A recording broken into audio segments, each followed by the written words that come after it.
Humvee. Gunner Humvee, a fucking proper Humvee.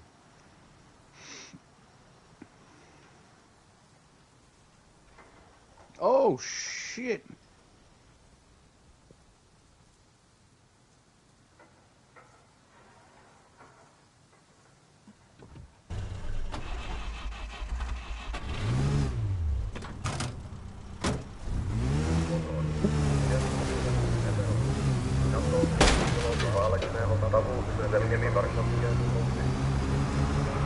Oh shit!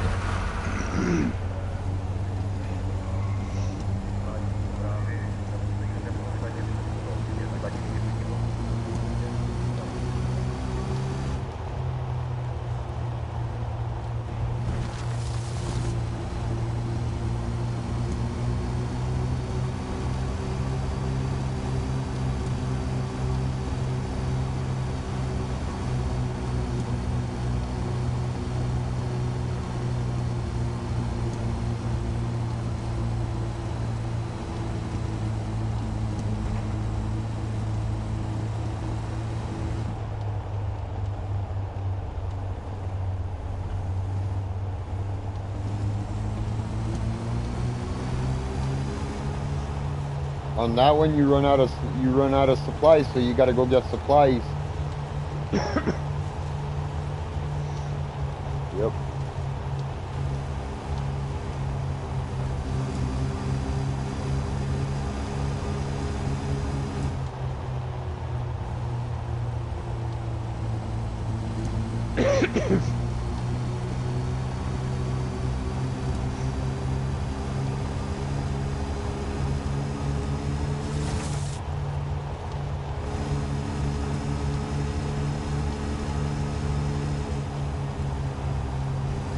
Casper, Yeah. you know what I'm doing, right? No. I'm letting him fucking get used to shooting the guns, and then I'm gonna arm him, and then bring him back over here and get him to kill everybody.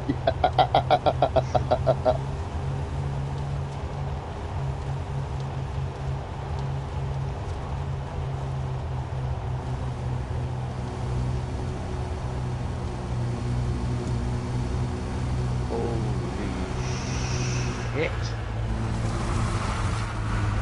Someone's going crazy with a... Whoa!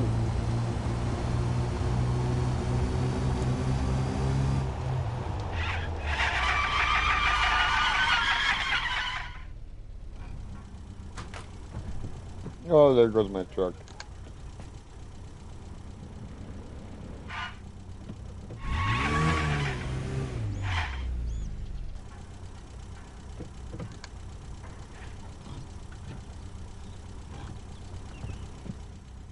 The fucking brake don't work, Casper.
it does this shit again.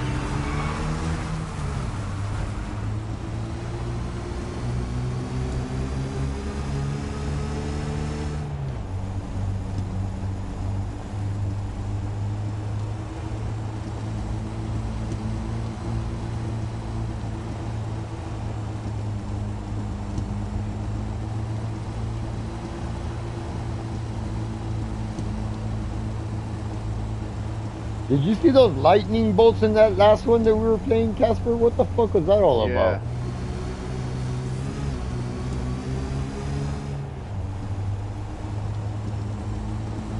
I don't know.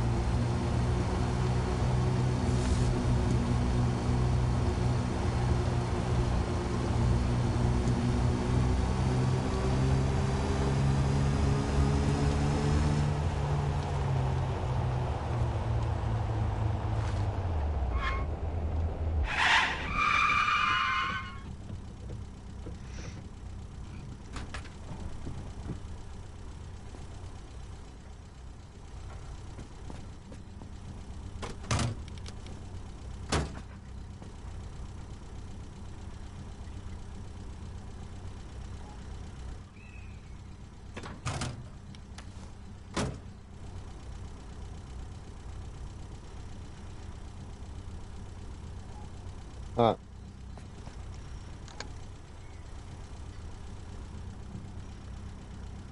Better shoot the enemies.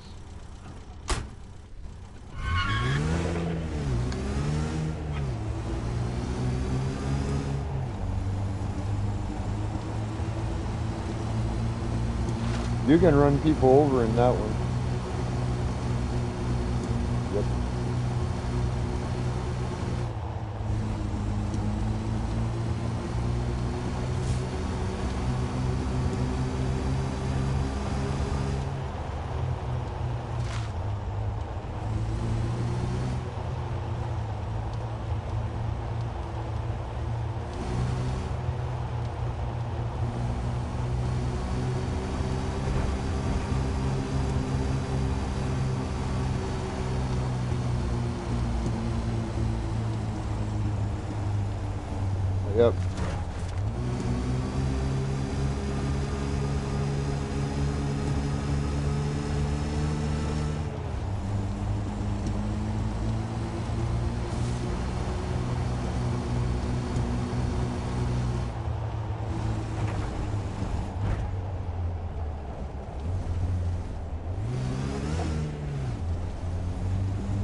You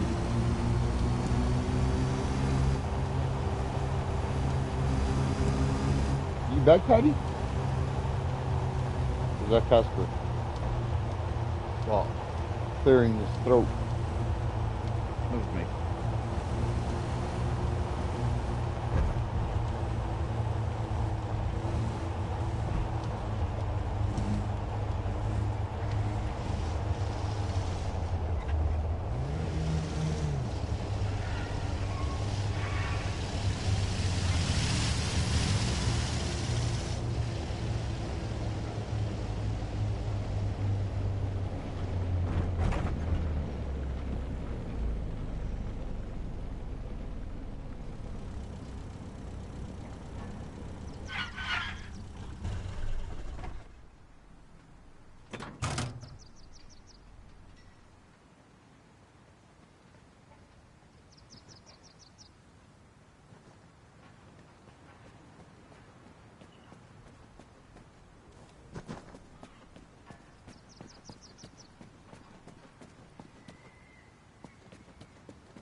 What the fuck just happened here?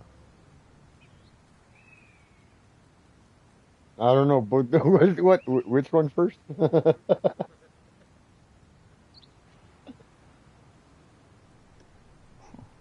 What happened? I think the server reset. What happened, Nicholas?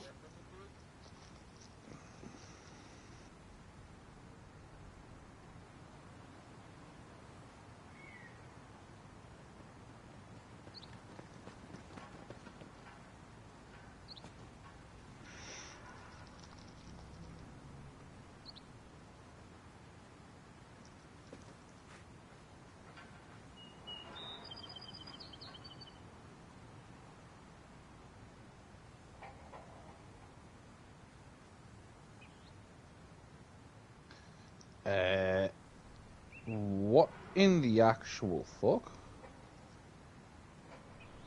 What the fuck, Casper? Oh, there we go. I'm in the helicopter. Casper's freaking the fuck out. Whoa, whoa, whoa, whoa, whoa, whoa. Come on, pilot.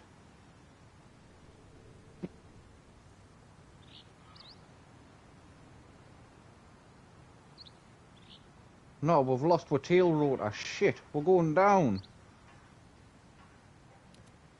No.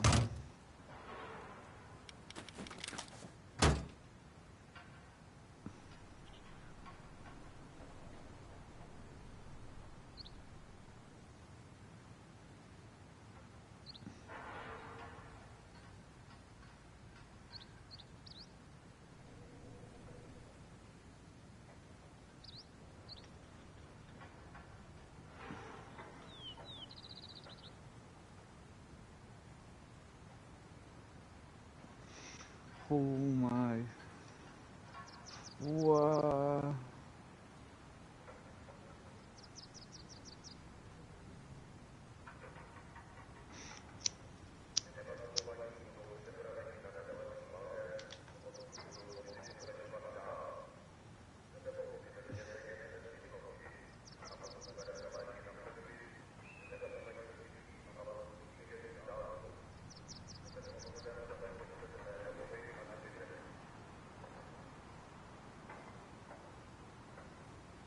Where the fuck is D at? 3 o'clock in the afternoon.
I need to check and see when my fucking rent's due.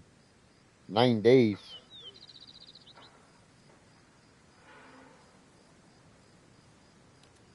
I got 9 days on my fucking brick house. Pay taxes.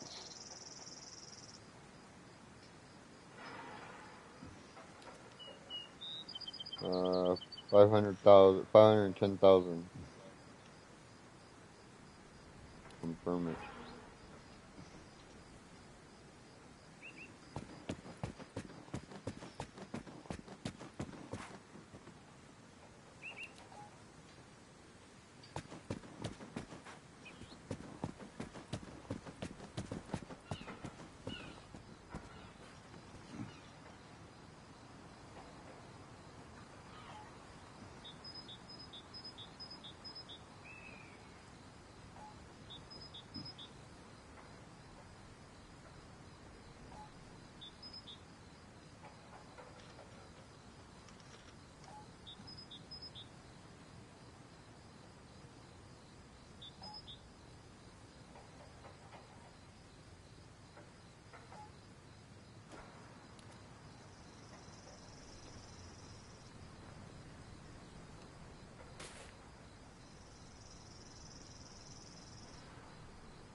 Fuck, I got 9, bro. I don't want it. Let's see. Can we sort something out here? Get rid of the 9.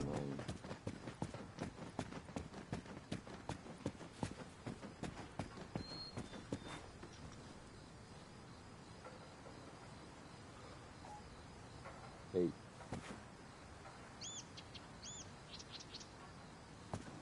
I got 3. They gotta go to 8.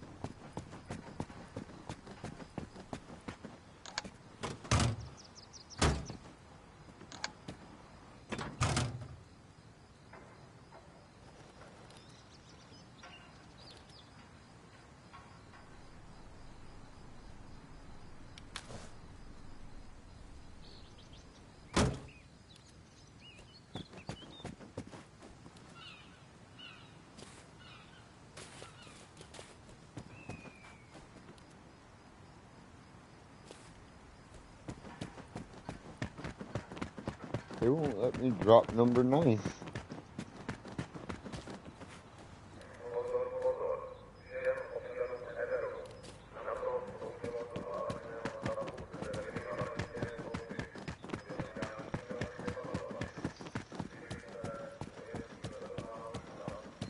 Uh,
huh.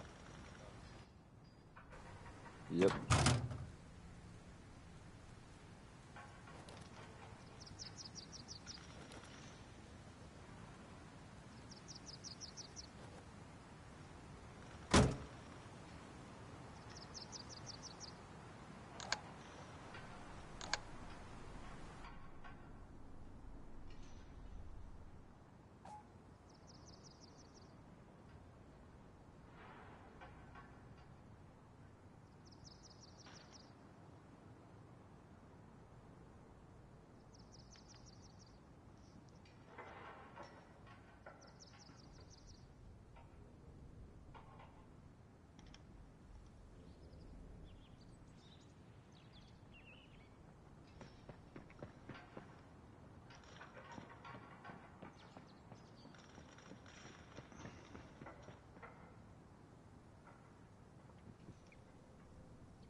I'm gonna go try to drive through an air event right now, bro. Let's see if I make it.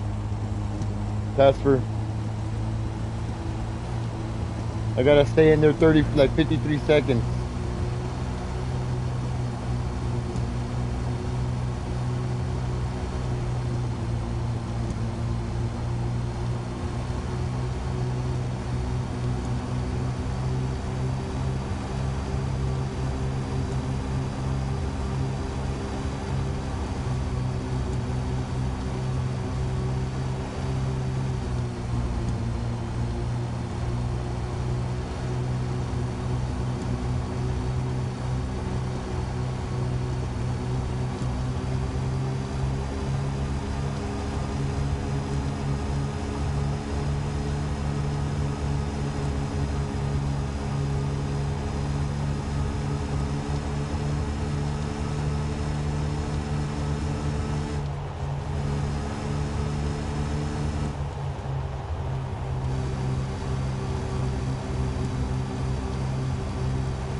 Yep.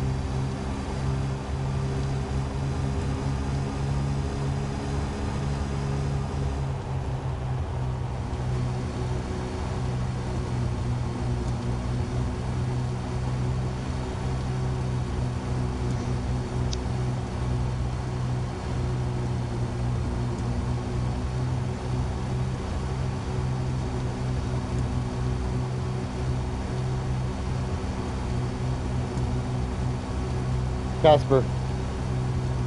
Yeah. Airdrops at partial 9, bro. Yeah, I gotta pass right through there to get to the one that I'm going to, so I'm gonna go right through there and stop for a second and then bounce.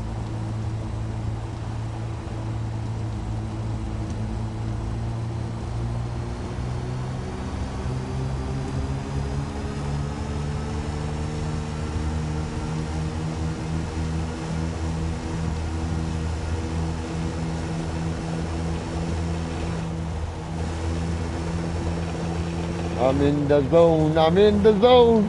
I'm in the zone, Casper.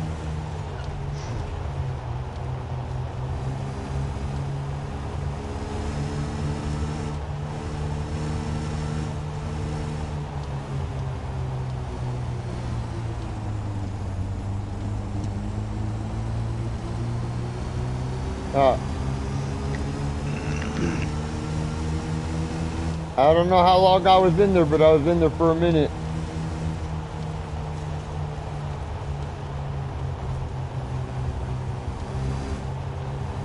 Should I go back and do it again? I didn't get shot.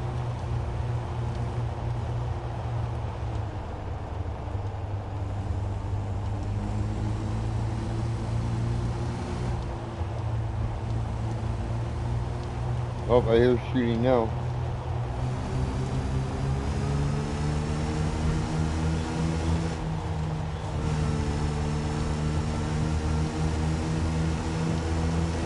Me personally, I'd drive straight up to it, park right next to the parcel station, fucking hide in there with me truck, with me vehicle, blocking it so no one can shoot me while I'm in there. I'm gonna go back by and I'm gonna park at the houses, but let me just drop off these parcels real quick. You know the house behind the parcel station? Yeah. I'm gonna park right back there. By then it'll be 9 minutes, it'll be like 5 minutes. But I need to go put gas real quick too.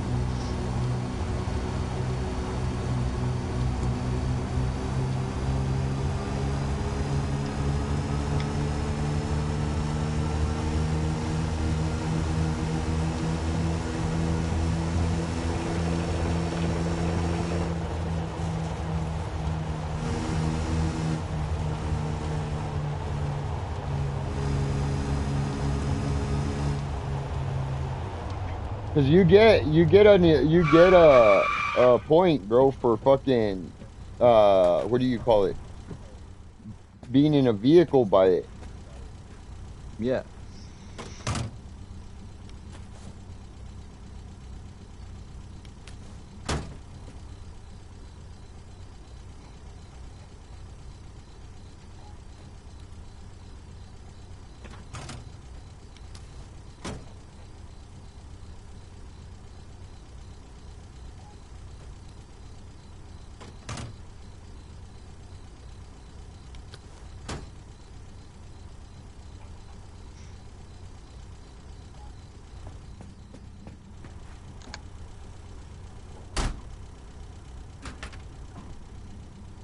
gonna go put gas real quick and then I'll drive up.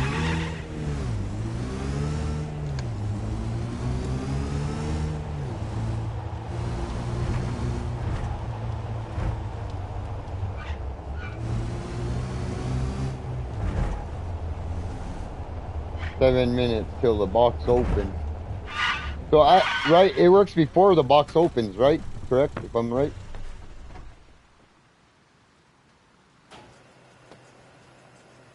Like I don't have to wait for the box to open? No, you just have to be in the zone. So let's see, let's mark a spot in the zone now that we're right here. Okay, so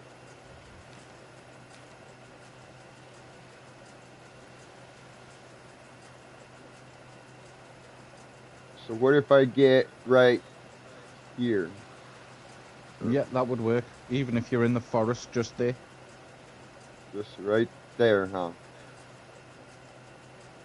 Right there. I'm not on anything at the moment, Paddy, if you're watching me.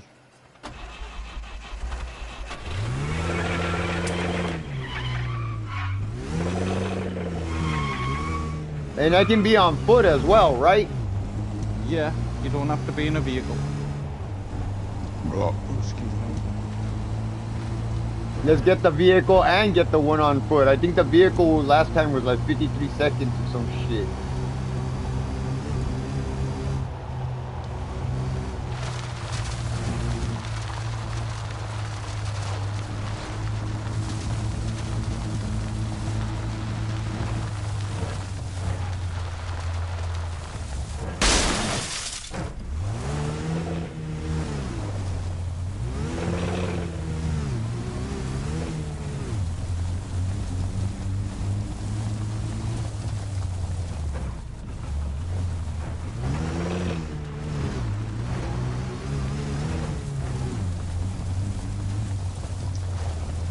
I think so.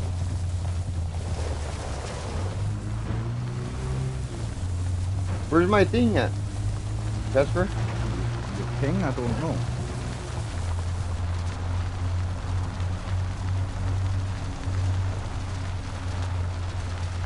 He's disappeared. Yeah.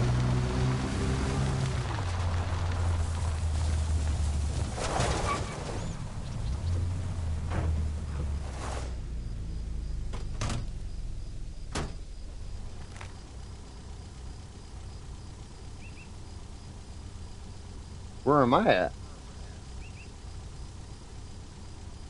Oh, fuck, I'm way down there.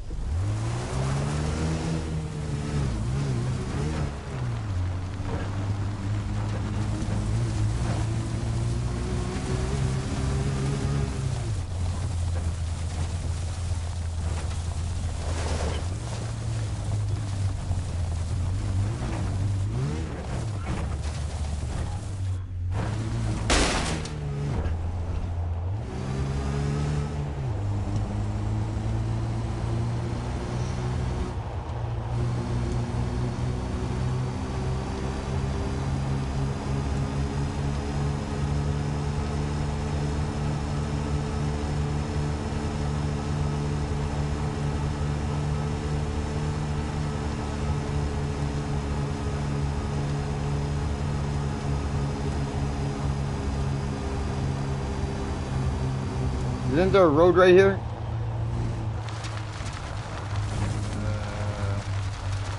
Yep.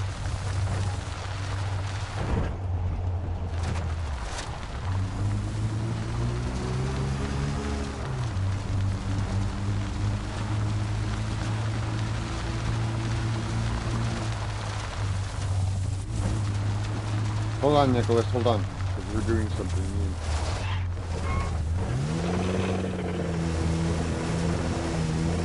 Oh, I'm watching my dad do something.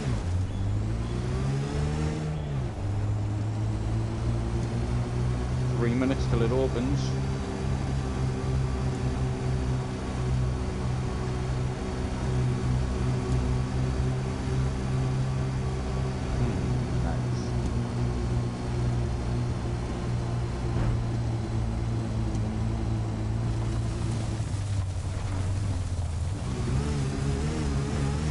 Am I in it yet or no?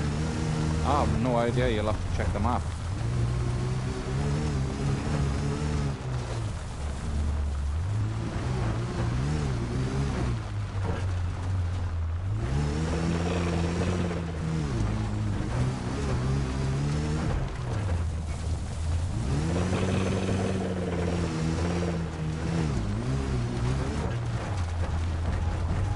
There you go. You've entered the area. I'm in the area? Yes, it just told you in the box. You're stuck now. I'm stuck. So get out and push it. We just have to be in a vehicle, right? You don't even have to be in a vehicle. Yeah, for one of them, you have to be in a vehicle. Yeah. The longest in the zone within a vehicle. So, So time it. 2 minutes. Give it 2 minutes in here, bro. well, you'll know when it's done because the police will drop an what No, you no. call it on it. Oh, yeah, that's right. The 2 minute marker was right when I got here, huh? Mm-hmm.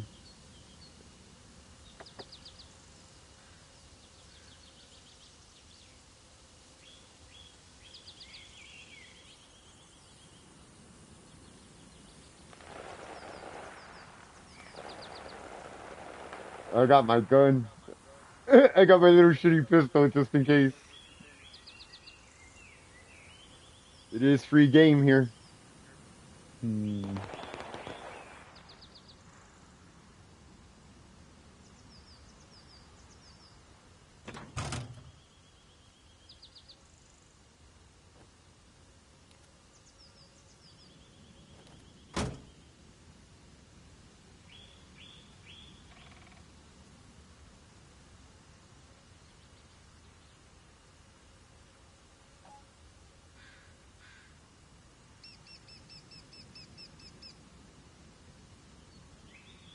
The crate can now be opened.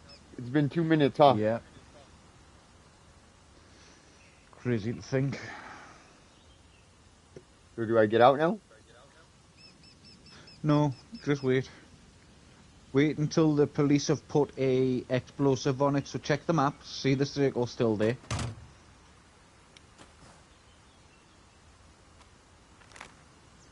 Yeah, so stay in it until the police put a airdrop down. Once the airdrop goes down, then it's done.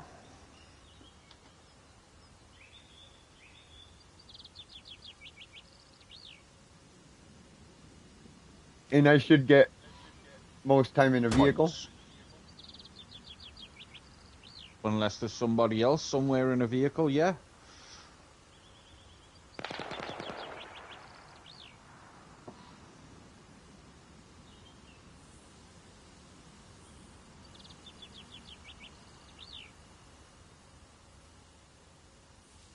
How the fuck am I gonna get out of here?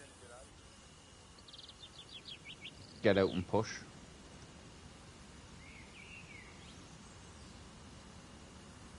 You can look towards the side of your vehicle and push it sideways. Just make sure your fucking handbrake's on.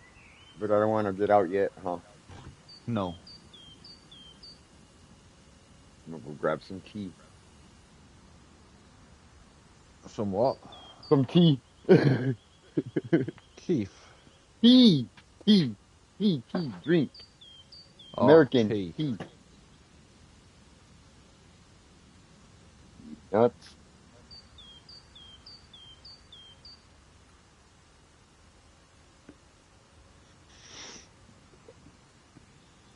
Give me that spray.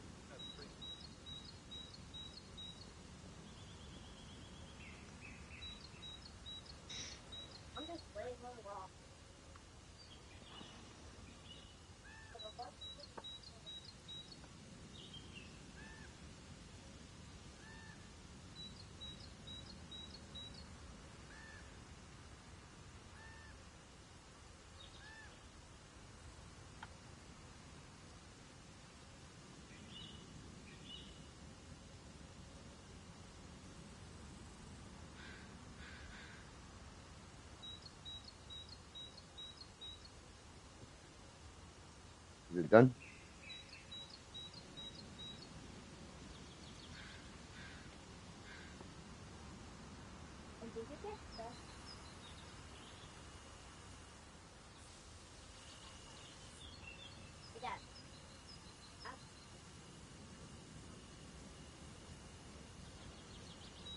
Was it distance driven in a vehicle? No, I believe it's just Uh-oh. feet in a vehicle. Uh-oh. I'm out. Why? You don't hear it? I hear it, but I wouldn't panic.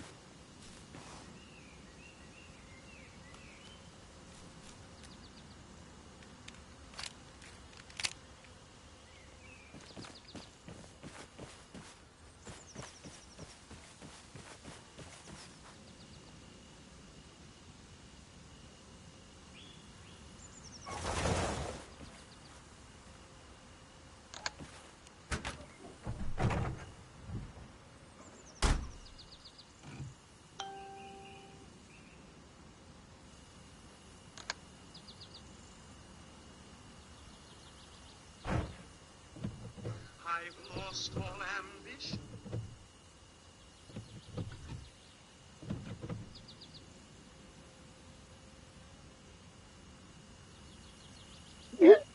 You know what I'm doing now, Casper?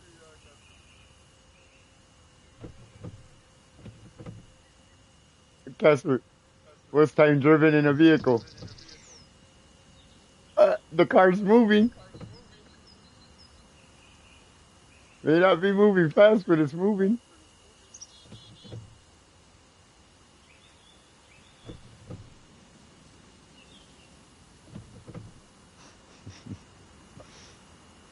Right or wrong, it's moving in the zone.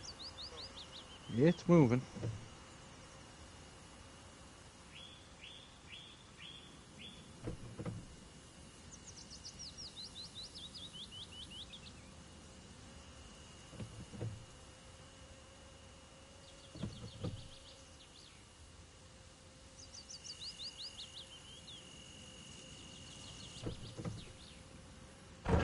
Oh,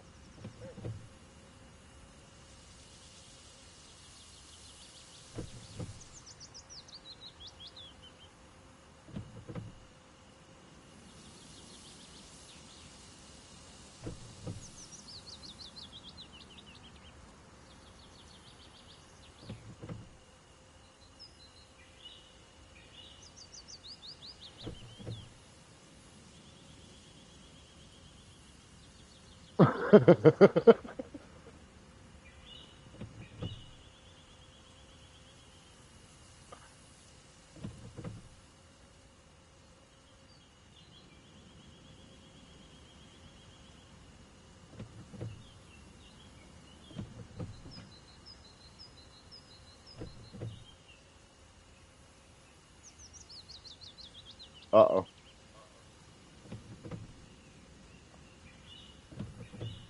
Oh, you What? can't just stop.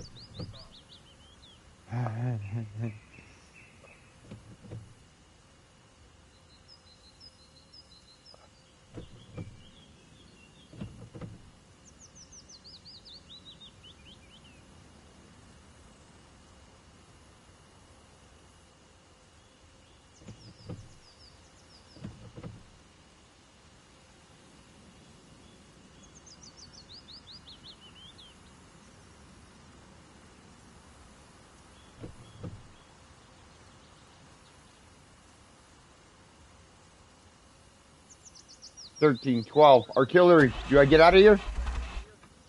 Yes.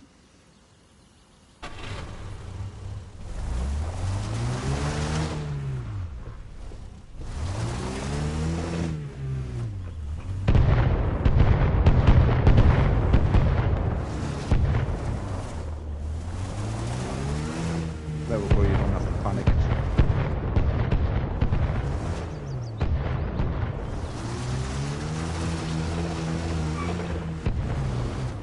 Yeah, I got it. 9 minutes. Most time in a zone, in a vehicle. I told you didn't have to drive.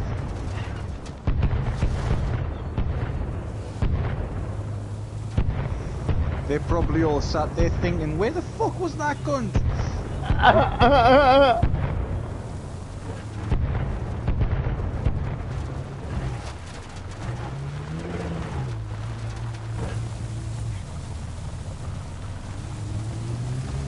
Did I just pop out of the bushes in my little minivan? Peekaboo. So I got points for that or what? You should have, yes.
What the fuck, Casper? I cannot believe I did that.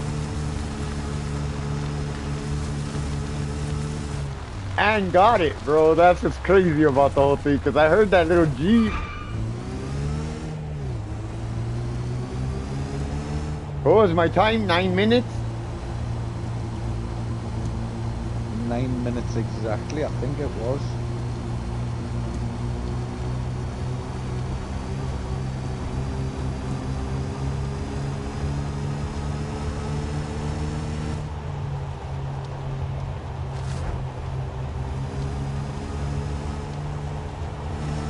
Well, that just proves I can be a sneaky motherfucker when I want to be, huh?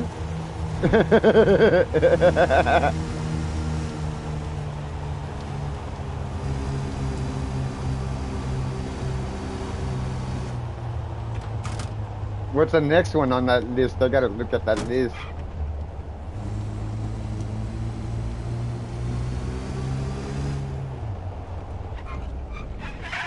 Well, look, there's a vehicle there.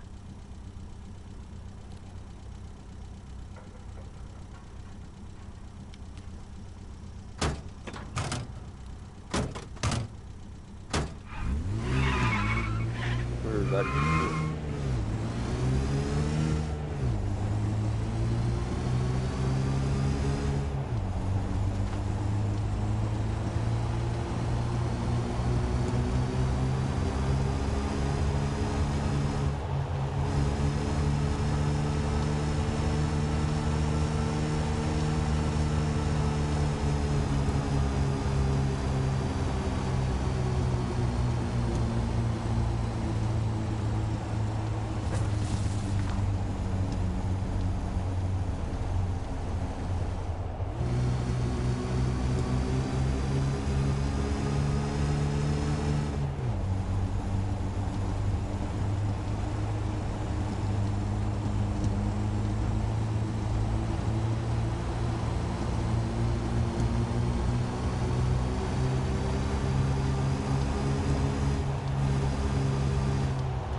That's crazy that I did that shit in a partial van, bro.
So most time in the zone in a vehicle, 9 minutes, 0 seconds. Most time in the zone on foot, 15 minutes, 20 seconds. Longest kill distance and top 3. Damn. Those are the objectives on that.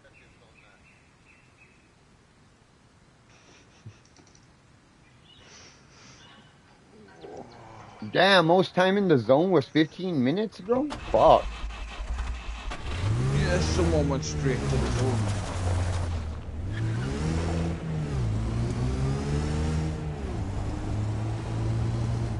So is that so I just gotta walk, get out of my vehicle, or do I gotta walk? Actual walk. It's entirely up to you. You can sit in your vehicle for the full 15 minutes. You can get out and run around the area for the full 15. It literally depends on what you want to do. I thought it said it walk, so you gotta be out of a vehicle. You can't be in a vehicle. No, you get points from every single selection from there. So if you would have gotten points for being in a vehicle, you will get points for being out of vehicle. You get points for kills. You don't have to do them all, sort of thing, but it depends on what you want to do during that game. Like that event. Do you want to sit in your vehicle for the full time? You just sit and make yourself a tab? How many other motherfuckers do you think were sitting in their car the whole time thinking they were gonna get that? Well, definitely the twat that fucking showed up and made you panic. I wouldn't have gotten out of my vehicle, he was on the other side of the fucking trees. Fuck him.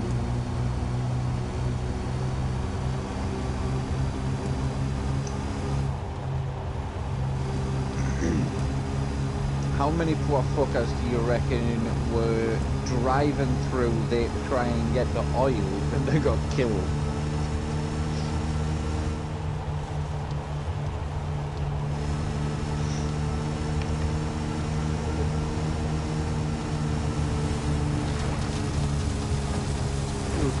I'm putting my food on charge. I'm gonna come off. I'm gonna eat something. I'm gonna work out. There you go. So I will speak to you tomorrow, bro. Yeah, I don't work till the nighttime. Perfect, then I'll speak to you tomorrow during the day. Yeah, ciao. Ciao, ciao.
Sir, with a big bag.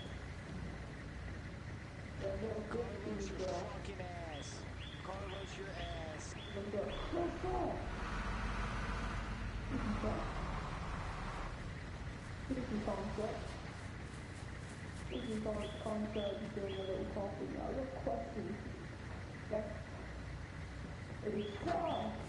Stop running.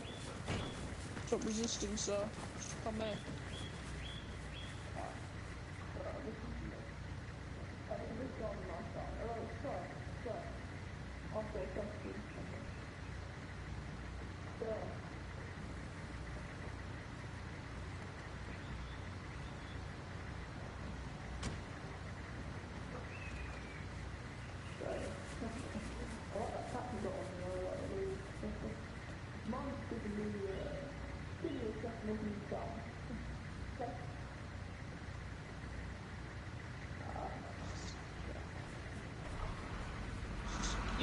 me, sir. Got sir.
Huh?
Damn, whose fine whip is this, bruh?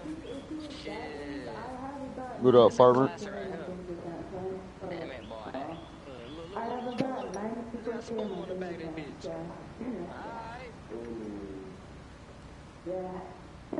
Alright. Huh? Chilling.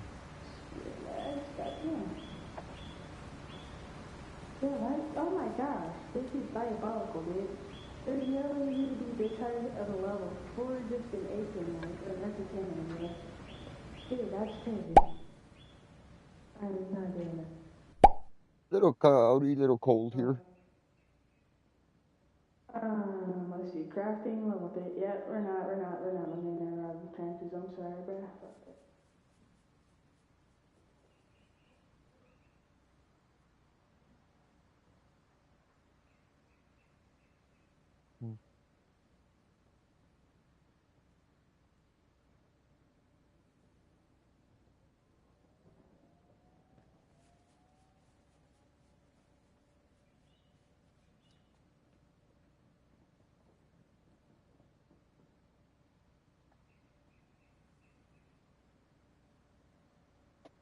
See my little shootout video I had last night?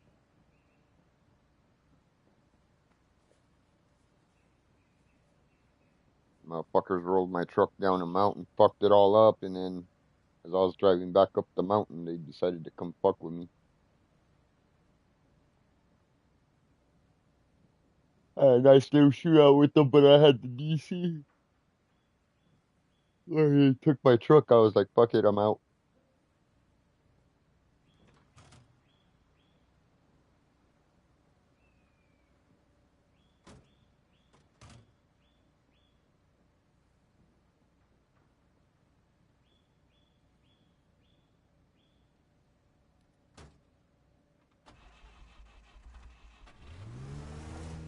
Go see how much fucking money I have.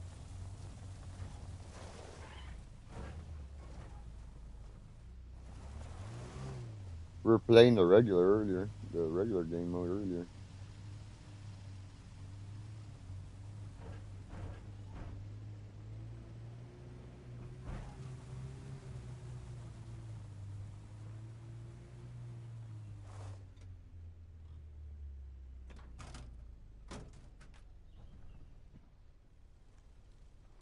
Oh, why was that out?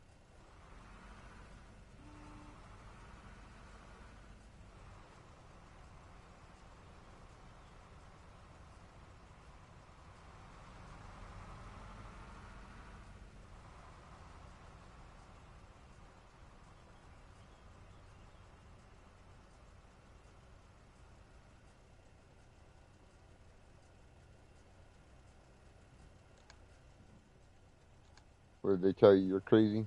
Give him his card.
Mute your mic, Nicholas.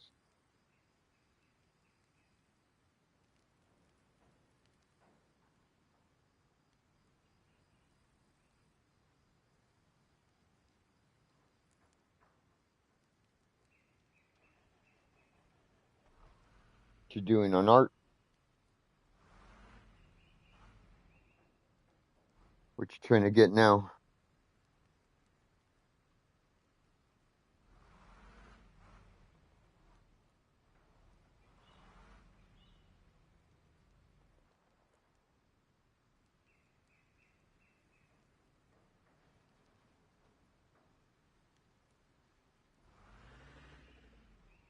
Breaking news tonight out of Iran.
Boom up.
Mm.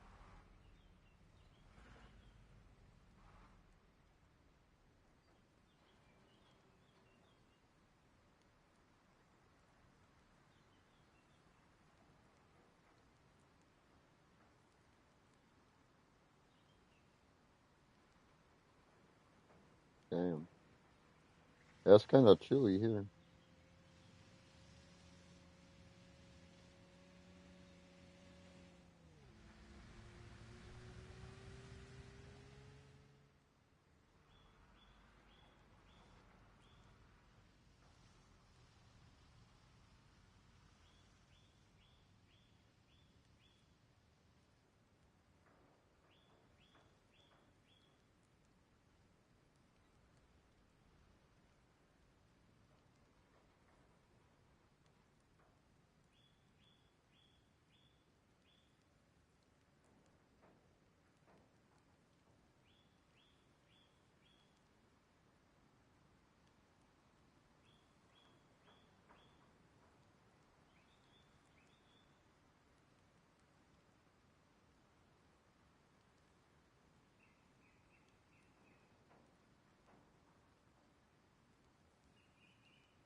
Yo, what's up, bro? Yo. What's up, dude? Feel a little wheezy? Yeah, it just fucking hurts to talk. My mouth is still numb. Yeah, bro. I can't do that shit. I fucking hate it. I hate getting fucking shots in the mouth and stuff. It'll take about 5 minutes or so. Yeah.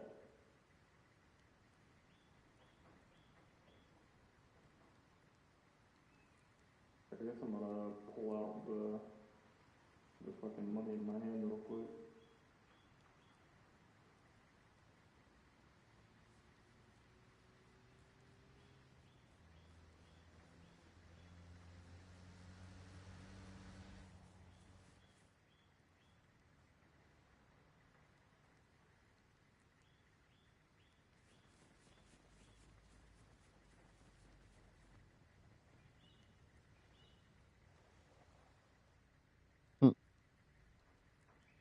Two. Did you just get out of work or what?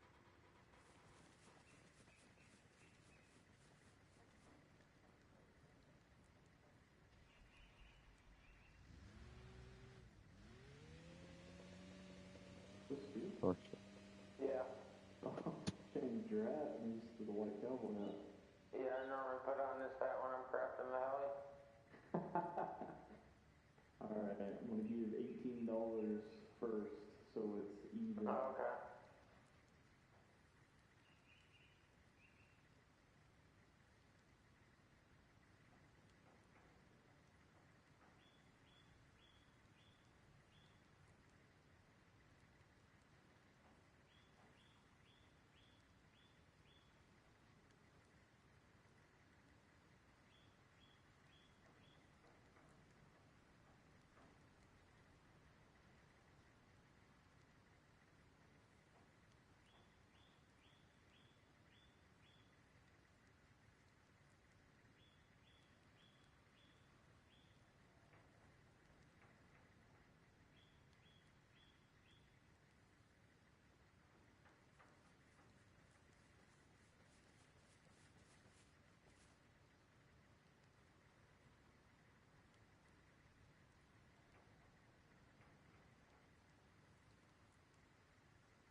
Can't wait to see you on that board on top.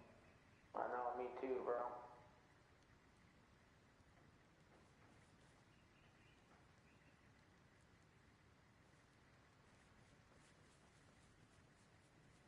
A lot of those people up there have a bunch of group people helping them. Yeah, I figured.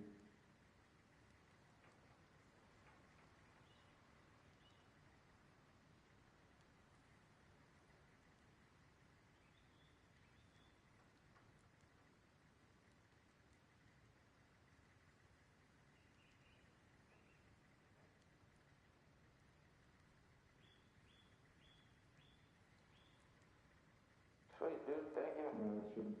It all went through. Yeah. Alright, perfect. Do you have a vehicle? No, I don't. I actually just fucking, just rented out my fucking Humvee.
can see that pistol.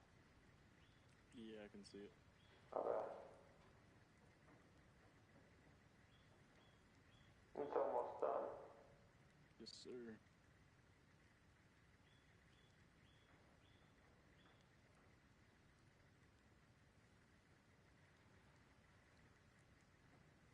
I bet when you were grappling your first one, that was probably the longest 500 seconds you've ever waited in your life. It sure was. Yeah, I guarantee it, bro.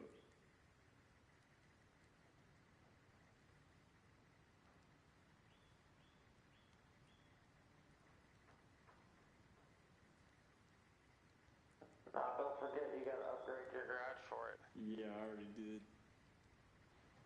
Already made sure.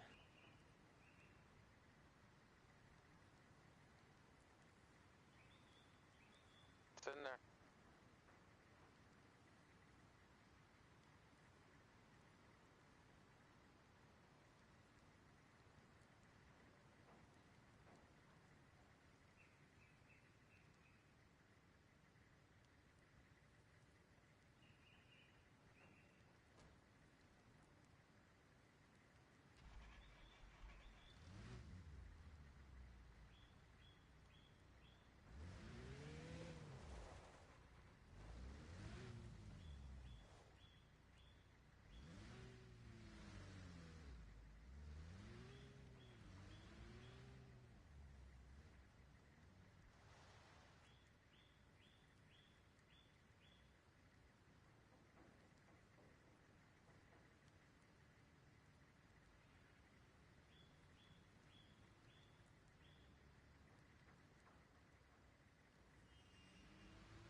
It's sitting at 64 million now.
What do you want, Tyreek?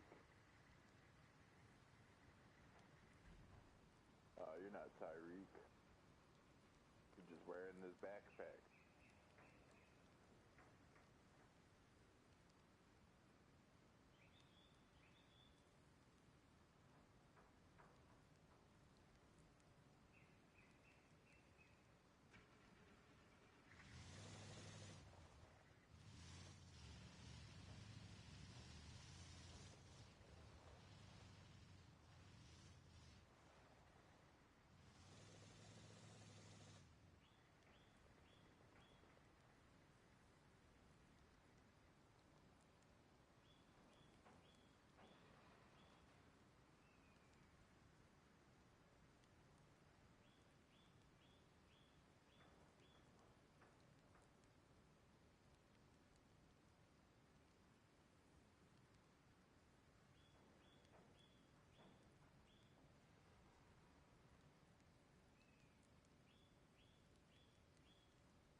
Oh yeah, oh yeah. Look, my gun's bigger, a lot bigger, a lot bigger.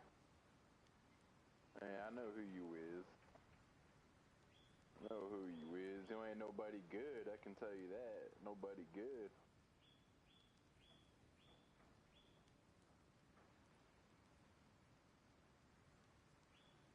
Yeah, you like a nobody. We know that. The only gang important around here is Based Inc. Because we based around here, boy. We don't allow them queers around here. Not allowed around here. No queers, no trannies, no spics, no Jews, no blacks. We based around here. I know your group's full of all them fucking blacks. All those fucking blacks. Y'all got that jungle fever over there.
I know she's still making noises and she's still awake. Why? Or but like she only naps twice a day now. She cut herself back on her fucking nap.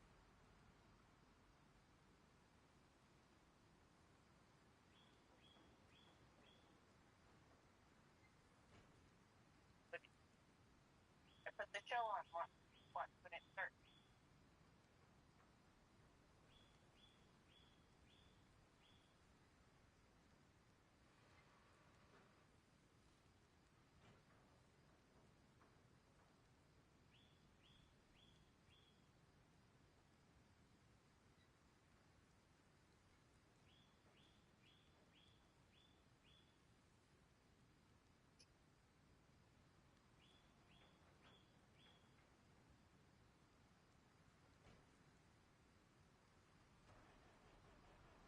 Are you happy to see me or what?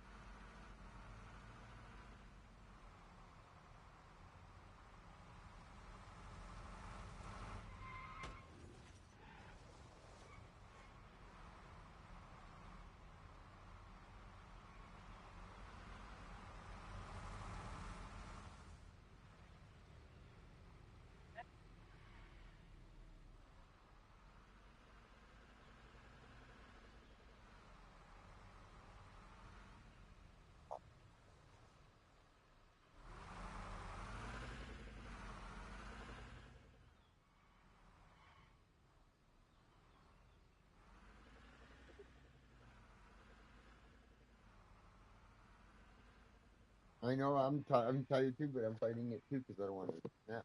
And I'm not gonna be ready for tomorrow night. But it's because I've been smoking fucking indicals. I know, you know. It's all standing on her tippy toes.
Pretty sure was putting it here on your grip.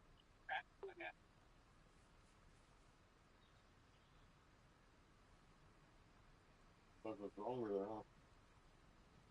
Was it tired? Yeah, and the if you pick that 15 minutes on.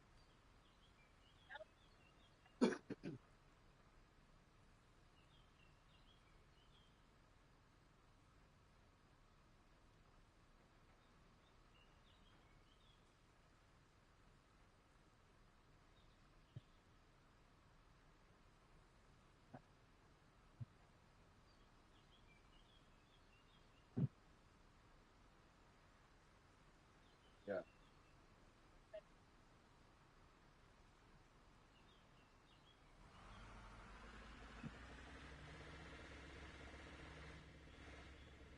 No, she had a doctor's appointment.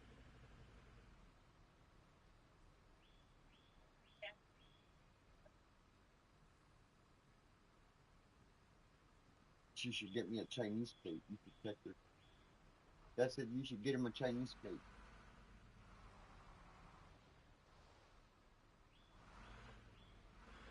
That's all right. I'm gonna go fucking right now to go get something for Nicholas to snack on and so that he can eat. Sticky witness from focus.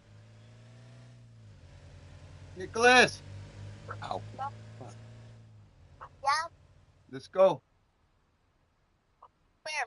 to the store real quick. Okay.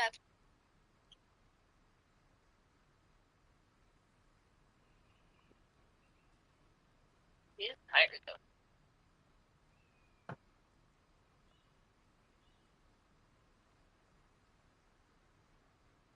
Yeah, I was off. I checked the schedule last night and I was off today. I was all, fuck yeah.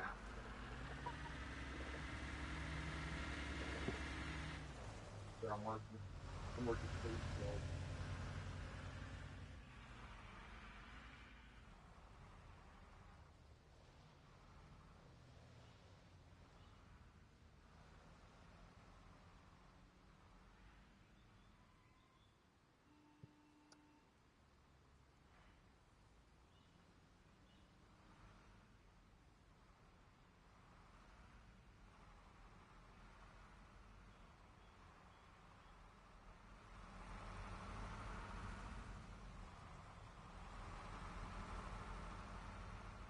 Yeah, motherfucker. I wanted the Chinese thing with more. Even though it's crap, I still like that crap.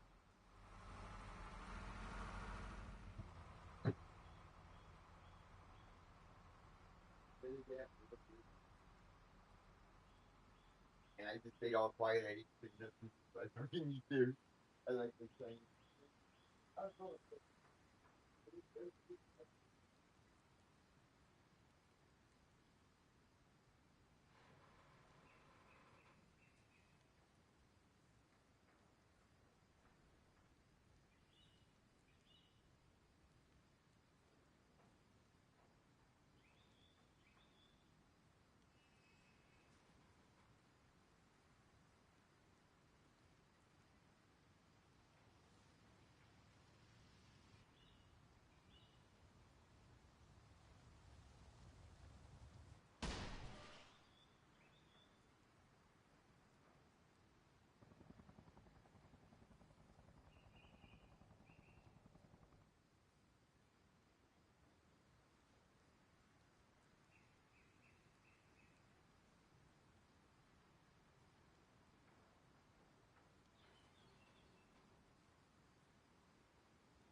62%, the other one's 87. Anybody want to buy an AK? Come on, buy an AK.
on you.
Then you've got salad. Refrigerated water. And two corn. So, you take care of you and me.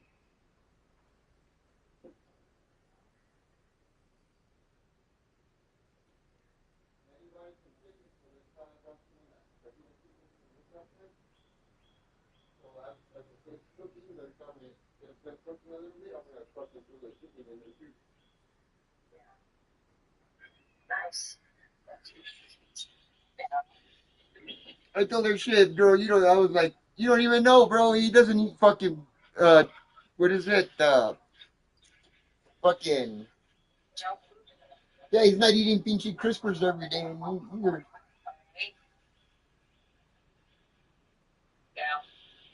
He ain't just eating burger bites and crispers all fucking day now. Yeah. Now the motherfucker gets fajitas, he gets tacos, he gets fucking, what did he have chimichangas last night?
Yeah. Yeah, I told him, well, let's go to St. Martin, go get some.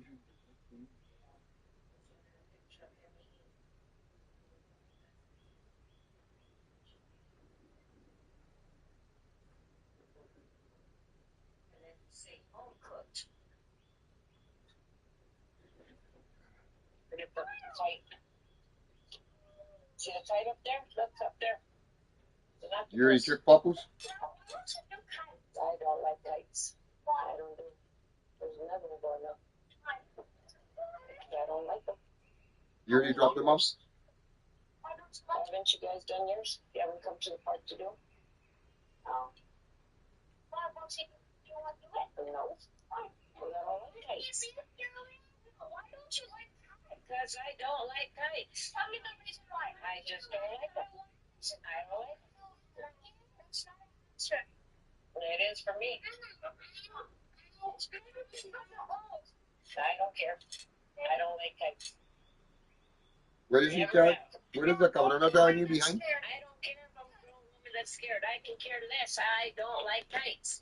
Why don't you like kites? It's just a thing. It's not bleeding. Never know.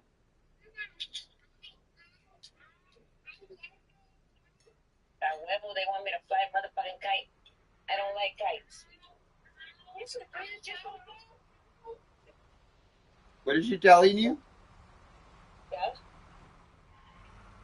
She's telling you about the kites. She's all, I fly kites.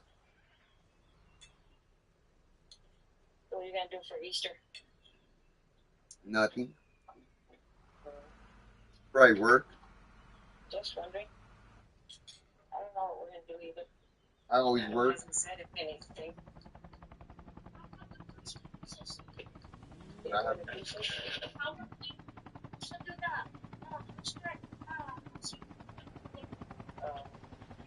have we can get something for it. Not all members of City Council. I have to work.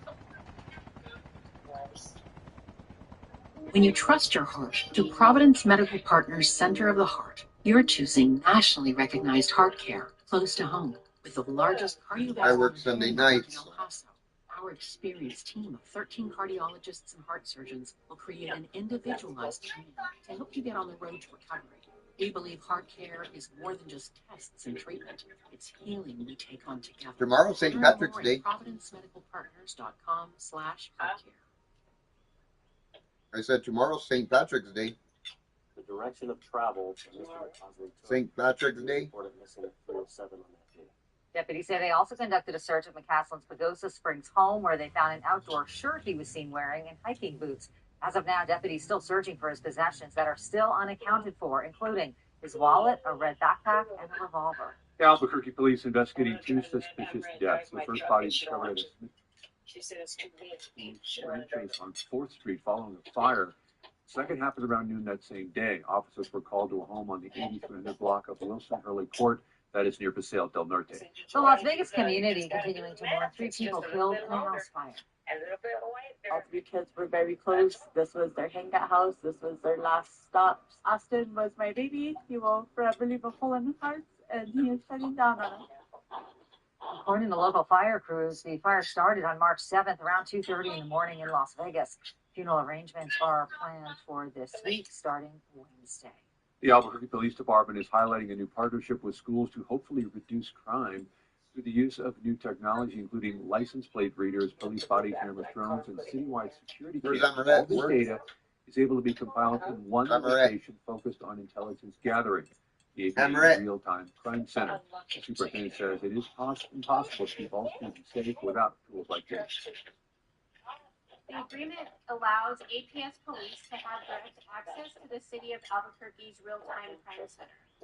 This access will allow officers to view real-time information in the technology systems that support faster and more informed decision-making during any unfortunate incidents. APS says it's invested more than $60 million in safety infrastructure at schools. Both APS and APD believe increased coordination will help keep adults and students safe. Deputies in McKinley County are investigating a crash after a driver ran into a freight train. This happened at the Defiance Draw Road and Highway 118 crossing. The deputies are asking drivers to avoid the area and seek an alternate route. No word on how long the road is expected to be closed. More warm temperatures are expected this week for those who plan to pull out swamp coolers or portable air conditioners. Experts say after a long winter, it's a good idea to get your system serviced. Common problems are worn dirty pads, mineral buildup, corroded water lines, and tools with worn belts. Experts say there are ways to make sure you stay cool and clean. So I think the best way to keep your efficiency up on your cooler is going to keep all your water lines free and clear. You want to have all of your dispersant parts of your cooler definitely free of any debris. That way you get more water retention on your pad. On an AeroCool or on a Fridge King or Champion. To find out more ways to save on cooling costs, contact your utility company to see if they have any. Today, the Lincoln County National Forest increased its fire danger from moderate to high. This increase comes during extremely dry temperatures and a lack of precipitation. Although there's no restrictions on campfires in the National Forest, experts say there are some ways visitors can help. Remember, never leave a campfire unattended.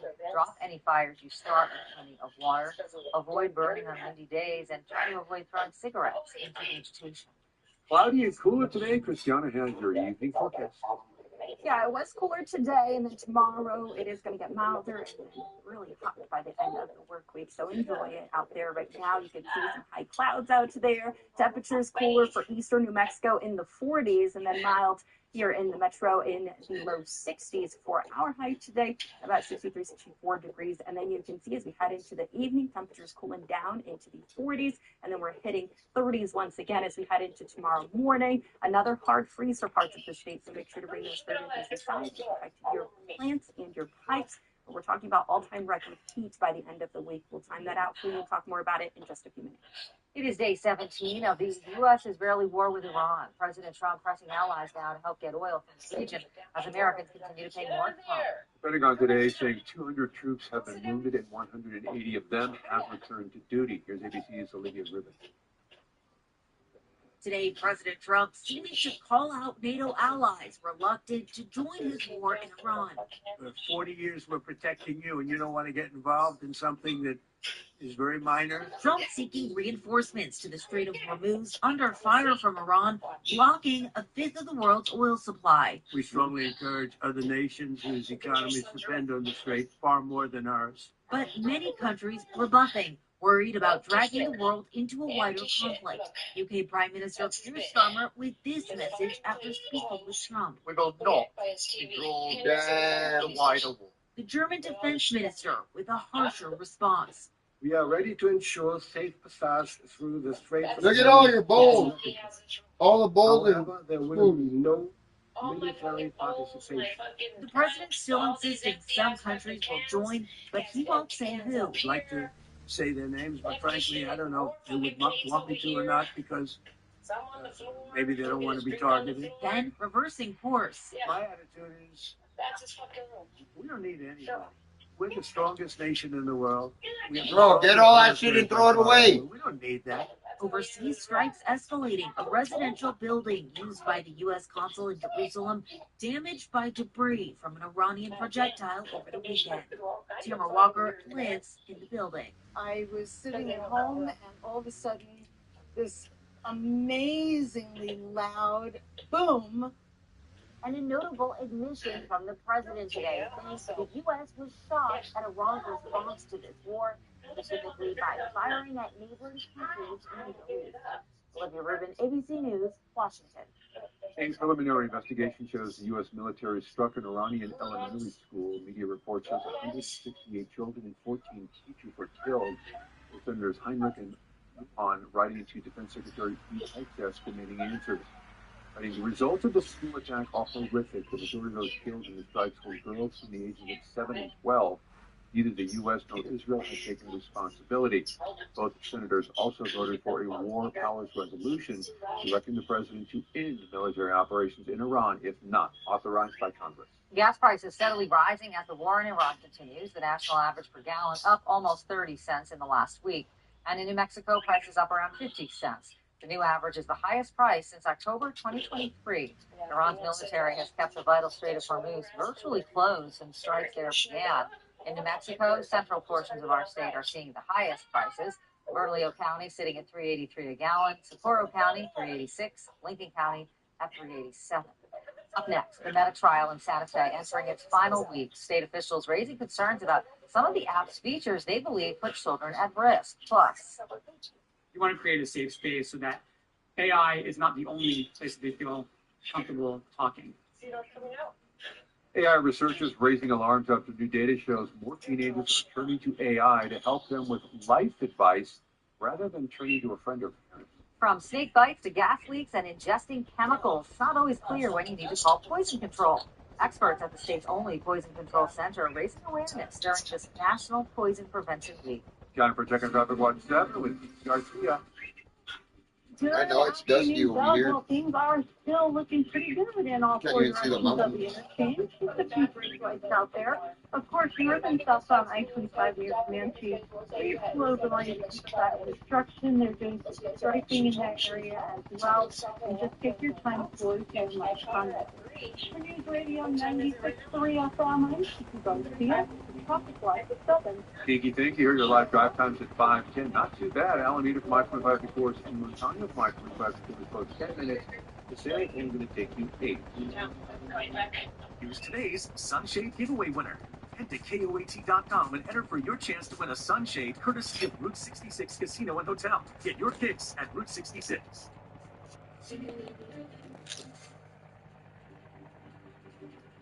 KOAT 7 is celebrating Route 66. Cruise over to KOAT.com/Route 66 and see what's revving along the Mother Road. Sponsored by Myers RV Center. Music unlocks a world of creativity. And the Young Musicians Initiative is changing lives right here in unison. The second annual KOAT Music Matters Instrument Drive is happening right now. And you can help by donating your gently used instrument to Robertson & Sons Violin Shop. Or you can donate online to keep the YMI program going strong. Violins, cellos, violas, and more will help students like these thrive. Sponsored by Nusenda Credit Union and Robertson & Sons Violin Shop. When you trust your heart to Providence Medical Partners Center of the Heart, you're choosing nationally recognized heart care close to home. With the largest cardiovascular care network in El Paso, our experienced team of 13 cardiologists and heart surgeons will create an individualized plan to help you get on the road to recovery. We believe heart care is more than just tests and treatment. It's healing we take on together. Learn more at providencemedicalpartners.com/heartcare.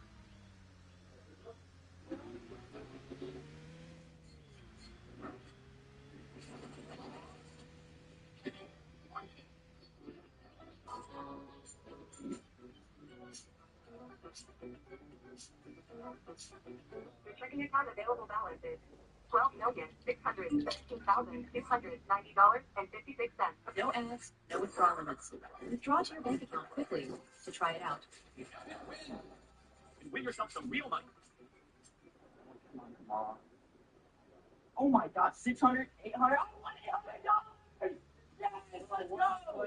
Jackpot, go. I want $800. Man, this is crazy. This game is free to download. If you're lucky, you could win up to $500 in 2 minutes. No ads, no withdrawal limits. All you need is your phone and Wi-Fi. Try it out.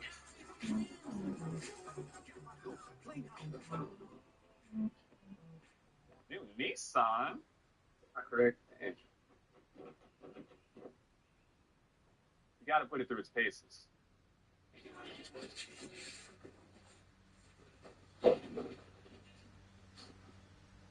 You can take it. Hurry into the Nissan Now sales event featuring Rogue, Pathfinder, and Frontier. Nissan, #1 in new vehicle quality. Now get 0% APR financing for 60 months on Rogue, or get up to $5,000 customer cash on select new models. In the search for answers, for accountability, corruption, scandal, need to be exposed. Our staff investigates those where others won't. From the highest office to what's happening next door. Argus 7 investigation coverage you can count on. You're watching KOAT Action 7 News. The Meta versus New Mexico trial is entering its final stages. The state accusing the social media giant of misleading the public and using design features that put children at risk. Just days ago, Meta removed one of those features, making fellows see live in Santa Fe with how this could affect the case. Yeah, Doug, Shelley. So Meta just recently announced that they're getting rid of end-to-end encryption on Instagram. So that's the feature that keeps direct messages completely private between two users. And it's also been a major point of contention throughout this entire trial. Encryption basically makes it so that Meta does not see people's messages directly. Your device encrypts or scrambles a message before it leaves your phone. It travels through Meta's servers in that scrambled code, so no one outside that chat can read it. Not Meta, not even law enforcement, only the recipient. CEO Mark Zuckerberg saying in a deposition it's an important layer of privacy. And our job is to build products that balance these things in appropriate ways. Safety is obviously extremely important. People also care a lot about privacy and security too. But now Meta is hitting pause on that privacy feature, at least on Instagram. In a statement, Meta explained its removal, writing, quote, very few people were opting into end-to-end encrypted messaging in direct messages. So we're removing this option from Instagram in the coming months. The timing, though, is turning heads. So it's interesting timing. It's strategic. I mean, there's no such thing as a coincidence in a case as big as this one. But New Mexico says this doesn't go far enough, calling it a half measure since the change won't apply to Facebook or WhatsApp. In a statement, the Attorney General said end-to-end encryption, quote, blinds the company from communications between predators and children, and it makes it more difficult for law enforcement to bring criminals to justice. So what does this removal actually mean for the case? It's not a coincidence. It's part of the strategy, and it may be a good card to play on behalf of Meta. KOAT legal expert John Day says the move could actually work in Meta's favor, showing the company is paying attention. I don't know that the jury would look at it as making them look more guilty. It may say, look, they're taking accountability, they're taking responsibility. Still laying out their side of the case, and court officials still tell me that this could take about a week to wrap up. In Santa Fe and Painesville, KOAT Action 7 News. Meta announced end-to-end encryption will be completely removed from Instagram May 8th. A new study from a group of researchers at MIT says there's been a recent increase in young adults turning to artificial intelligence for life advice. Researchers call it social offloading and warn those instant replies could have long-term effects. Right now, research shows about a third of teens prefer AI companions over humans for serious conversations. A lot of people say that they think that because AI doesn't judge them in the way that another human being might do so. AI should be the bridge, not the replacement of human relationship. Well, experts recommend educators and parents communicate with their teens about responsible use of AI chatbots. This is especially crucial for adolescents because many are at an age that's critical for developing confidence, self-identity, and emotional regulation. There is only one poison center in our state, so it can be a challenge to know when and where to get care. Whether it's a snake bite or a chemical you've inhaled, it's important to know when you need help. It is National Poison Prevention Week, so here's what you should know. State Poison Center says there are a number of reasons to seek assistance. Those include being bitten by a poisonous animal, if your child was exposed to any types of toxic chemicals like bleach or Clorox, or maybe a gas leak. Call the number on your screen for help and answers. Hitting 80s and 90s this week. Here's Christiana with your KOAT7 forecast. Yeah, I don't know whether to be excited about it or a little bit scared, but we do first have to get through another freeze tonight for some parts of the state. And then, yes, we are talking about all-time March record warmth for several days, possibly leading up into next week. And then there's no sign of rain or snow as far as the next 7 days. We are going to be monitoring this area of high pressure over the Pacific because this is going to build off into our state and over our state, and that's going to drive up those temperatures. So tonight, freeze, and then tomorrow it is going to be mild and breezy out there. And then there are changes ahead because this dome of heat is going to push over our state, And then we are possibly going to be setting a lot of new records from Wednesday all the way into the weekend. So it is going to be really hot out there. Tonight, it's still going to be breezy, some light winds for parts of the state. Temperatures are going to dip into the 20s for western and eastern portions of the state. So just bring in those fur babies, protect the plants and the pipes, and then we will be in the 30s for the Albuquerque metro area, low 40s throughout southern portions of the state. Milder as we head into tomorrow. We're going to be in the 70s across the northern and central portions of the state, low 80s in there as well. And then we're only going to get warmer as we head into Thursday. You can see also going to be breezy to windy out there. Gusts could be about 30 miles an hour from northwestern portions of the state and the southern Colorado area for tomorrow afternoon. And then they do back off a bit as we head into the next several days. So Wednesday's going to be quieter out there. Winds are going to lighten up and then much warmer in the 80s for the Albuquerque metro area, flirting with 90s for the southwest. And then we possibly could be hitting the 90s as we head into Nicholas! there. And we are going to be breaking records across the state for Thursday, Friday, and into the weekend. Our close 90-degree temperature, the earliest is May 3rd, 1987. Just to put that into perspective for you, the average is May 27th. So we're only in the middle of March. We have a long way to go, and we're starting off meteorological spring on Friday, and we're welcoming it in spring with upper 80s and 90-degree temperatures. Let's go ahead and break down the next 7 days for you. Low 70s for tomorrow for northwestern New Mexico. Like I said, this part of the state will be breezy to windy, and then mid-80s as we head into Friday and into the weekend with a little bit cooler temperatures for Sunday and Monday.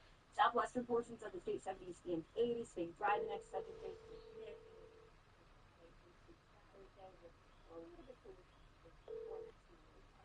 Yeah. Hello. What you doing, Milo? Nothing. Just playing my game. Just playing your game? No. You're bored? Nah. No? Not bored. Not bored? No. Oh. What else did you do all day? Just probably eat my food and just watch and stuff.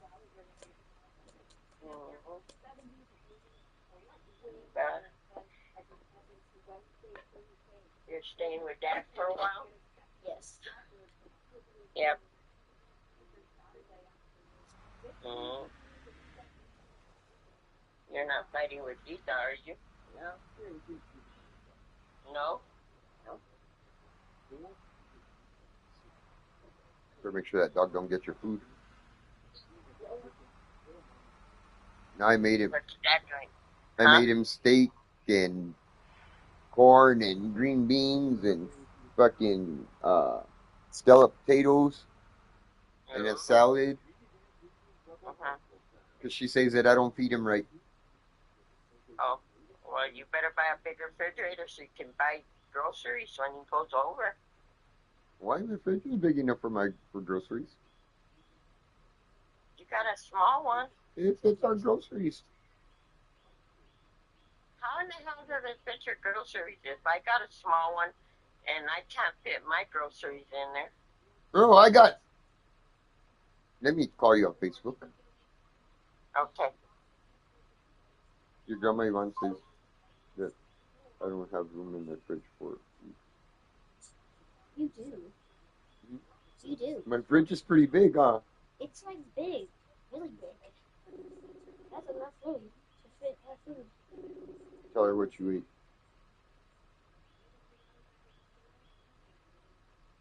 So I ate steak. I ate green beans. You ate good? Yes, and I ate corn. And But hey, she says that he doesn't eat right, okay? But okay. I guess she forgot where I work. Huh?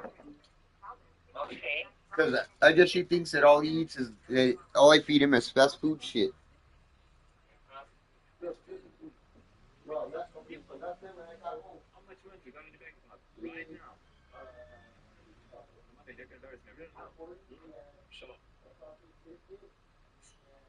Wow, 6 figures.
There's the egg, and here is my jalapeno, and here's my chili, my rice. You're watching KOAT Action 7 News. Not on ABC. ABC World News Tonight at 5:30. Action 7 News at 6. ET at 6:30. American Idol at 7. The Rookie comes on at 9. And don't miss Action 7 News live at 10. The Indian Pueblo Cultural Center premiering 2 exhibits featuring traditional pottery. So rounding and clay at 50 for 50. I like glass in 1976 for today. Rounding and clay are featured in new museums, including the Metropolitan Museum of Art in New York, will return to IPCC for the center's 50th anniversary. And just seeing the artists come together is truly special. I can't wait for them to see this exhibit at the Indian Public Cultural Center and know that it's It's the half size of the full. You can see both of these exhibits at the IPCC during normal business hours. Yeah, mine's half size of a full-size fridge. Music unlocks a world of creativity. The Young Musicians Initiative is changing mine's right here. So if you look at the big refrigerator, like your big refrigerator, and you cut it in half, that's what my refrigerator is. Or you can donate online. Like I say, for me, it works good. I mean, shit. Nothing really. I mean, I throw away a little bit of food, but not as much as I used to. Because when we used to have the bigger fridge, I used to throw a lot more. Yeah. Now, because I only buy what I use, you know what I mean? I don't buy, like... Yeah.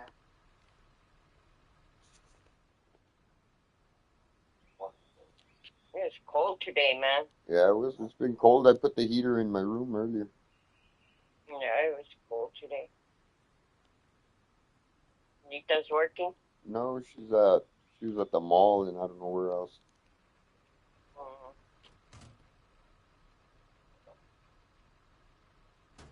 They haven't bought him and her and Nicholas? No, not today. Not yet. Yeah, I came home from Cheryl's, took my shower, and covered myself up. Man, it was cold. My heater works pretty good, but I was cold. It's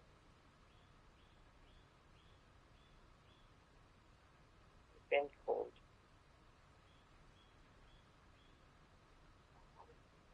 What else were you guys doing? Nothing. Like I said, we were here, and then I fed him that, and then I was like, well, what am I going to make him for dinner? I was talking to Cheryl, and Miriam. I was talking to Miriam first, and I was like, well, what am I going to make Nicholas for dinner? I asked him if he wanted that chicken from last night. He didn't want that. So I told him, well, let's go get something so I can make you steaks or something. So then we went, got stuff to make him steak.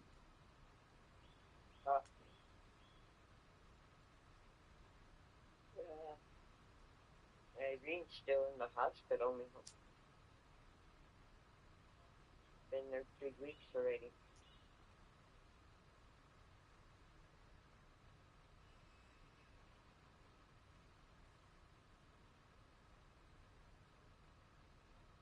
I don't know what's going to happen.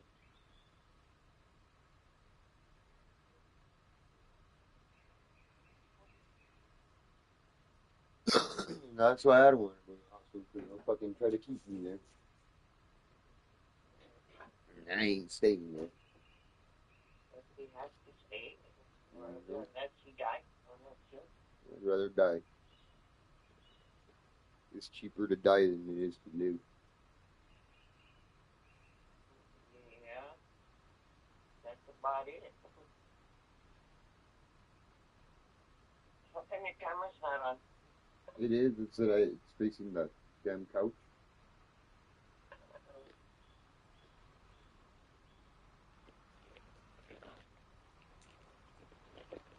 What were you doing?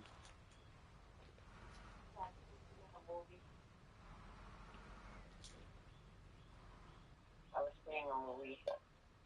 You are the fucking fucking good.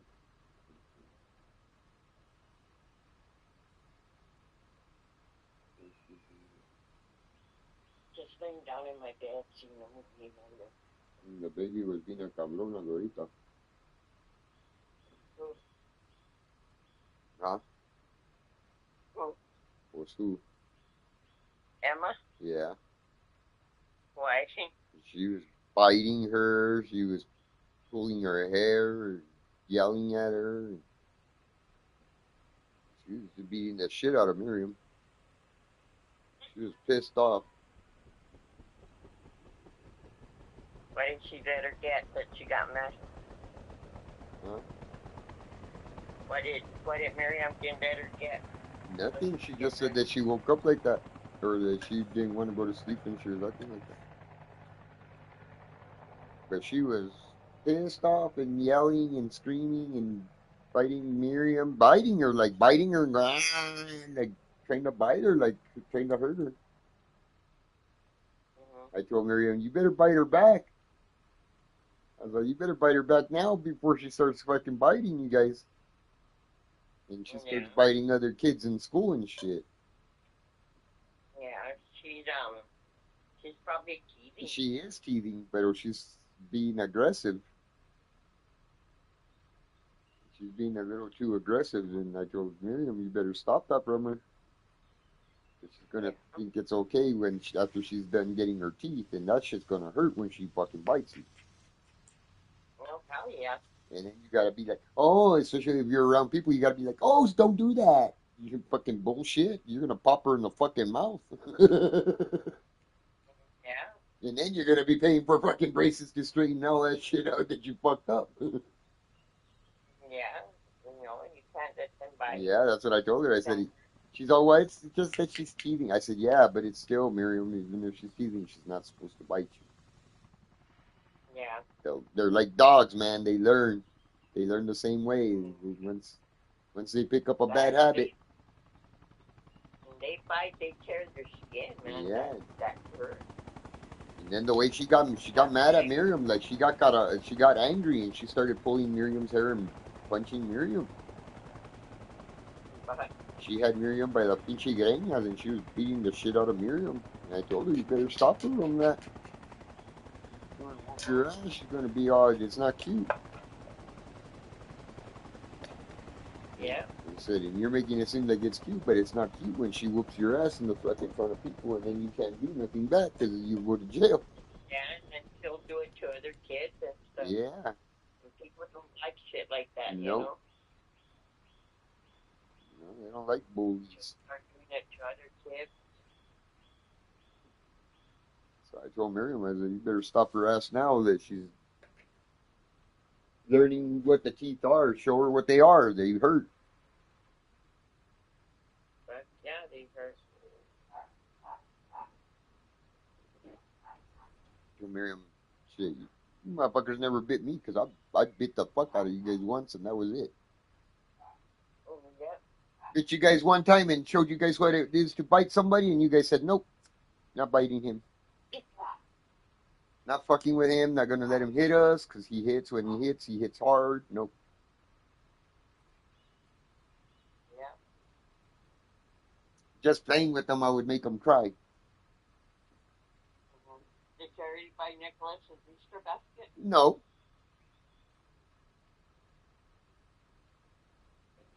No, I don't even know if he wants one. How do you know? Because all he wants is the fucking candy. Wow.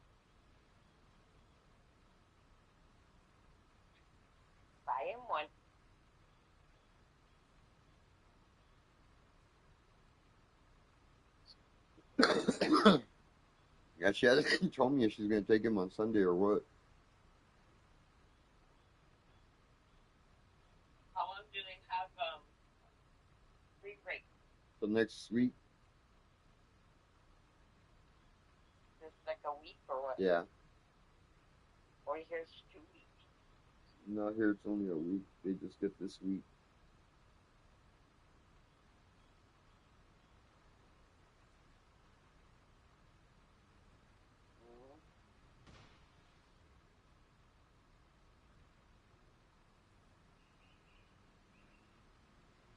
Damn.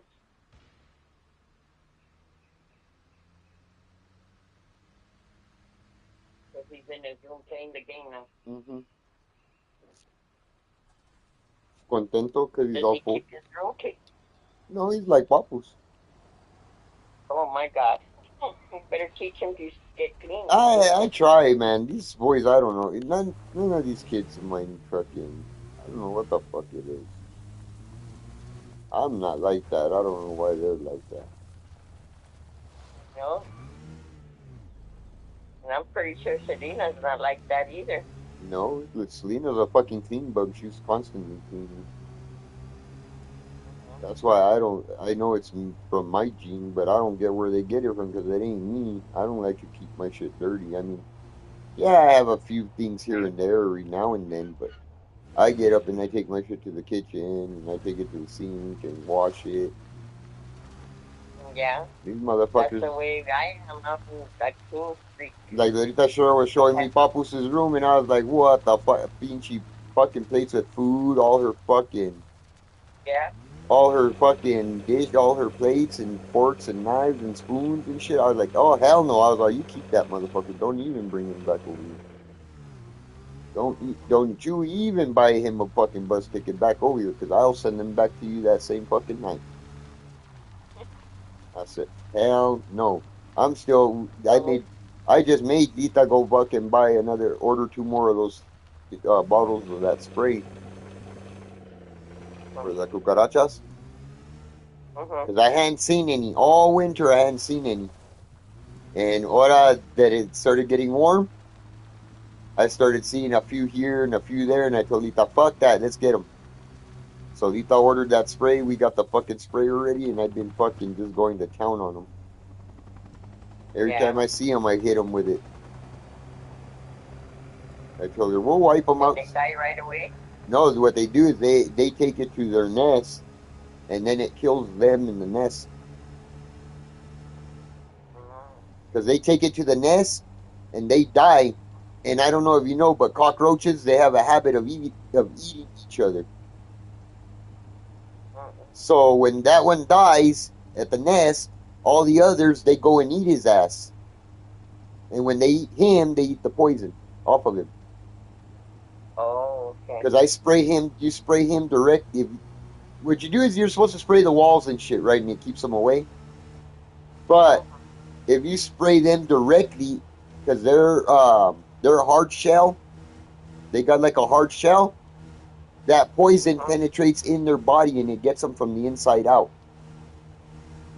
And and it's eating them from the inside out, they go back to the nest and die in the nest, and then the rest of them come and eat him. Because cockroaches they're cannibals. When one dies, well, make sure that Nicholas cleans his room and takes the plate, the food and everything Rita too, out when of she sees them, she hits them in her room on that end of the house. I hit them on this end, and she hits them on that end, and they have nowhere to go. Like, we fuck them up.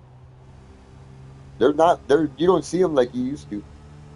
Like I said, you see one every now and then. I'll be sitting here, and one will come out crawling up on my TV or crawling on the wall or something that I'll see.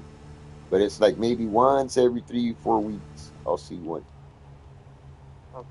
But you don't see them every day. Keep spraying them.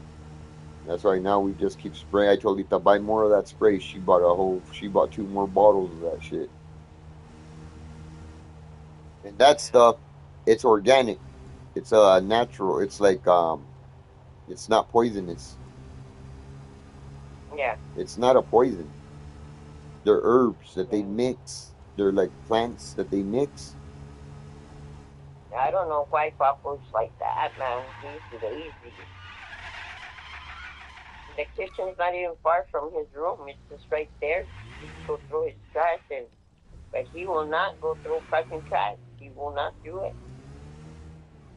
He has over there with the fucking bags of fucking trash and shit, throwing them. He will not throw the fucking trash. See, and that's the thing. I He'll can let it pile. like Nicholas let it pile up, but then I'll go and I'll tell him, "Hey, what about all this mess here?" And he'll get it and he'll go throw it, Yeah. or he'll Yeah, be Papa. like he already knows like right when he's gonna have to go home or whatever, he gets the trash and he throws it out of his room.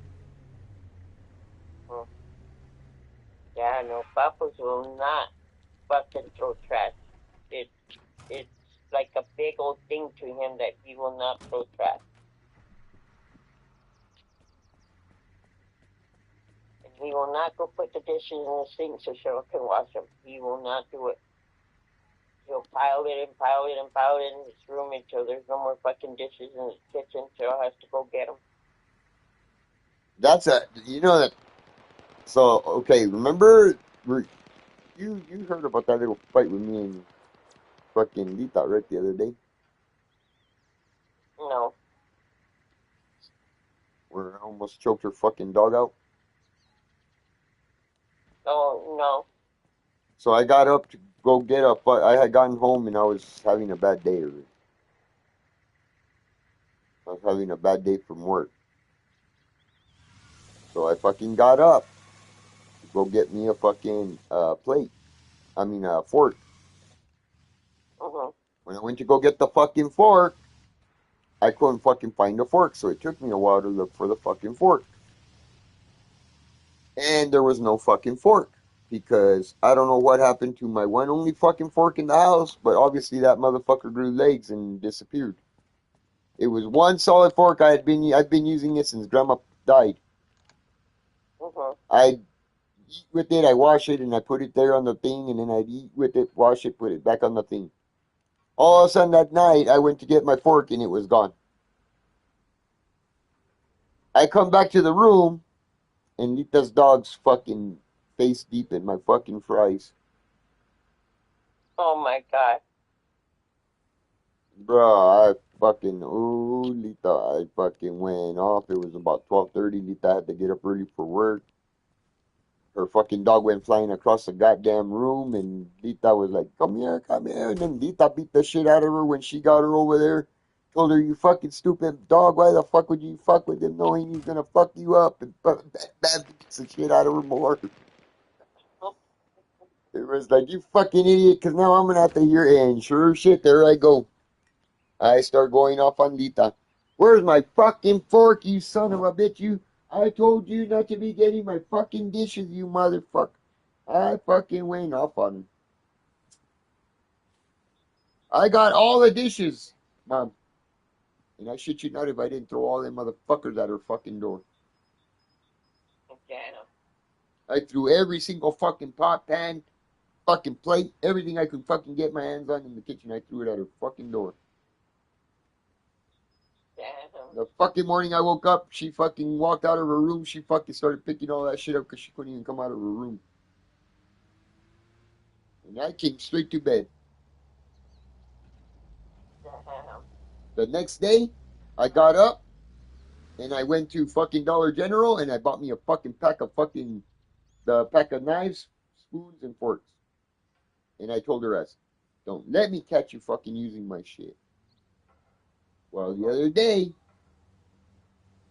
she fucked up, and guess what?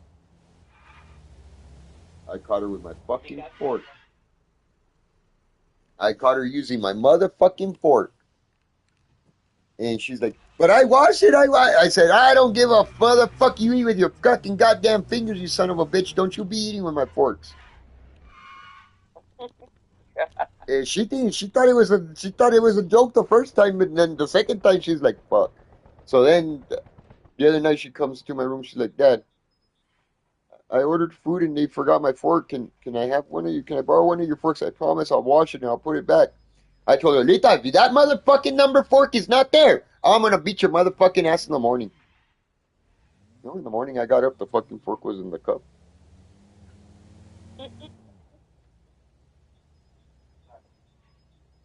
Yeah.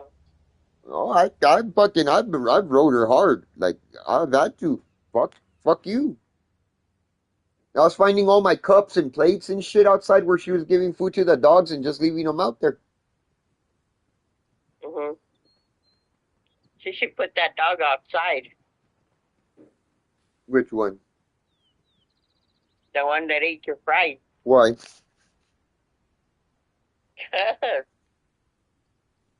I would have thrown them outside already.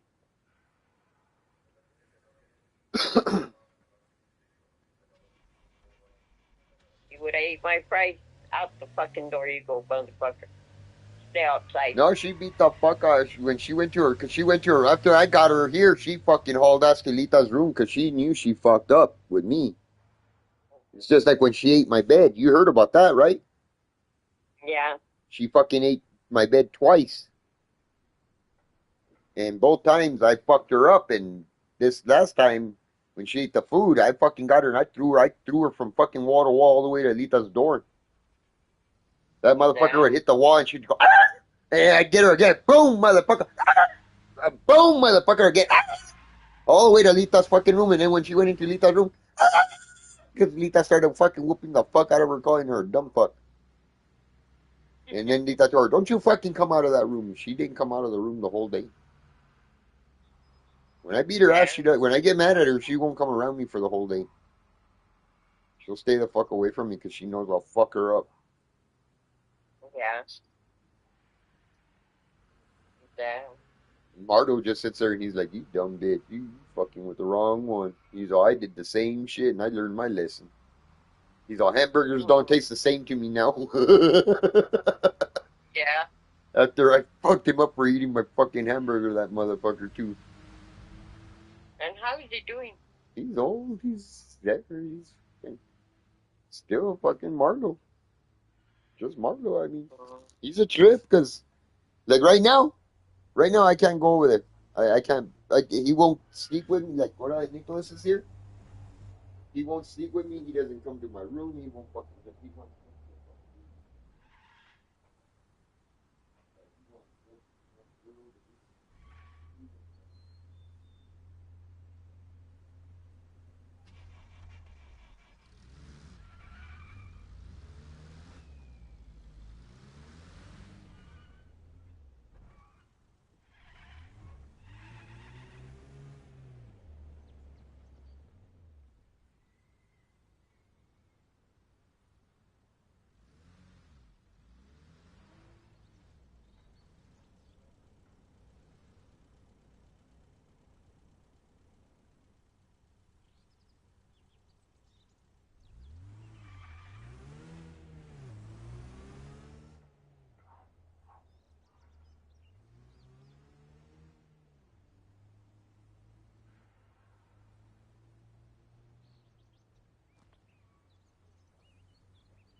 I told Lita the other day, I thought, you know, if he attaches to Nicholas, she keeps attaching to Nicholas like that, it's gonna fucking, Marlo's gonna rub off on him.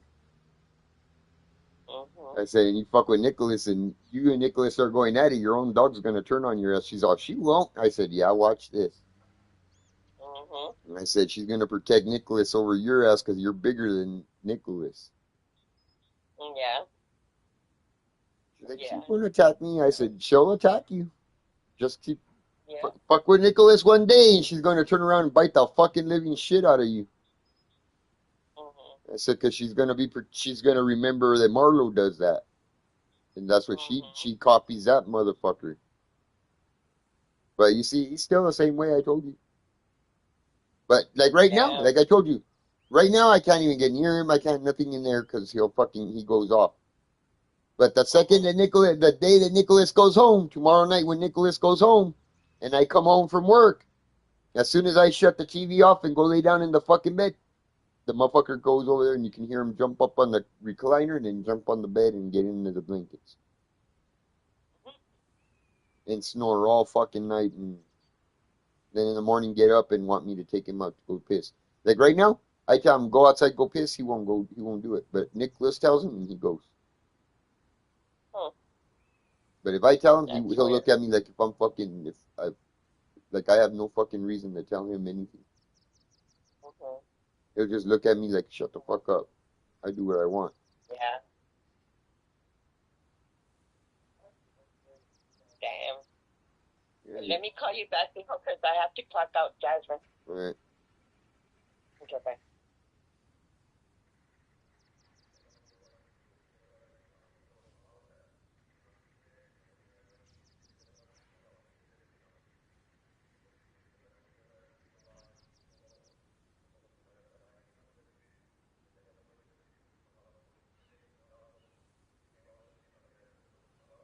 Because I'm not kidding around. Tonight, a chilling warning is sweeping through the Middle East. Iran is signaling that any port or facility assisting U.S. warships could be considered a target. The message comes straight from the Islamic Revolutionary Guard Corps, sending ripples through Arab capitals and U.S. military planners alike. Tehran insists that this isn't limited to the ship itself. Mojtaba Khamenei, listen up, because I'm not kidding around. What's yourself? The powers converge in a high-stakes summit. All of their leaders are dead, as far as we know. But they're all dead. We don't know who we're dealing with. We knocked out the first group. 446 travel calls.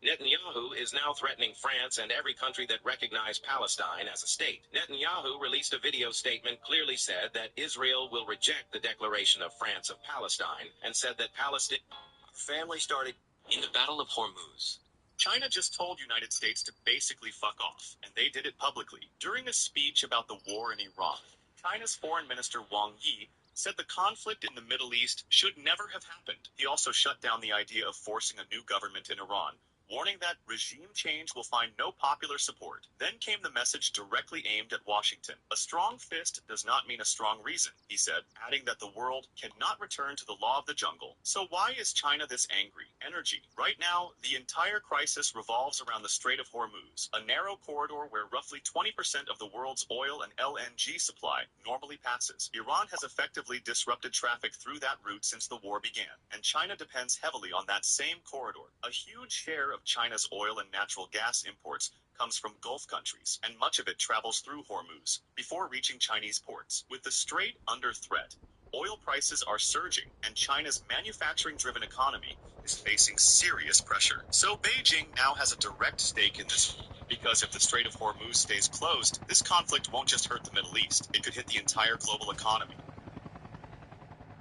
Unidentified drones are now popping up all over NATO, and NATO countries are being tested. It's becoming a major problem because last night alone, we saw unidentified drones in 3 separate countries. We're talking about Denmark, Lithuania, and Finland, and they were all in areas they're not supposed to be in. In Denmark, these drones were spotted over an air base. That's right, a military base, which is a big no-no. In Lithuania, 3 drones were spotted over their capital's airport, which delayed several flights. And then in Finland, we saw them over a power plant. These are all big no-nos. For Denmark, this is not the first time or even like third time that unidentified drones have been in the area, kind of teasing the system. But it is for Lithuania and Finland, in which it's starting to become a problem. And we really don't have answers on who's flying these things.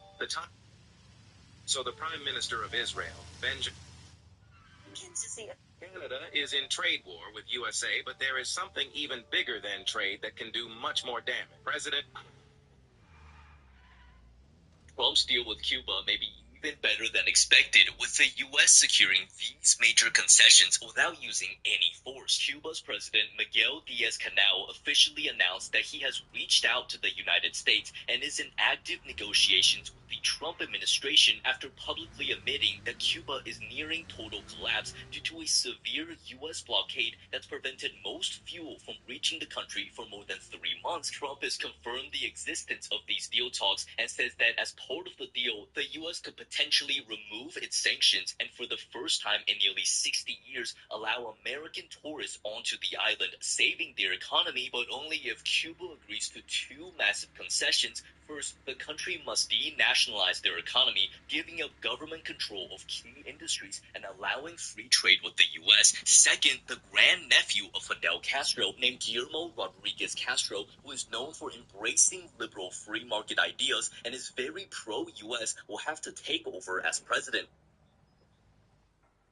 This morning, police in Missouri released body camera footage from last month when police were called to a home in Missouri for a suspected home intruder.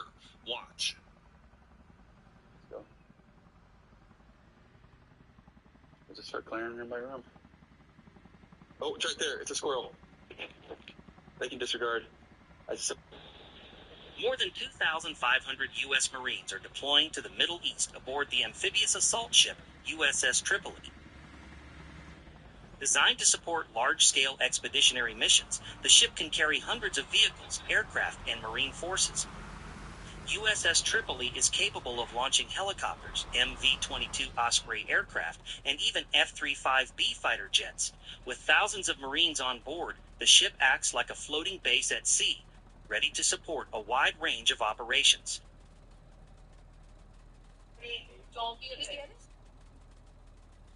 Yeah. Stop. All these puppies are for sale. It's not Savannah, because she's a little Cinderella.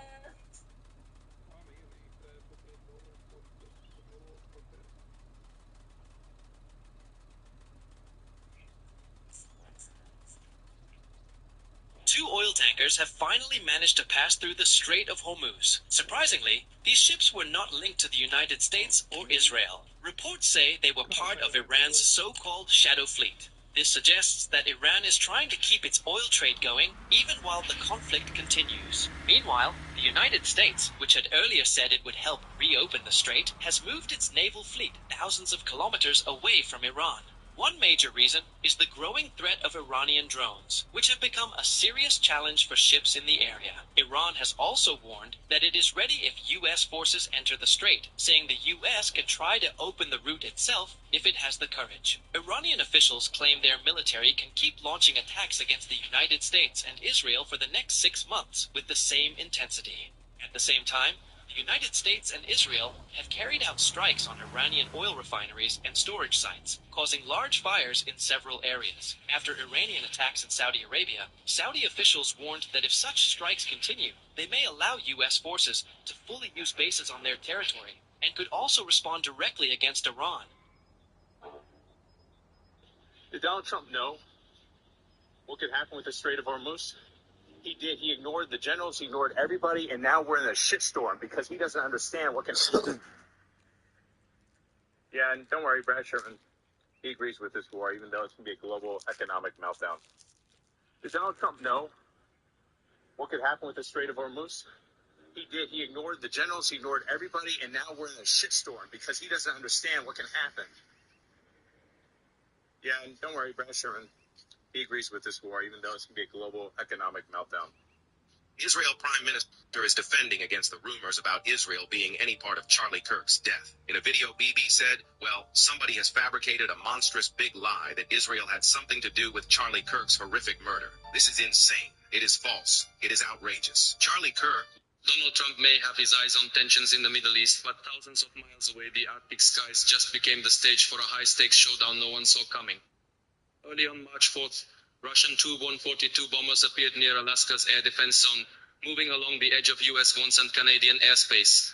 Within minutes, stealth fighters were launched.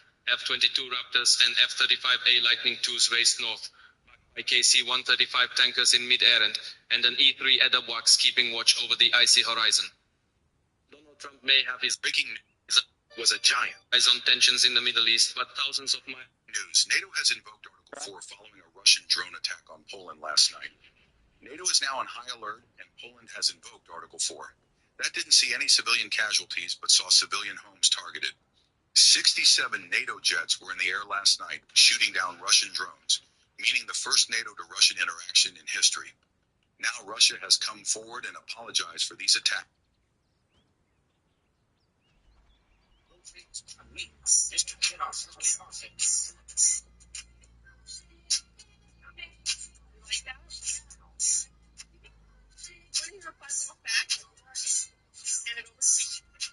actually a sample.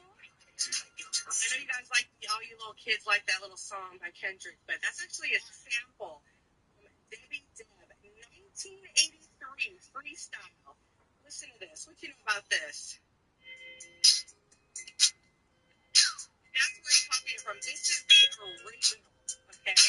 Debbie Deb, 1983. We like your music. Hear that? That's the original.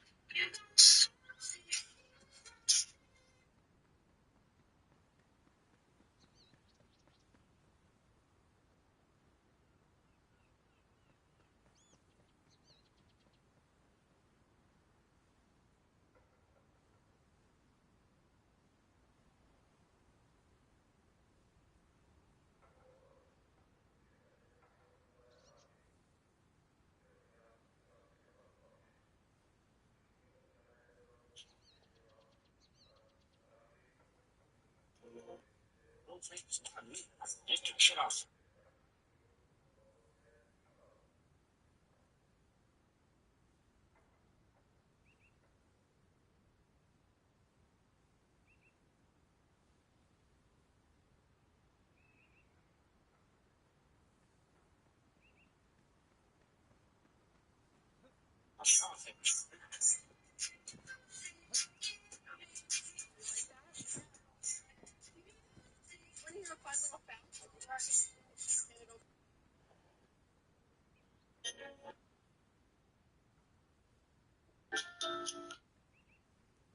Check this out.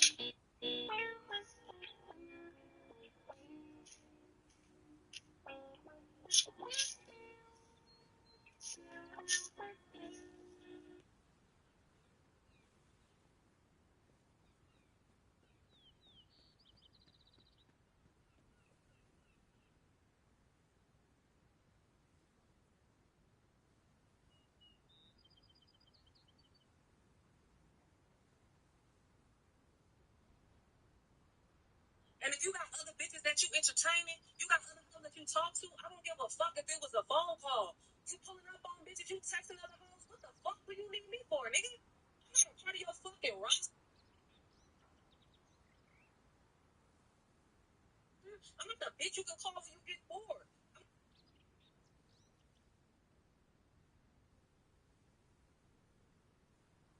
Breaking news. The U.S. Department of War has released the casualty figures of the U.S. military. Exactly what many people were worried about may now have happened. The United States has reportedly carried out strikes on Karg Island, a small island that plays a huge role in Iran's oil exports. Even though it looks small on the map, this island is considered a key economic lifeline for Iran. Karg Island is located in the Persian Gulf near the Strait of Hormuz. Nearly 90% of Iran's oil exports pass through this island.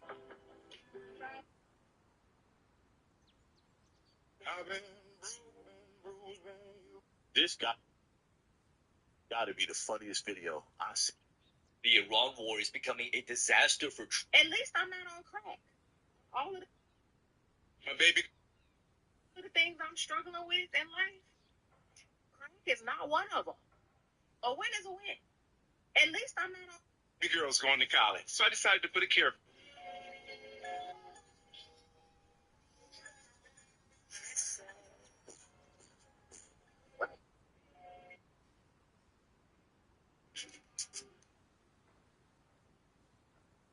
What if if the United States tried to launch a ground invasion of Iran, even though Washington says the option of sending ground troops is still on the table? But in reality, it is not that simple. Iran's geography acts like a natural fortress. In the north, there are the Alborz Mountains. In the west, the Zagros Mountains stretch across the country. These mountain ranges make it very difficult for tanks and heavy military vehicles to move quickly. And that's not the only problem. Inside Iran are two enormous deserts, Dasht-e-Lut and Dasht-e-Kavir. There is almost no water. For any invading army, the extreme heat and lack of supplies could become a nightmare. The eastern side of Iran isn't easy either. Near Afghanistan and Pakistan, the land turns into rough and difficult mountain terrain. So entering Iran from that direction is also very hard. Even attacking from the sea is not easy. If the United States tried to land troops using aircraft carriers, Iran could deploy naval mines in the region.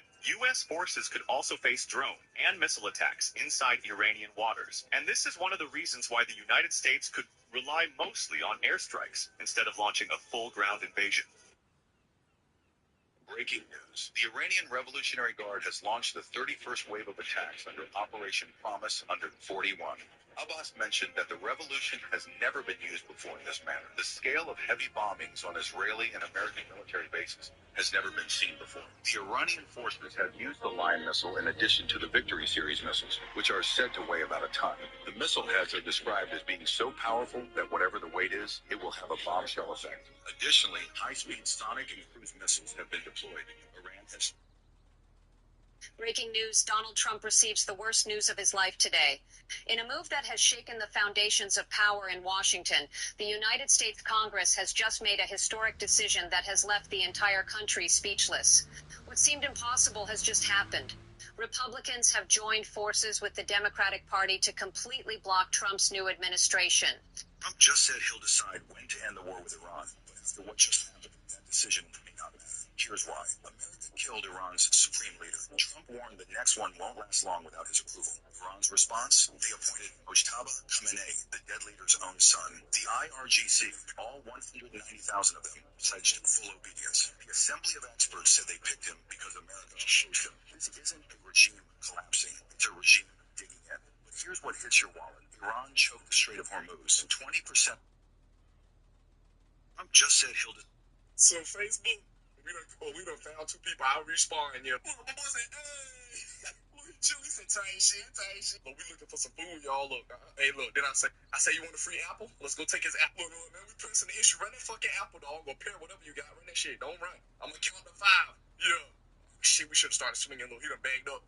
Yo, they did it. He running, y'all. We got his ass out here. Come here, man. Don't run. Yo, we on your ass. Yo, he think I'm a freshie, man. I'm advanced. I just respawn, you hear me? Look, he out of there, y'all. Look, goddamn, he is not trying to die, but I'm gonna get that apple, you hear me? That's my apple. I'm gonna get it. I'm gonna beat his ass. He got me out of birth, y'all. They did it. Look, I don't even know who that is. We lost him in the mix. Look, we lost my homeboy. Look, yeah, I'm still on his head. That apple is mine, boy. It's real out here in this field. Look, don't look back at me. Don't look back at me. Come on, man. Please, man. Nah, don't look back at me, y'all. He got me all around the goddamn wilderness. I'm gonna really beat his ass, you hear me? Look, y'all, watch this. Before I play this, I'm gonna let y'all know what he tried to do. He could try to hide in that bush. And look, mind y'all, this is a clip, but I already knew he was trying to do this before I clipped it. He could try to hide in this bush, and he think I'm gonna run past. I told you I'm not a freshie. I just respawned. Look, y'all, I called it.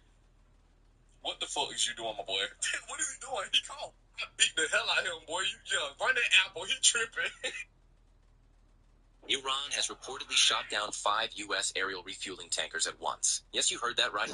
Today, on March 15th, 5 Boeing KC-135 aerial refueling tanker aircraft belonging to the United States were parked at Prince Sultan Air Base in Saudi Arabia. According to reports, the base came under attack by Iranian ballistic missiles and drones. During this attack, the 5 KC-135 aerial refueling tankers were damaged on the ground. This news was reported by the Wall Street Journal, which stated that according to 2 U.S. officials, the KC-135 aerial refueling tankers were damaged in the Iranian missile attack but were not completely destroyed. They can reportedly be repaired, and no casualties were reported. In a separate incident in Iraq, 2 KC-135 tankers collided with each other during an aerial refueling operation. One of the tankers exploded at the scene, and the crew on board was killed. The second tanker was partially damaged, but it managed to make a safe landing. Iran, however, claimed that the KC-135 destroyed in Iraq was targeted by an Iranian air defense system, although no proof has been provided to support this claim. An air... Rise. Have you tried the...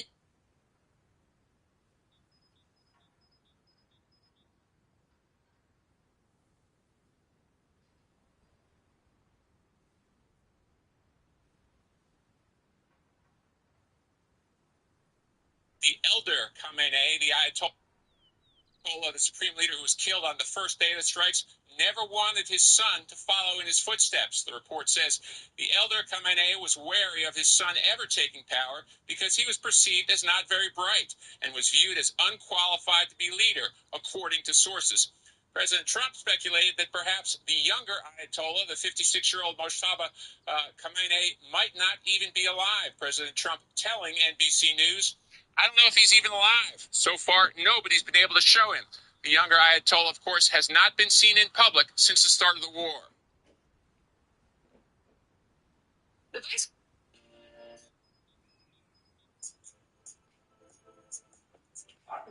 What color was your lipstick?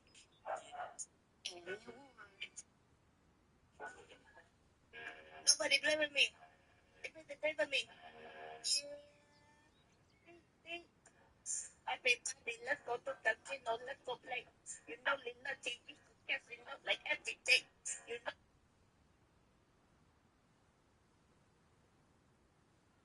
Dove Ben knows how far. Yo, Chet. If you mix mayonnaise. Cut my life into pieces. Is it one episode? Oh, hey. All the cool kids being taking tests before they being having sex. That's right. You want to be checking for the STI before you being enjoying the ride. Order, get type, get the install. Can be turning into something more this season. But if you been having the season, that okay. You can still be in pleasing. You just have to be in. Wrap it up before you go in. It's not gonna ruin the moment. So next time you wanna be in, get your freak on, just be in remembering. If you want my body and you think I'm sexy, just show me your test result. It matters to me.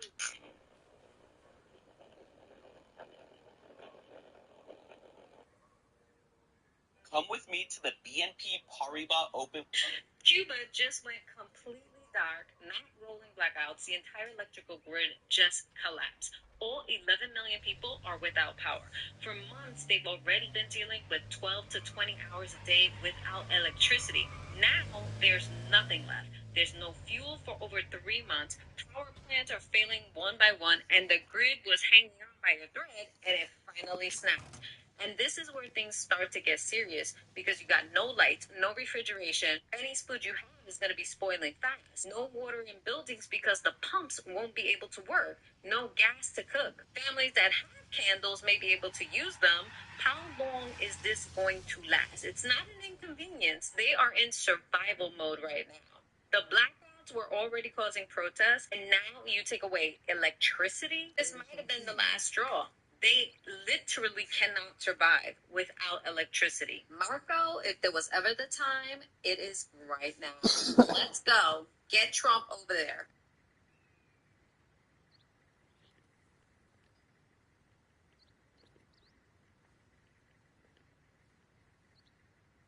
Hello? Yo.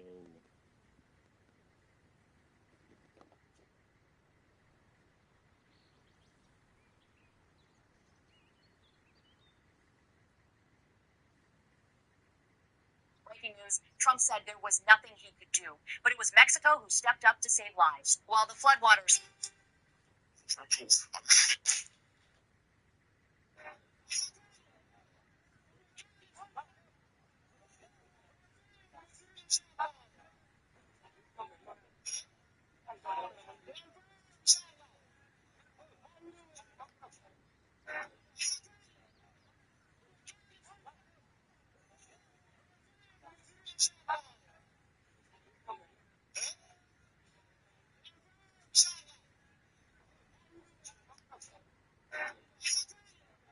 And this morning we're celebrating.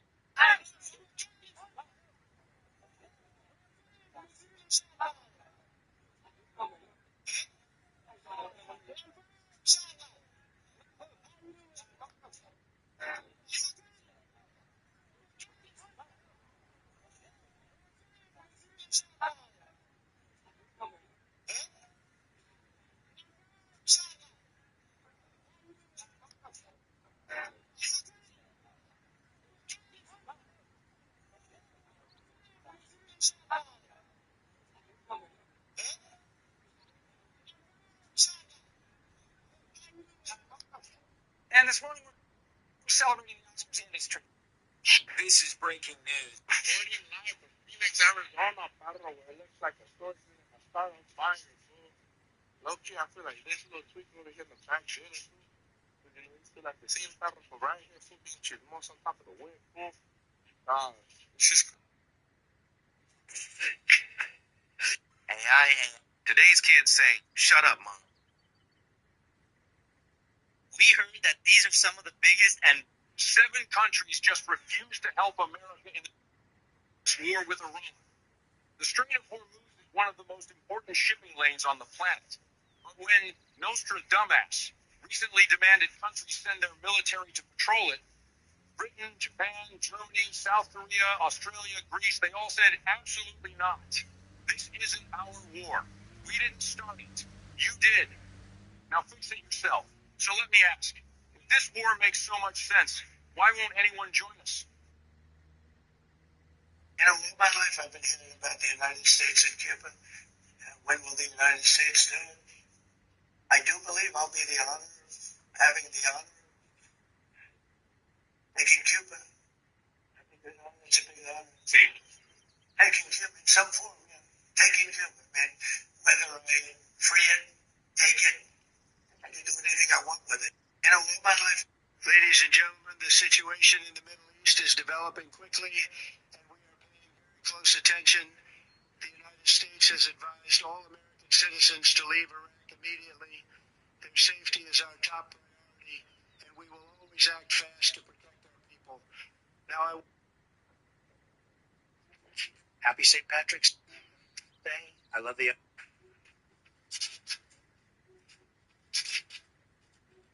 Now, I'm not an F student, but I do have student activities. It's this amazing bottle flip, double bottle flip. No one could ever do that. That's just me. But anyways, I'm going to show you guys how to remove this car lock if you want to. I didn't want you guys to do this. Please do not try this at home. This is for educational purposes only. Anyways, once you've secured it onto your seatbelt and to your car steering wheel, you would think, yes, your car's not going anywhere. There's no way someone's going to take this. But literally all you need is someone's windshield wiper.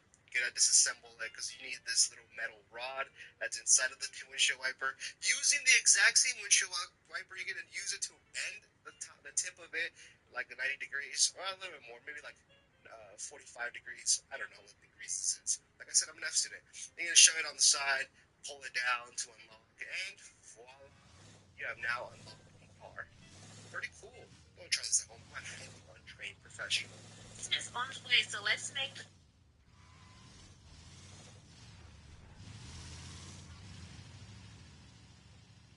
The universe rewards potential.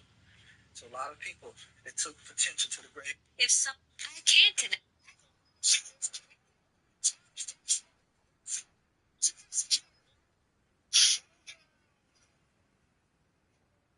I have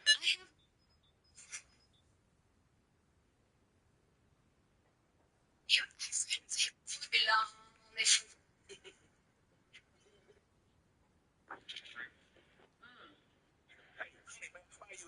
No, thank you, sweetheart. Alcohol is bad for my legs. Does it make them swell? No, it makes them spread. Well, hell, let me get you two. Hey, honey, may I buy you a drink? No, thank you, sweetheart. Alcohol is bad for my legs. Does it make them swell? No, it makes them spread. Well, hell, let me get you two. All right, listen, man. If you're not caught up with what is going on in the world right now, I'm going to bring you up to speed real quick. These people who have supposedly been voted into power with their electronic voting machines and things. The post holiday? Remember how the cows love licking my truck? This one currently has their head stuck in my wheel well. All right, let's get you out of there.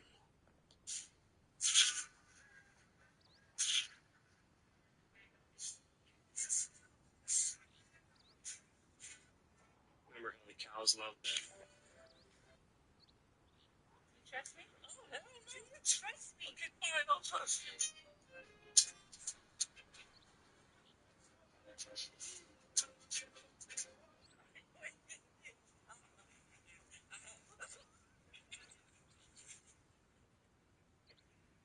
Hey, you think I'm gonna trust you?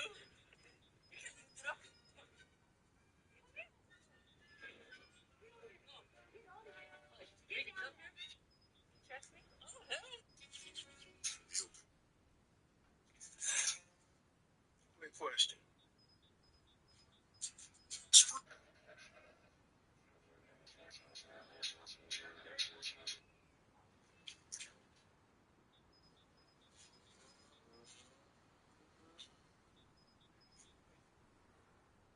Was it? TBC soccer. The kid. Chicken of the seas. It's really bad news. My gynecologist says we can't do it for 6 weeks. And then like 2 hours they go. Once I had it all figured out.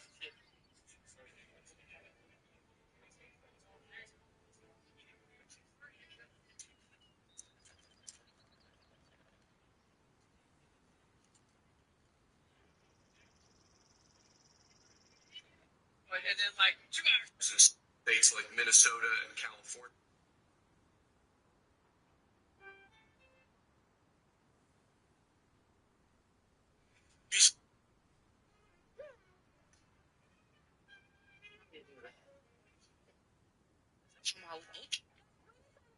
Wait, what are you doing? She wants her own too. You need to go inside with the kids. Raisa, what are you doing? Just wait and see. Raisa, where are you going? She thinks she can come back over here? Raisa, what if she doesn't want to fight with you? Then what does she want?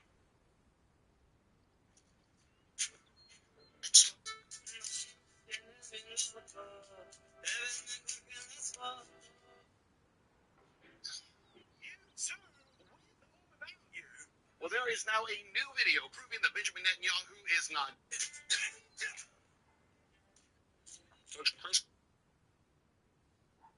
Connecting with music outside with no distractions can be difficult because I was never an ordnance officer. I was an infantryman, but I'm pretty sure that's not how you store a missile. They're using sandbags. Sandbags. I keep telling everybody, these people are not their sharpest tool in the shed. I was never an ordnance officer. I was an infantryman, but I'm pretty sure that's not how you store a missile. They're using sandbags. Sandbags. I keep telling everybody, these people are not their sharpest tool in the shed. I was never. Question from Instagram. Are you willing to die for Israel? America first or Israel first? You can't answer that question, sir. As an American citizen, you can't say America first. You sign your life away to Israel or to America, sir? Huh? Come on, man. We just vibing. Watch it. We're not vibing. Did I ask you a simple question? It came out of nowhere. Yeah, America first or Israel first. Here you are. You can answer. All right. You can answer now. Are you allowed to say America first? Are you allowed to? All right. Have a good day. So you can't say America first. Are you getting upset? I'm not getting upset. I'm just saying have a good time. You sound stressed. You sound stressed. You know they're killing children in Iran? They were filming Over the Top, and there was a bartender, manager, bouncer of a place called the Crazy Horse. It was right down the street from the gym where they filmed. And so they would come in there. Scott Norton and some other guys were in that movie, and they were not as big a names as Scott Norton. Yeah, shoot arm wrestler. Yeah, shoot arm wrestlers. They're like, dude, I'm working with a tank top on and stuff. They're like, I've never seen nobody like you. You should get into wrestling. And I actually said, I wasn't a wrestling fan. Oh, I was a roller derby fan. No idea, especially roller derby fan. Roller derby. Yeah, roller derby. Wrestling. That's what we went to roller derby. And so I actually said, I don't want to do that phony crap. And then somebody said, well, have you heard of Bam Bam Bigelow? And I'm like, dude with the tattooed head? Yeah, I know him. He goes, well, he made $1 million last year. I said, what? Maybe I didn't check this out. Somebody gave me, they said, well, Bam Bam Bigelow went to Larry Sharp, God rest his soul, the Monster Factory in New Jersey. I made a call to Larry. He's like, well, you know, if you get yourself out here, we see what we can do. The moment I got off the plane, he looked at me and he's like, I have a deal. How about you sign this and we'll get you going? I was in wrestling school for a short, I mean, maybe a couple months and really didn't learn nothing because all I was doing was drinking and chasing women. Yeah. And Jerry the King Lawler seen me. And Jerry, they were filming Over the Top. Oh my goodness. Yeah, what did you do? Shaved Bailey's head? You gave him a haircut? Oh, buddy, look at his forehead. Bailey, I'm so sorry. Oh my goodness. Leo, what did you do? You shaved Bailey's head? You gave him a haircut? I'm so sorry. A long time ago, I did a joke about a comedian who you saw on stage tonight by the name of G. Riley. And I played a practical joke on him years ago that's now known as the racist gift basket story. I had no idea that 7 years ago when we played this practical joke on G, that I would still be getting haunted by this joke. People now bring me Mexican racist gift baskets. And I'll tell you, no, and there's no cake in it, by the way. Let me just tell you, the first time it happened, I was in Los Angeles, and this guy walks up to me after the show, and he's like, "Hey, bro, got your racist gift basket." I said, "We're the same race." "Hey, whatever." "All right, whatever." I take this basket in the back, and it actually had things that I really liked in it. There was a Mexican blanket with a tiger on it, a couple bottles of Fanta, some Peña Fiel. There was a Mexican candy, freaking Pan Dulce, a Vicente Fernandez CD. Everything made it back to my house. Now, the more East Coast and the more down south we started performing, the more creative the gift baskets started getting. Fast forward to Mobile, Alabama. Really? Texas?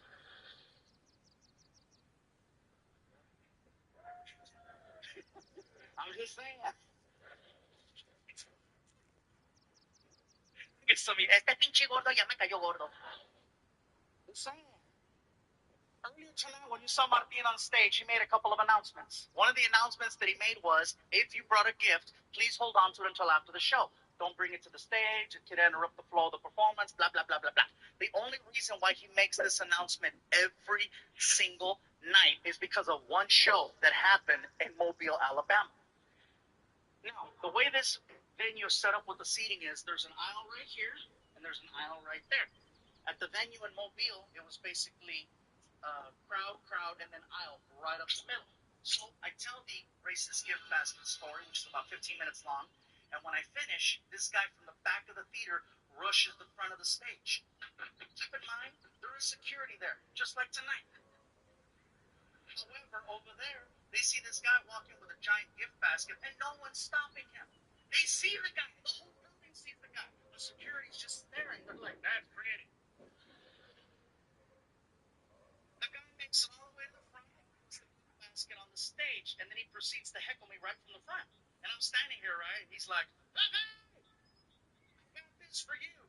"Thank you." Open it. "Sir, I appreciate the gift, but we're kind of in the middle of a show right now, so I'll be happy to open it after the show. Thank you for the gift." "Oh, come on, man. I want to see your face." I said, "Sir, how about this? How about you take the gift basket and you bring it over here to the side of the stage, and I'll have one of the security guards bring you backstage with the basket, and I'll open it when I get off the stage. How's that?" Come on, man. What's going on right now is that the crowd just heard me tell the racist gift basket story, and not this guy with a gift basket. They have no idea what's really going on. They have no idea that I'm not affiliated with freaking Duck Dynasty in the front row.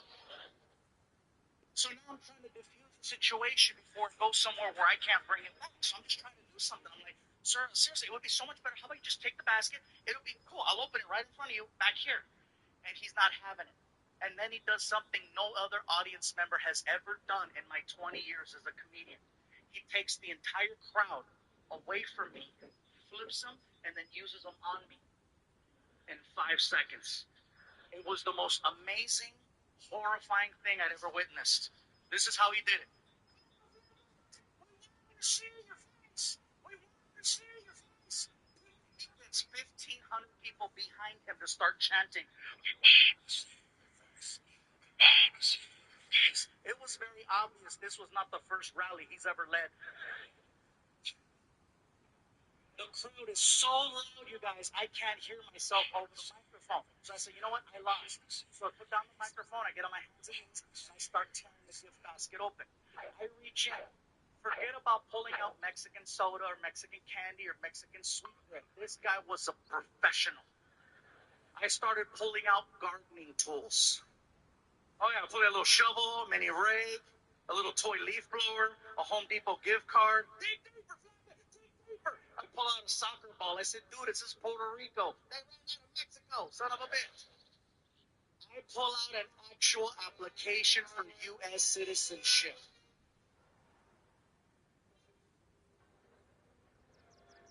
I said, it can't get any worse. Apparently, it does. Keep going, Flappy. I'm like, are you kidding me? I pull out a box of old school Crayola crayons. You know the box that has 64 in it? And it has a little window so you can see all of the colors that are in the box. All of the crayons in the box are brown except for one white crayon that's right in the middle. And I said, what the hell is that supposed to mean? And he looks at me and he says, welcome to my world.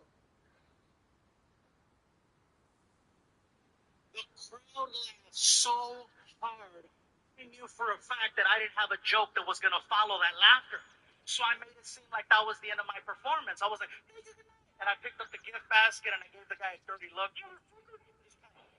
I go behind the curtain and Martin is standing there. And Martin's like, bro, you killed it out there. I said, they weren't laughing at my jokes, man. What were they laughing at? And I showed him the application. You're not my friend. So I walk into my dressing room. I'm upset. I close the door, put the basket down. I'm scratching my head, and I'm trying to figure out what could I have done to have prevented this situation. So I'm starting to play out scenarios in my head. Should I have grabbed the gift basket, moved it to the side? Should I have had security grab the guy, have him sit down? Should I have had security grab the basket on the guy? Everything that I'm coming up with is ending worse than what actually happened. Finally, I take a shower. I get dressed. Security shows up. Mr. Iglesias? Yeah. Ready? Yeah. So I grab my backpack, I put it on, and go to the door. I open up the door, let's go. Security sees the gift basket sitting on the chair, and he's trying to be nice and helpful. I'll get that for you, sir. Yeah, go ahead, bring it. Never know when you might need an application. So now we're walking out the door. We're walking out the door, we're walking through a parking lot on our way to the tour bus that's parked at the very back. As we're walking, he's having a little small talk with the guy. He's pretty cool. All of a sudden, I hear this.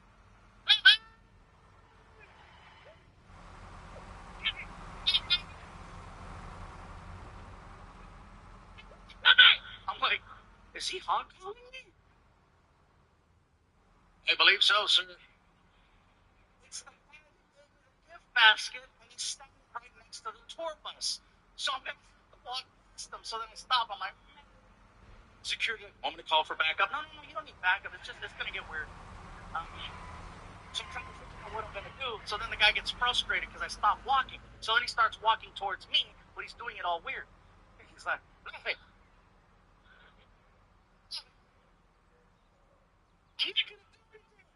And he walks over, and he's just all over the place. First and foremost, I just want you to understand something. I'm a big fan of yours. I know you don't feel that way. I saw what you said to me from the stage. The good Lord wouldn't appreciate that. But let me just explain something. I've been a fan of your comedy for a long time, man. Ever since the first time I saw you do that racist gift basket story, and you played that joke on your colored friend G. Man, first time I saw you do that joke, I wanted to laugh really hard, but I couldn't because I was at a bar sitting next to two black people, right? You can't laugh at a black joke in front of black people because they get all sensitive, so they chant civil rights and Rosa Parks and shit like that. Anyway, I voted for Obama, but apparently that's still too soon. You know what I'm saying? So I went home and I got on the internet and I Googled racist gift basket, and sure as hell it popped up and it had me a big old laugh. And I said, man, I love your comedy because you push the envelope, but you don't cross it. You know what I'm saying? At the end of the day, you guys are still friends, and that's the bottom line, okay? So I says, if Fluffy ever shows his ass in Mobile, be first in line to give me one of them tickets. And you showed up. My friends, we're going to go see the Fluffster tree. And I said, I bet you anything he would appreciate it if somebody were to get him one of them gift baskets like he got his buddy G. Except we got you the UPS version. UPS version? Shit, what can Brown do for you? You know what I'm saying? So, unfortunately, you got all offended by what happened, and it's very sad because here in the South we have this horrible reputation sometimes for not being the most hospitable people towards minorities. But I don't want you to feel that way. We weren't trying to scare you. We weren't trying to be evil to you. We love what you do. We were just trying to have a little fun, the same way you had a little fun with your friend G. You made it seem like it was okay, so we thought it was okay to mess with you. And by the way, do you have any idea the amount of time and energy we put into that basket? You have any idea how long I was on the internet trying to find a goddamn application for U.S. citizenship? In English? Are you shitting me? Pizza in Espanol? Ain't nobody got time for that. I'm over for a minute. Sorry for messing with your show. It'll never happen again. I just wanted to say face to face, mano a mano, I'm sorry. I love you and I'm sorry. And I was like, oh my God, I'm a dick. Sir, you don't have to apologize. I should be the one apologizing. I handled myself poorly. I could have done things different. I'm sorry for making you feel that way. And I'll be happy to take a picture. I see that, see right there. That's what I'm saying right there. My friends were like, the hell with that Peter. I'm like, no, that Peter is good people.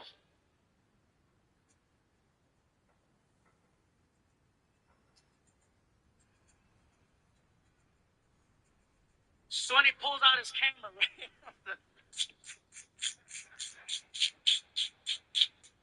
And he tries to hand this disposable fun saver camera to this 19-year-old security guard who apparently has never handled this level of technology.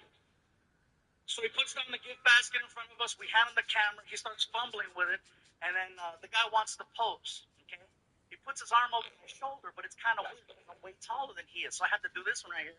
And now he basically has me in a headlock. And then he just starts ranting. Look here, Flusher, let me just tell you again how happy I am to have you right here. You're an amazing individual. I'm going to continue to pray for your success and for your family and your friends. You're a good people. I don't have any children, but if I ever have one, I hope he has your spirit. You're an amazing individual. God bless you. I go, sir, thank you very much for saying that. I appreciate that. If there's anything I can do, you don't mean that. You don't mean that.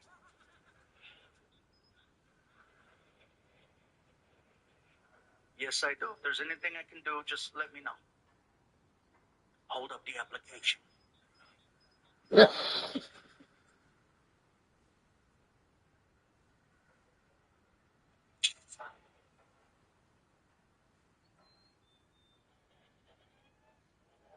That's called karma.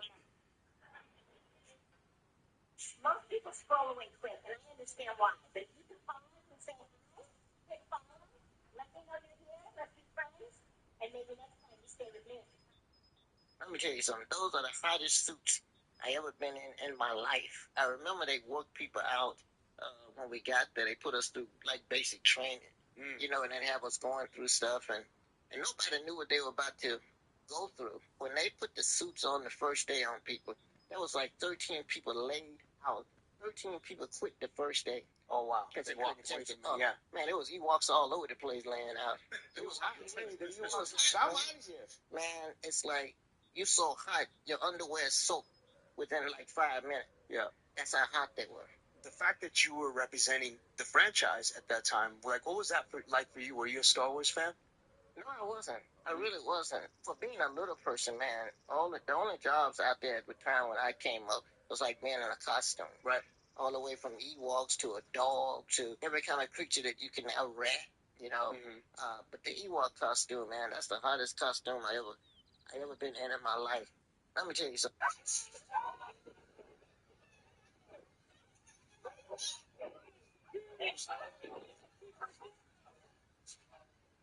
Hold up. Let me get this straight.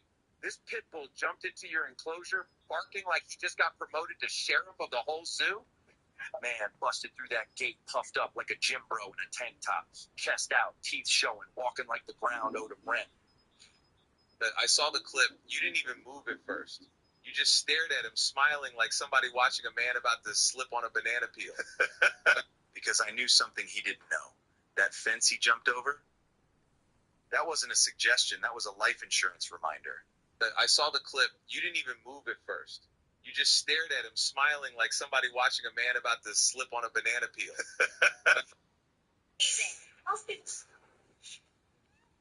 I have conversations with very good people.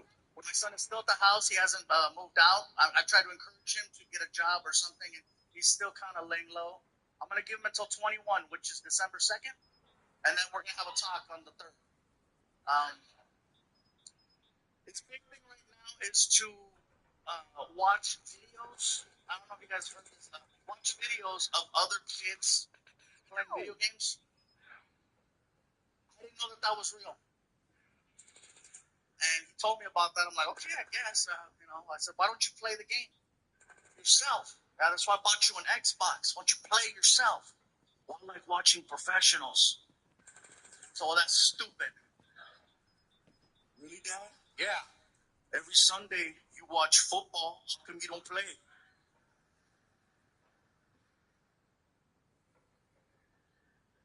Yeah, can you bring me up north? I didn't even argue. I just disconnected the Wi-Fi. Or the main? That is how you get even. Disconnect the Wi-Fi. Disconnect it. I walked downstairs one morning, and my son is sitting in a chair, and the chair is turned, and it's facing a window. And I said, well, that's weird. I said, Frankie, what are you doing? No answer. Frankie, what are you doing? Nothing. I said, what, is he ignoring me? Is he asleep? So I walked up from behind him, and I see that he's got the freaking the headphones. And so I said, oh, he can't hear me. So I look over his shoulder, and I realize that my son is watching a film.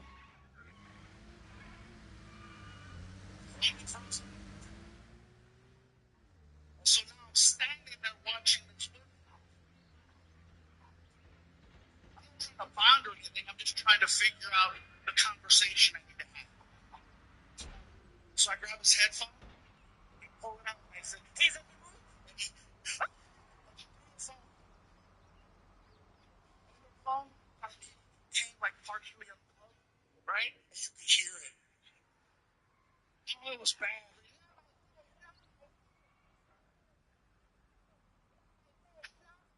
And he turned bright red. And he walked back over to me. It was so funny to me just to watch him turn red. I remember myself as a kid getting caught. He's just red. How embarrassing. How long have you been standing there? I said, long enough to know not my face. Are you going to tell my mom? I said, Frankie, I would never do that to you. I'm going to tell everybody else.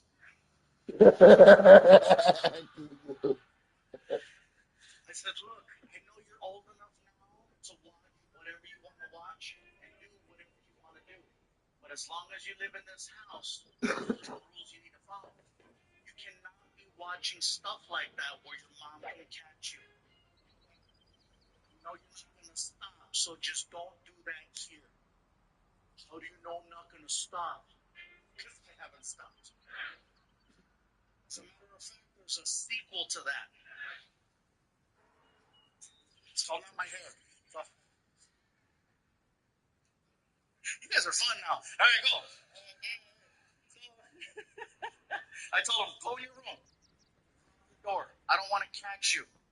Okay, so let me know. So I don't care. I'm going to text you? Never mind. Just...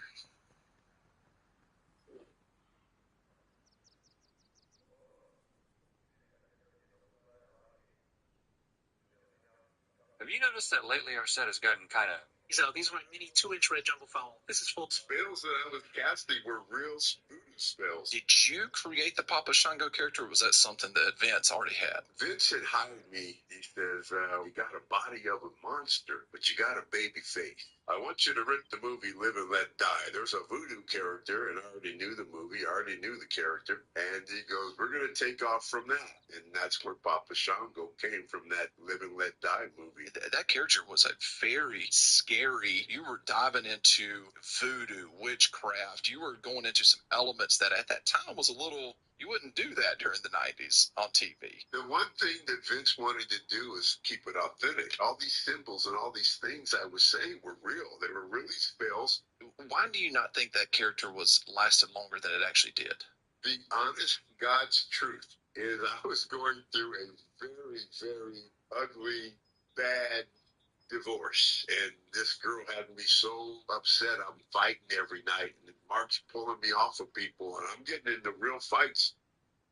I submitted the documents, and within the hour, I heard a response back. One of my favorite things about Lemonade Pet Insurance is that you can submit everything online, and it's really fast. And if they need to follow up with your vet, they will make the calls, and they will communicate. Spells that I was casting were real. If they fall asleep instantly next to you, it's not boredom, it's trust. Most people think that when their partner falls asleep the second they lie down, it means they're not interested, not present, or emotionally checked out. Falling asleep quickly next to someone means your nervous system feels safe. If I puke up clear liquid or white foam, it means my tummy isn't feeling great. Today I'm turning servers. I see a lot of actors here, they scared because Jim be going off book. And I said, oh shit, that's right down my line. Yeah. You know, because that's what I do. You think just because I'm small, you can just push me around? Well, come on, my friend, let's book it. I'm going to give you a little lesson in no center of gravity. I remember they showed him, they said, look, Tony can do the nunchucks. The nunchucks changed everything. And he was just looking at us like, he started coming up with ideas, you know, his mind be working, you know, and we started doing this scene. Man, everything was flowing.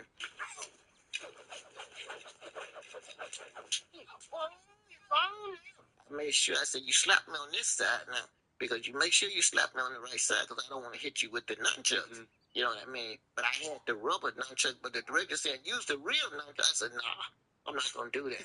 I'm not going to take Jim. I'm not going to do that. You know, but Jim is just, oh man, he is so good. His comedy is at another level. You know what I mean? His mind be going 100 miles an hour, but he always come up with good stuff. I just remember him coming over to me when we had done this thing. He said, man, you're great. He said, we should do a movie together, a cop movie. I would love to do something else with you. I just remember, I was like, wow, Jim Carrey said he want to, you know, do something with me. Did you know men go through their... So this is by far our creator's most broken duplication glitch we've ever seen. People are using it to get infinite trigger grenades, any throwable item. You can duplicate rubber ducks to have over 100,000 per stack and walk away with 5 million in one run. And it's one of the easiest things we've ever seen. So I'm posting this to tell you about it so that hopefully Embark can fix it soon, because it is absolutely breaking the game. But to do this, all you need is any throwable item, and you need 2 of them in your quick use at the first slot, and then you're just going to split the stack, bring the first one over onto the second one, split the stack again, and there you go. Now you can throw whatever you had infinitely, as well as pick it up and exit the match if you want, or decide to blow everything up, which goes like that. My greatest feat of strength, tombstoning you. I guess I was the heaviest. Yeah, I'm pretty sure you were the heaviest. You went up like a champ. Somebody your size, though, even once you get them up there on the shoulder, that's part one. I was helping you. You didn't realize it. No, I know exactly. Believe me. Light as a feather. Light as a feather. And you did. Light as a feather. Yeah. No, it was selling myself. I had all of that adrenaline, because that's during the whole match at WrestleMania 22. Yeah. That's all I'm thinking about is at the end of this, I'm going to try and tombstone him, and and not kill him, and try. Yeah, and that's the biggest thing is not hurting somebody. Not killing. And when I had got you up on the shoulder, I was like, oh, that was good. But now I've got to move you from my shoulder and put you in that spot and hold on for dear life. Because I was like, man, I was pretty proud. I was pretty proud after that. My greatest. Did you know there's a whole community in Mexico who are black? Nah, mixed. We gotta go straight to the airport. Your fridge. We gotta go straight to the airport. We're on time, but we're still, not in airport condition. Ryan was trying to push me to the airport, and you saw Ryan, and you see it. She has a yeast infection. If you sleep with the fan on, it is extreme. Taker was a biker. This is Undertaker. He was good friends with Chuck Cito, the former president of Hell's Angels. And a lot of times we'd have the Angels and the boys come around. Chuck always come around, wonderful guy. And Taker knew all these guys. This was very normal to him. And also, you got to remember during the time that we're doing this, you had all kinds of crazy characters when I came in 95, and those characters all went away. Well, one of the craziest that actually worked was The Undertaker. And now you're getting to this reality-based thing, mainly because of Stone Cold and DX that we're getting into. I think it was a natural progression. I think it was also a very good progression. You had the Kid Rock song had just come out at just the same time. That American Badass was over, man. When he came out as American Badass, it was so different. But it was him also. He didn't have to. This is what would happen to a man who drinks alcohol regularly if he started drinking 1 cup of Rise mushroom.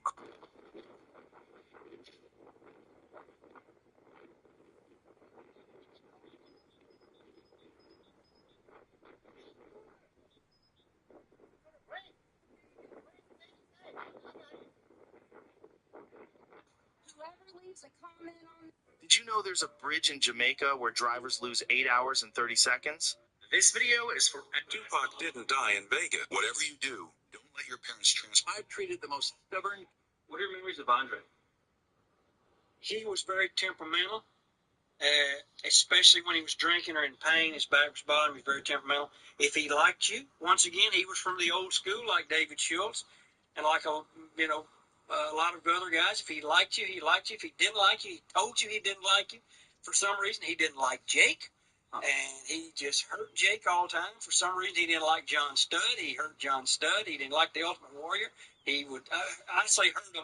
He would just abuse him a little bit with his body, step on Jake's hair and grab him by the arm and tell him to get up and try to pull him up while he's standing on his hair.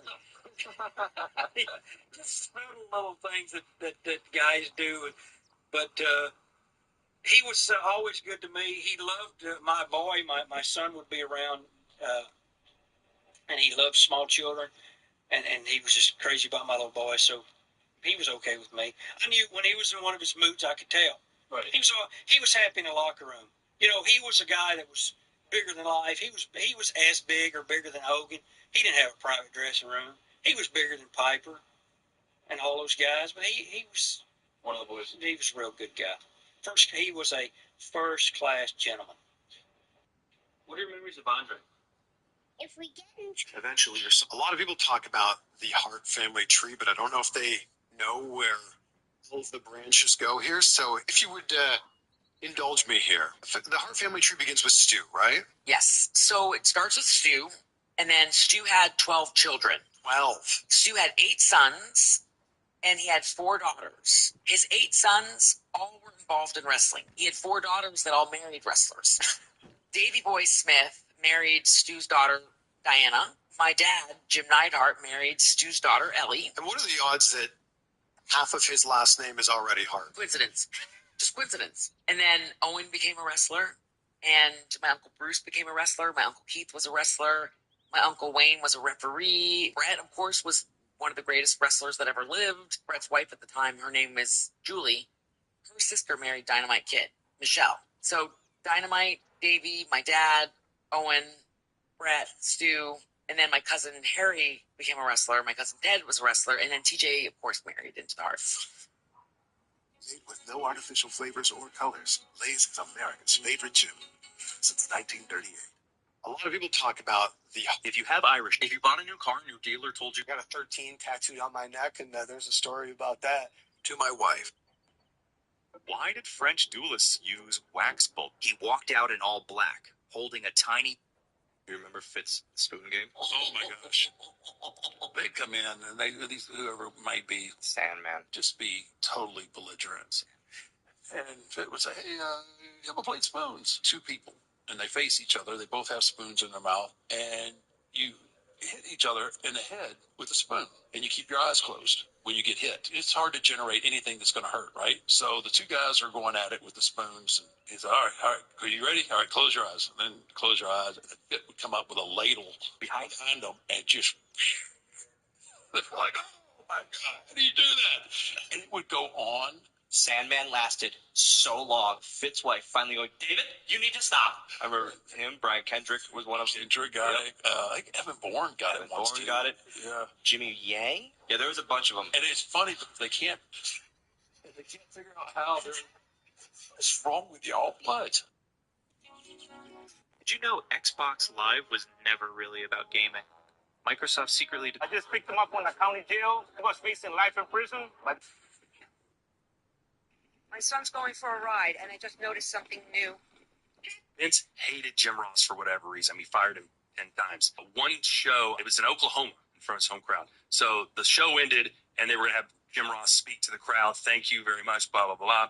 So Jim Ross is in the ring, and Vince tells me, grab a mic and go down there and ask him. He gave me some questions. So I'll go down there. Sorry to interrupt you, JR, in front of the crowd. I'm like, but how does it feel to be getting released by WWE and fired by Vince McMahon because he just doesn't think you're that good? And all these antagonizing things. Wow. Jim Ross looked at me and goes, can I please have the microphone? And I'm thinking Vince is going to kill me if I give him the mic, but I was like, I just handed him the mic. I was like, I'm not going to do it. And I'll take the abuse. And JR went and said, I know you weren't, those weren't your questions. Those were his. So anyway, long story short, they don't fire JR. Maybe that's when they put me on ECW. I don't remember. But we're going to give you this show. You're the guy in waiting until Jim Ross is done. Vince hated Jim Ross for whatever. But when we hit New York, he go gangster. He like on some. And Arc Raiders, you can kill a Rocketeer with one Hornet driver. That's a Hornet driver. You can get Hornet drivers off like all the time. Wait, how? It disables it. One Hornet driver. Is it supposed to do that? Welcome to the water dump. They would dump snow into a mold before slamming the top down to push out any air. Then they're stacked in a spiral shape around a special pole, which helps keep it perfectly circular. Then the blocks are shaved down. A doorway is carved, and when the top is reached, a frame is used to create supporting arches. After it's finally filled in, the whole thing is sprayed with water, which forms a thin shield of ice to lock the blocks in place. And once you're inside, the dome shape spreads the weight and prevents it from collapsing, while your body heat is trapped by the blocks. This makes the inside up to 60 degrees warmer than the outside. Did you ever witness anything with Randy, the way he treated Elizabeth? Was he, because I had done that with other guys that said he was really paranoid that he'd lock her in a different room? Yeah, how about that now? Here you are, the macho man. Ooh, yeah. You're the macho man, and macho man means you're macho, manliness and all this. But yeah, here was a guy who was so paranoid that somebody's after me. He's always looking over his shoulder that somebody was after him, and he wanted to make sure that nobody got near his woman. As if anybody cared about Liz. The story's been floating around for years. Liz was kind of running around with the boys up in Lexington, Kentucky, prior to Savage ever meeting her. Savage had a fight with Hustler Rip Rogers, and basically it all stemmed over the money from their promotion up there, and Rip's got a lot of good stories too. Boy, he could tell there's some better, but he was the one who introduced her to Savage. He was like his rat, right. And so. But here Savage was very protective. No one wants to see Liz. He'd lock her in the locker room. He locked her in the locker room. And where was this building? Poughkeepsie, New York. I guess it was downstairs in that basement. It wasn't even a locker room. It was like a lady's bathroom, or just a little room, or storage room. We were there 2 weeks ago. And it's unbelievable. I don't know if you went down in that basement. Yeah. If I went back in there, I could find a room where he would lock her. He'd lock her and leave her in there. Now, what if the place caught on fire? What if she got sick or something and needed out? Is this some paranoid freak? To this day, I made the most money in this business wrestling Savage. I made the biggest name for myself, probably going in the angles against Savage with all the stuff we did. Right. And to this day, if he walked in this room right now, he would say, "Ooh, don't man." And I'd look at him and go, "Ooh, macho man." And that'd be it. A handshake, and that would be it. There would be no cordial conversation of any kind. And we worked together for a year straight. Did you ever witness anything with Randy? Before trying it's a good day to be indigenous. As it was mine to pill for a week, correct? It's a good day to be indigenous. As I was minding my indigenous business, I was enjoying the view indigenously. Next thing you know, a couple of aunties showed up to tell me something. They said, "We have a friend that would like to challenge you." So I said, "Is it one of you? You must know that my hands are rated E for everyone." Then someone says, "No, it's me." I looked over and said, "Colin, is that you?" He says, "No, my name is Bass, and I'm here to kick your ass." Then I said, "What? You want to kiss my ass? Ever sick?" He started laughing, then he pinched my nips and punched me in the face. I shouted, "Scotland, do this. You made me do this." I started floating like the fry bread, stinging like the grease. He put up a good fight, but it wasn't good enough. I put him to sleep with the indigenous slap, then said, "I barely hit you. Let me help you get up and get off my land," as I threw him off the cliff. Oh yeah! It's a good day to be If you mix ketchup with brown sugar and a splash of I watched a match that y'all had Madison Square Garden in '92. He would do things, and you'd fall out, and you would just sit right back up immediately. Oh, in '92, yeah. There was a moment he gets up to the top rope, and he turns back, and you have now set up, and he just sits on the top rope and just drops his head, and it's like that is so good right there. That moment of frustration. I remember that. I remember that. That's just storytelling. That is what at the essence of what we do, and it's such a simple thing though when you think about it. But how much it meant, how much it stuck out to you. Yeah. And that's the key, and that's one of the key elements to being a great storyteller. It's not the moves that you do. Yeah, the moves are cool and they're vital to the match, but it's those in between transitions that make the story. And you could feel Brett's frustration. So frustrated because he's done everything to you. He's worked with everyone else that he's wrestled. Everyone else that he's wrestled, they say they're done. They're not getting up, and you just kept getting up. And it was, instead of him just running over kicking you, it was, Jesus, why? What's up with this guy? Right.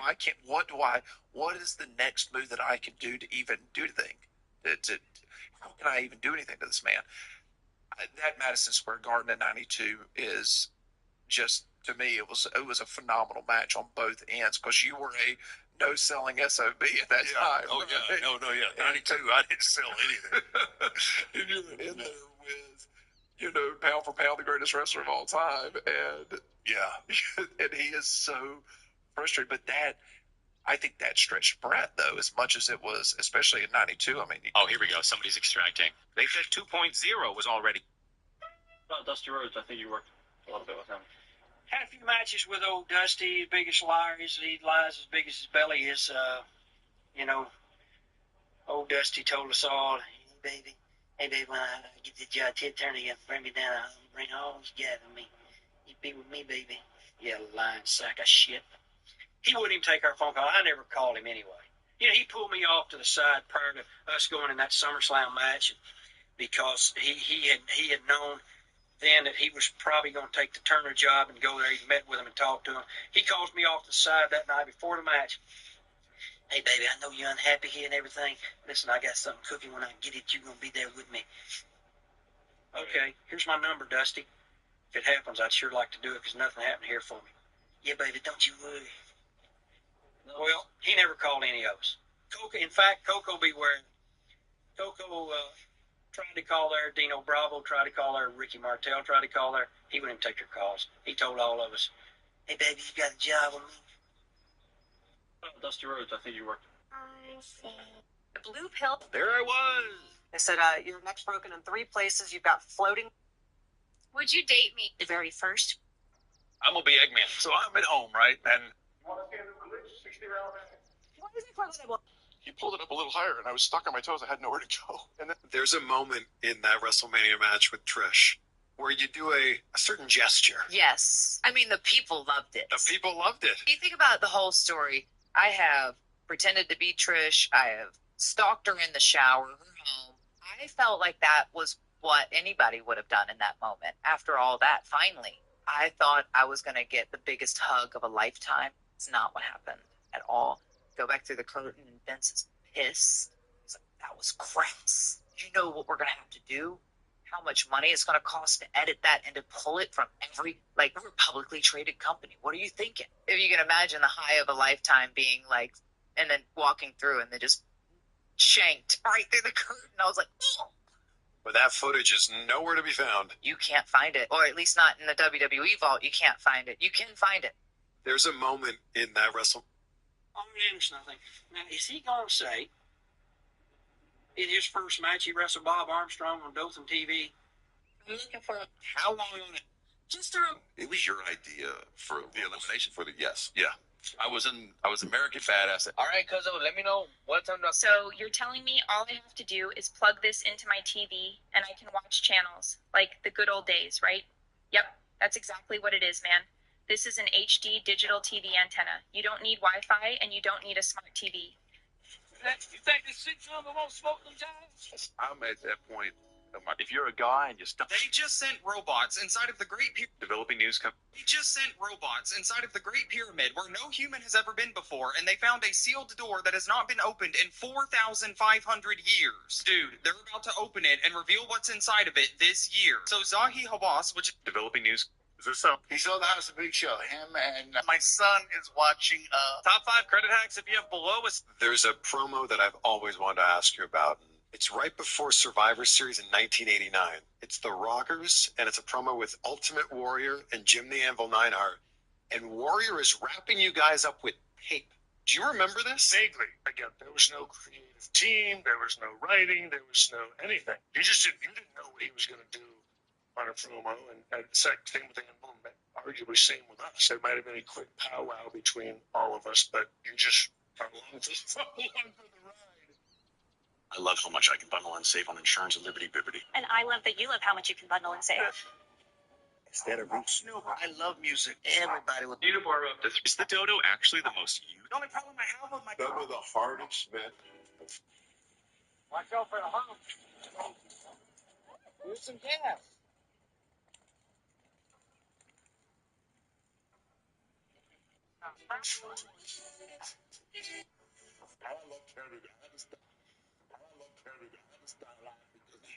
Kevin don't give a shit.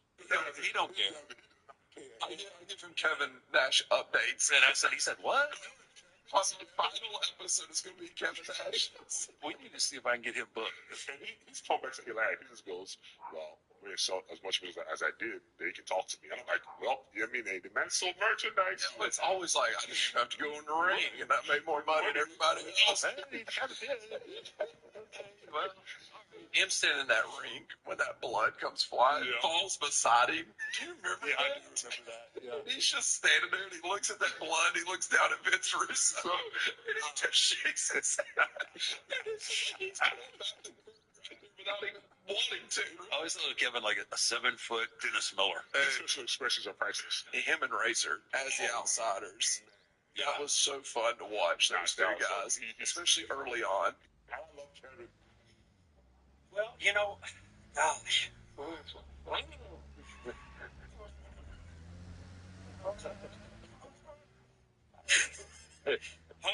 Christ.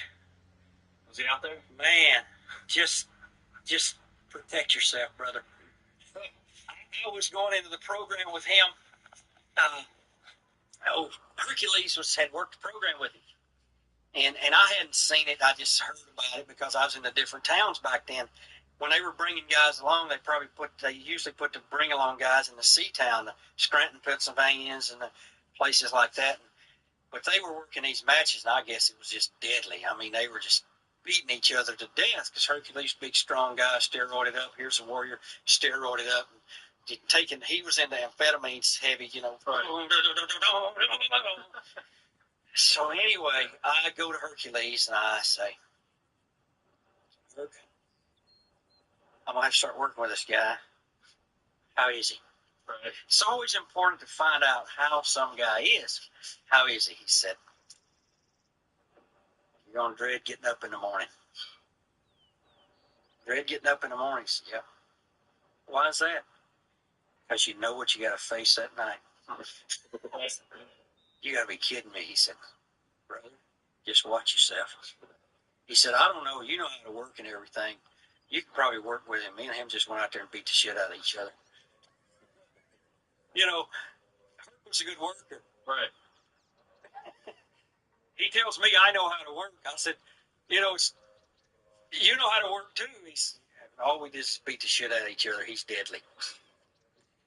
Holy Christ, was he deadly. But you know, I was with him for about 6 months. All I could do, I did, was protect myself. I taught him to slow down and to relax. Rick Rude was a debt of gratitude. He taught him actually how to work. Rick Rude took him 20-minute matches every night, high spots, did a lot of stuff with him, and ended up having a really good match at a SummerSlam or one of those pay-per-views with him, and then he went on to work with Dino Bravo, and then on with Hogan, and then Ward's turned out to be an okay worker now. He lost some of that appeal, I think, to the crowd, because for him to go out there and go 20 minutes is like putting Goldberg in the ring for 20 minutes. You want to see this guy do 3 minutes, the jackhammer. You want to see the Warrior come in, and shake the ropes, run, bing, bing, bing, bing, bing, hit the guy 1, 2, 3. That's what you want to see. I think one of the biggest pops of all time, though, was when he came through the curtain in Madison Square Garden at the SummerSlam. When I said, I don't care who's out here, I want to wrestle anybody, it doesn't matter to me, bring out anybody, nobody can beat me.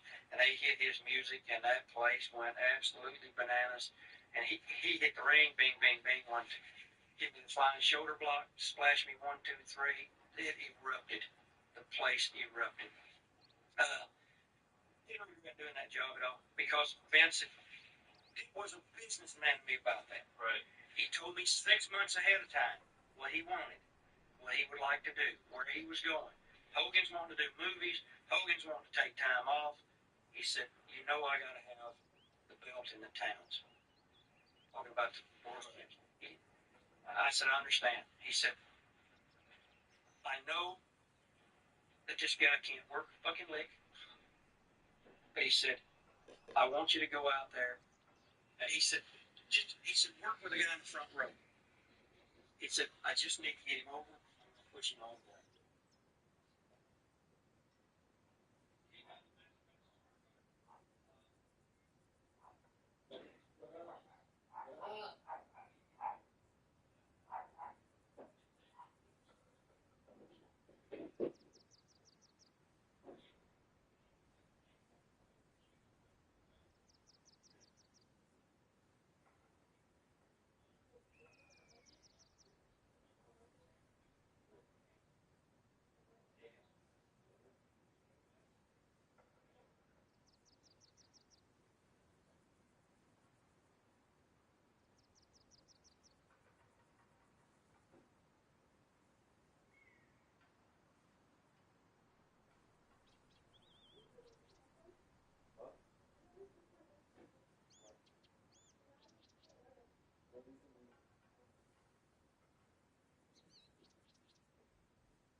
So good. I said, golly, Billy. He said, what do you think? He said, I'm drunk all the time.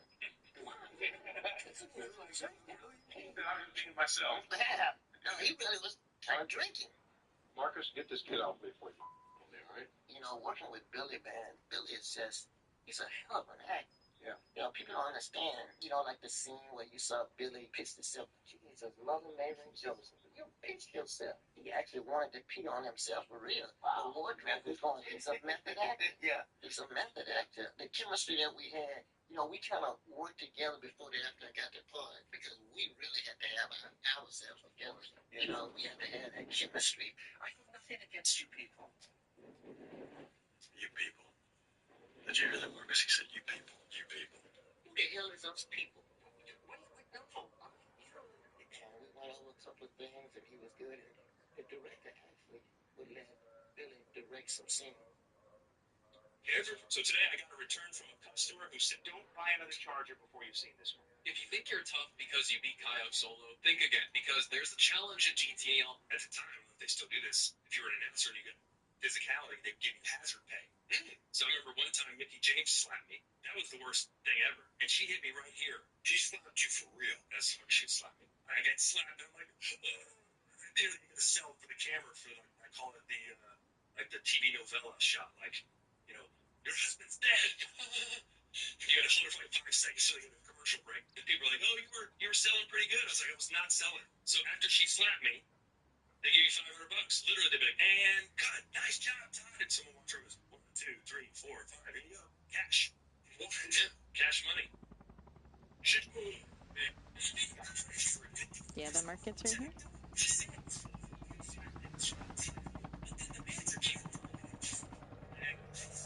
Excuse me, good gentlemen. Oh, hello. Hello. Can anybody hear me?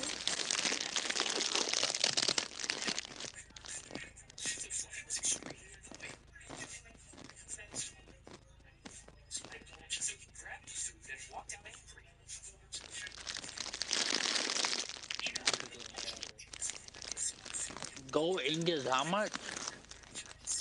How much is silver? Oh, silver is more?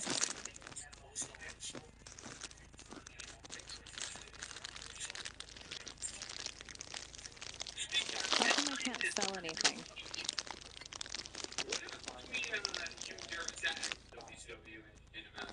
Well, one of the things that happened that started a lot of grief was Kevin and I got paid real well when we came in. And a lot of guys were there took pay cuts. And that's because of what some guys were making like $350,000 a year. And they came in and they were working. They didn't even run house shows because they couldn't draw. And so they said, we can't give you $350,000. Hello. Are you here by chance? Apparently, Hello? Can you hear me? and when they bitched about it, the way I heard it, Good Terry Joe? comes to me and Paul and asked you. Wait. Wait. Anyway, I don't care. You know, I like it. You know, but so we're heat seeking because we're obnoxious again. Well, I You don't know, know. we're walking around smiling and laughing because we get paid and we don't care about it. And so what happened was, and I know them forever. I knew when they rotated Brad Reagan's camp in Minneapolis, and I consider them good friends. I still do. But it was that what happened was we were told to hit the ring. We're somewhere, and they're wrestling some Mexican wrestlers, and me and Kev are supposed to hit the ring and lighten out the chairs. So I always go first because I'm faster than Kev. So I slide into the chair. I travel when the Mexican guys are down, and I waffle Stags with the chair. And when I swing a chair, I swing. To me, it's like, don't ask me to hit you with a gimmick because I'm going to hit you. I'd rather not do it or I'm going to do it. And I'll take it the same way. Right? I don't do the and. I send it. So I hit him.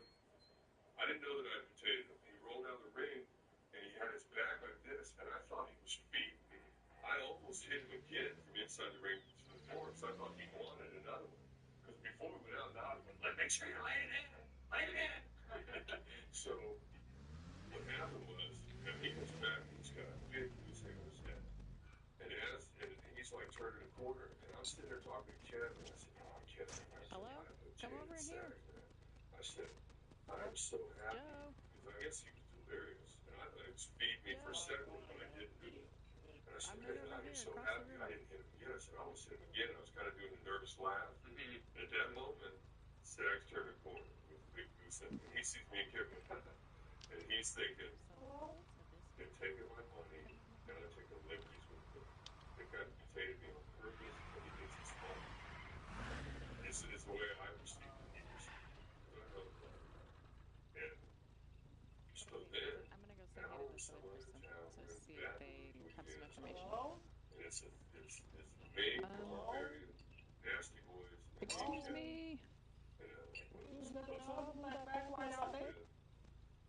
And yeah, the finish is Ken, the hurdler, is supposed to run down, throw us a gimmick, and supposed to knock us out. Good try. I think that's what he never felt that. But that was like, oh, there's no Ken. So we're going, what's going on? Now it's Wait, really stop. I have a question. So the nasty boys start throwing furniture. So what?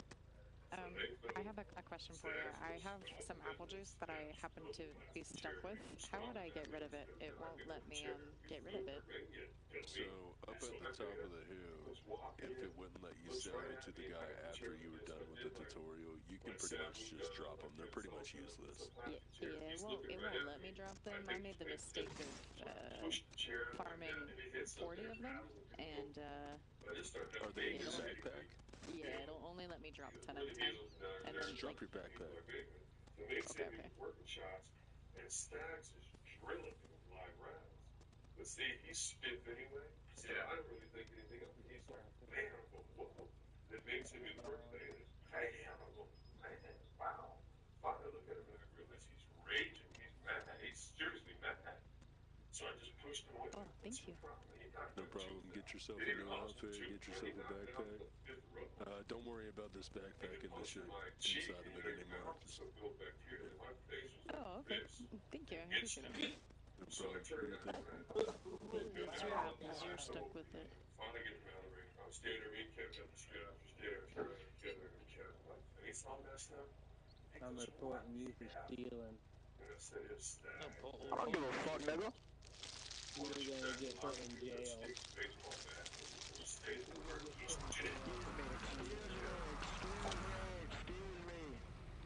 Yes. What are you doing all that crumbling around for? That I was taking liberties with him again. Because Ken was going to kill him. Ken walked in there and just swung the thing when I ran up on his head. He was fighting. He just got strong. Oh, yes. So I go to the hotel. We're all going to party. Sweep of the party town. All the Mexican boys, Rey Mysterio, movie, and Conan, they all come to my room and Ken. And I'm sitting there with this. My face was sore and I can't laugh. It hurts. And they're going, come on, let's go out. I'm going, screw you. I ain't going anywhere like this. You know. I thought so Bishop come up my room that night and he goes, hey, man, I heard what happened, you know, and the guy, he goes, you know, he's fired. I'll fire him instantly. I said, no, he's fired. I've known him 20 years. I said, he's got kids. I said, I don't want to work with him anymore, but I still fired him. You know, and then, I think what happened was he ended up sitting at home for a long time and he got paid. Yeah. And I mean, I've seen him since then, you know. Would you like a hat? It's just something that happened, you know. It wasn't, I didn't intend for that to happen to him, and he intended to hurt me, which is wrong. I mean, the way I look at it is, if you have a problem with me, you should have followed me in the locker room. Don't hit me with live rounds in a ring when I'm giving you my body. I mean, I'm going to something he said. You're supposed to be the man with their car with me. Instead, one thing I'm proud of, this dude's hit me with everything he got, and he can't even knock me out.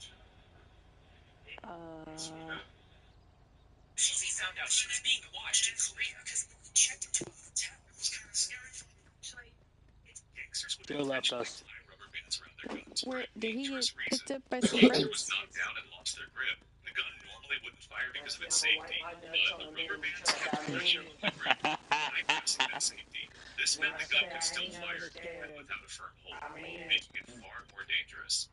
Gangsters get out of it, boys. Always was you, Fit, Jan, Mother, Steamboat, or Harvard, or Dean. It was always you three. I always felt so weird drinking with my dad. Fit is one of the toughest around. Why do you think that Where are we headed to? He was known as like that killer on the Look at your... Yeah, it's like him and Regal both. Thing. I'd rather fight a Wolverine. Dave Taylor. Yeah, they were just mean. Yeah. They come up mean, but gentlemen, all of them.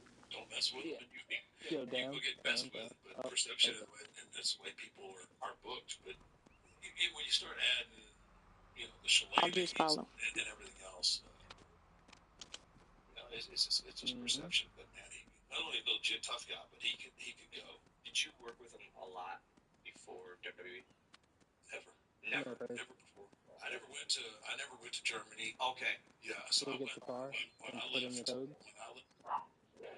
What's the hardest part?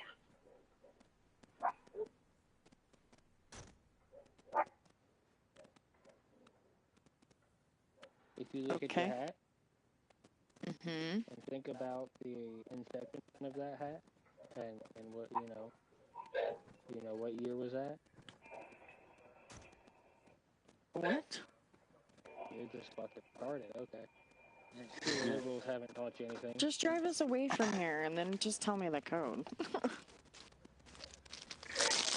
This seems silly. Kyle, I will absolutely choke slam you. I don't know what it is about that noise, but that noise there is overstimulating as fucking makes me want to throat punch you. Ramen too. Is why in my microphone? Alright, where are we going? I'm just a passenger. I'm just here. I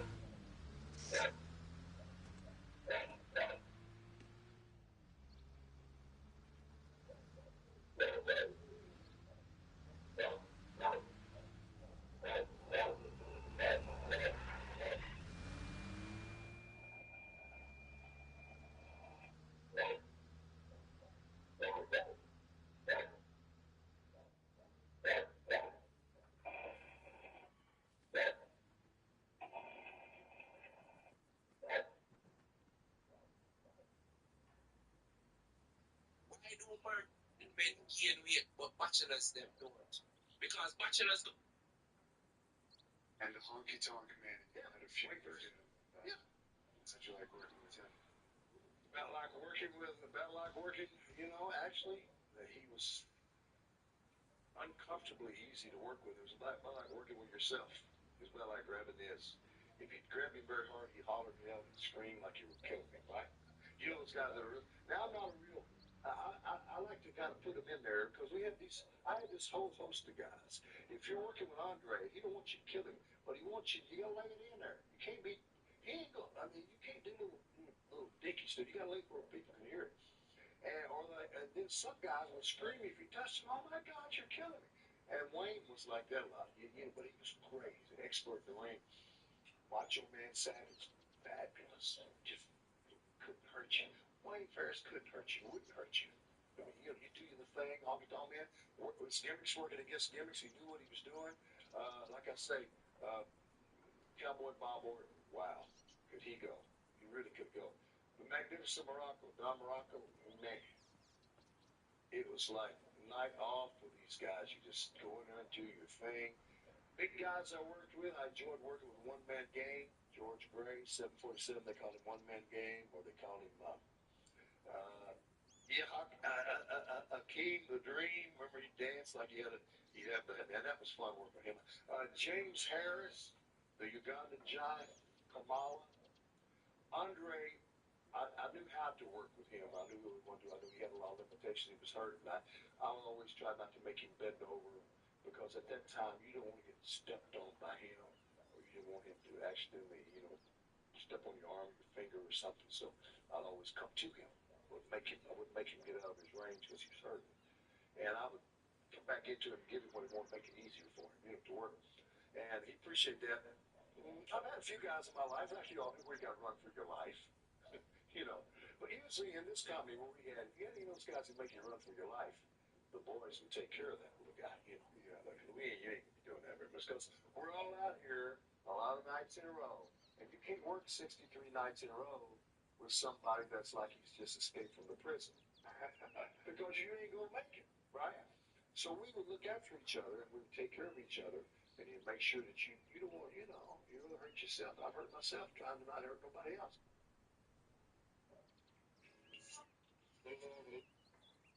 Base 44 lets you build a room. And you tell your friends, and it didn't get you anywhere. Hurt himself. You heard me 10 years, and that's true. The came to smell expensive. Look the most expensive for that.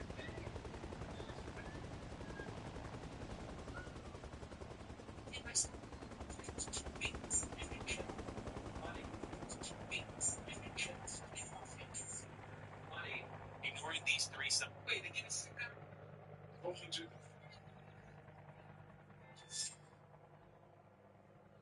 here's what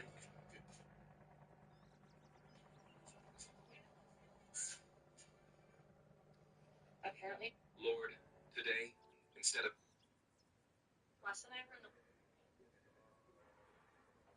you say about black ass. This is what pool stores won't tell you. If you had a... What do you mean your ex got half of everything? Let's take a look.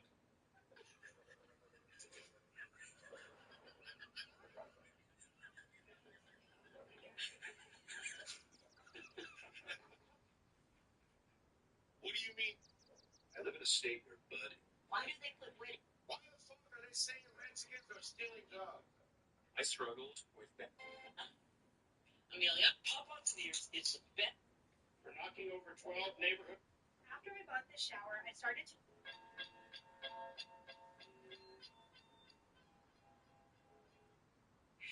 Bet you need to be a You don't. announced for $29.99, thought it was a total scam. This person was carrying dry ice in a helicopter. Then a thought came to his mind to throw it into the sea and see what happens. He drops the dry ice down into the sea. As soon as the dry ice touches the water, a strong reaction suddenly occurs, and a big explosion-like effect appears there with a loud sound. This person was carrying dry ice in a helicopter. Then a thought came to his mind to throw it into... This is the moment my number.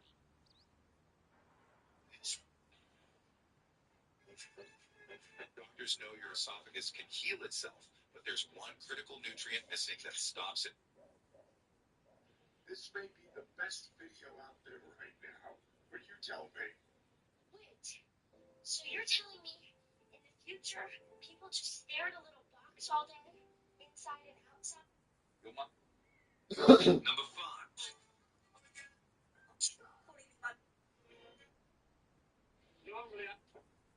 If you receive this video, you are Beautiful. What's the MMA colon cancer screening could be this season? Well, it said that steroids in wrestling sometimes are a necessity. Can you elaborate? They work you so hard. My God, when you're wrestling 28 days a month and people see you on television and you weigh 260 pounds of solid muscle, if you didn't have the juice, you'd show up weighing about 220. And people go, who's this guy? It's that they force you to use them. The business itself, it's so hard. The injuries, the pounding, the night after night, it almost forces you to use them. What are your personal thoughts on the juice or using steroids? What? Steroids. What are your... Well, we never knew the long-term effects of it. There sure has been a generation of guys that are dead. Right. A generation right after me. I never took much. I used to only take one cycle of testosterone a year, and that's in your body already. You're just giving yourself an overabundance, and then at the end, you give yourself a shot of clenotropin because your body's a natural check and balance. And if you're getting an outside source of testosterone, your body will start to cease to produce its own. So you need the gonadotropin to kick your body back in when you go off again. And I only did 1 cc every week. That ain't nothing. That's why today I'm still healthy. Because I never abused. I never took orals. None of that stuff. Most guys were on orals all the time, and then they take the shots when they'd say, well, yeah, now I'm on. In the 80s, how big was drug use among the boys and the drug users? We've done pretty much everybody. Piper was telling us about, Upper said, stay up, Downer to go to sleep. And I never had to do that. I never took my pills like that at all. Uppers and downers and all that. pain pills and all this and all that stuff. I never did any of that. Okay, but you saw it was prevalent back in the day. Well, they threw the doc in jail. Right, sorry. I don't have to talk about it. I want to know, how did they go and get out of testifying in that? That's what I'd like to know. How did he get out of having to testify in that? What are your thoughts on that trial? I don't know. I just thought the doc was a bit of a scapegoat. He ended up taking the blunt of the heat for it and went to jail for it. What were we supposed to believe? Hogan didn't take him. I bought him for him. Hogan dealt him. He didn't just take him, he dealt him. Because I bought from him. I bought testosterone from Hogan. Right. It's a big story. Hogan was already there when we got him. I can't state that because Hogan arrived there slightly before me. So he was already there. And he was already obviously getting the big push. He already had the belt. Right, exactly. Did you see a change in the personality with ego-wise with Hulk early on? Did he change from his interviews, or was he the same person, just more little? He seemed to be one of the boys at that time, yeah. Okay. All right. You and Hulk have had an on-again relationship for decades. Why do you think that is? We We were completely on until I brought my lawsuit against Vince when I left him. About the royalties and all that? Yeah. Okay. And when I sued Vince, of course, we had to depose him. Well, I mean, we wrestled right before WrestleMania 2 and right before I hit Predator. I stood up in the dressing room and tried to unionize wrestling. Yeah. And there were nobody from the office there when I did it. I said, boys, now's our chance. All the publicity's gone out on WrestleMania 2. All we have to do is refuse to wrestle and go public and say we want federal, this is federal law. We want union representation to come in. What caused that? I was in Vegas. I got in an elevator with Gene Alpion. Remember, head of the NFL union? Right. I remember Big Gene looked at me and all he said to me was, you boys need to unionize. And I said, I know, Gene. And so I made this spiel to the boys. I said, look, if we can do it, then we can get WCW to follow suit. If WCW's wrestlers will do what we're doing here, we can have a union. I made the big spiel. The next day my phone rang. It was Vince. He gave me the highlight of firing me. I was going to ask you, how much heat did you get for this? The only thing that saved me, and the reason I did it, I had to quit Vince to do Predator. Vince wasn't going to let me do it. That's one of my questions. I quit. I told him, well, then I quit. Because I said, I can always come back to wrestling. I'll never get a chance to co-star with Arnold Schwarzenegger again. And so I went off and did Predator. And then when I came back to Vince, right? Because what happened was I went off 10 weeks to do Predator. Saturday Night Main Event got renewed for a second season.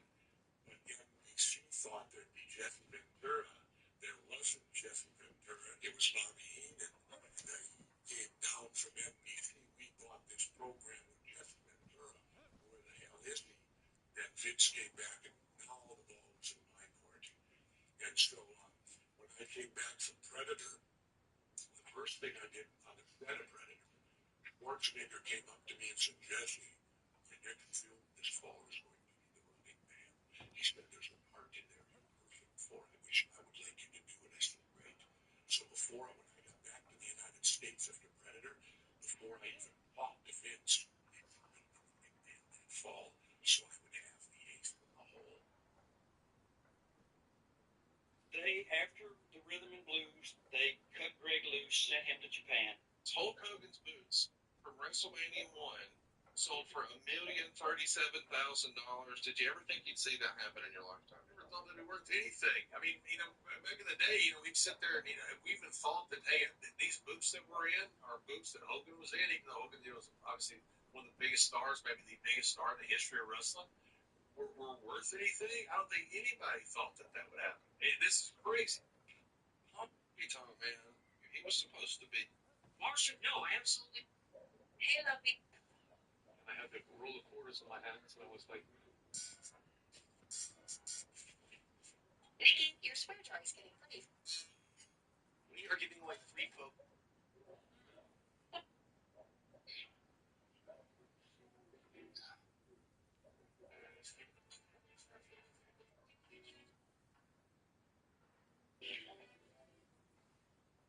And you find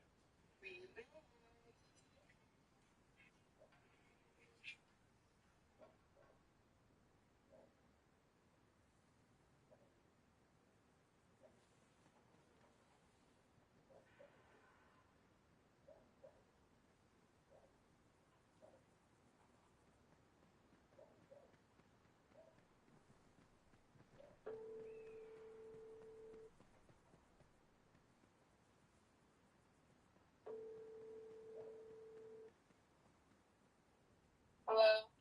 This is the city of Las Cruces. Hello? This is the city of Las Cruces. This is about over the Rental Park. City of Las Cruces want. What does the city of Las Cruces want? We want to know if this Rental Park started. It is. Don't know who you're talking about. Where the fuck, why haven't you fucking called me? That person is. You don't want to call me no more or what? You don't fucking call me no more either? You know what? You know what? No? Fuck all of you guys. I'm disowning all of you. actually, yeah, it is my day off today. I don't want to hear that bullshit. It's my day off too. And You know, like I'm just such a busy businesswoman, like so. You know, oh wow, yeah. having to tell people what to do all day really gets tiring. Yeah, and then telling customers off too. Huh? I heard you'd like to tell customers off. I like to tell them off. They like to talk shit, and then they get mad because they hear me talk shit through the window. Uh, I got called stupid dumb bitch the other day by. I would get mad too if you were trying to give me fucking free fries and I have money to buy my own fucking fries, bitch.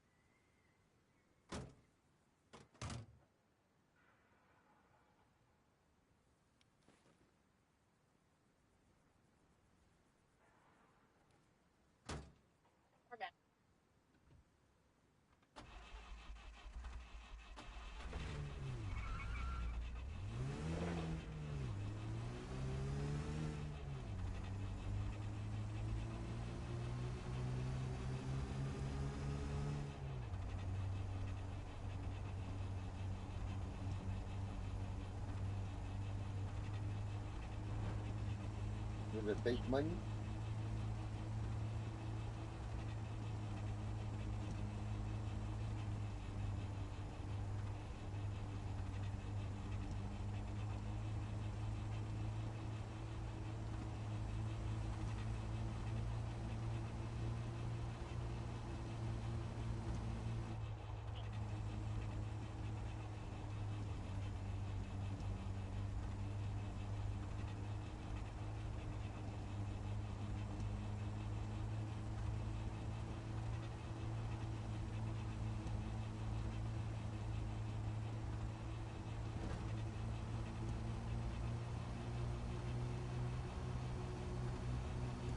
I bet you. You know what I'm sitting here thinking? And I bet you've called your mom more than you've called me. You fuck, you fucking liar. You're a liar. You're a liar. Just remember who changed you and who took care of you. Remember. Just remember that. When you can't pick up the phone and call me no more, just remember that.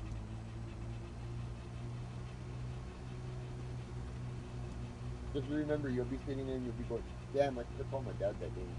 Hey, Dad, how you doing?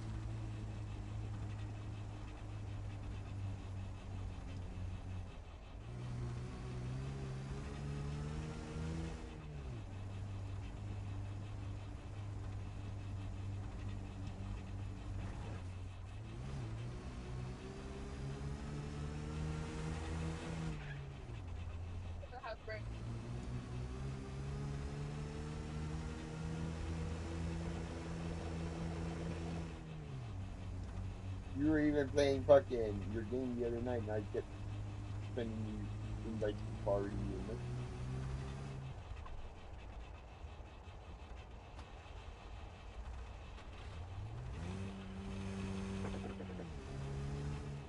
You were on PlayStation.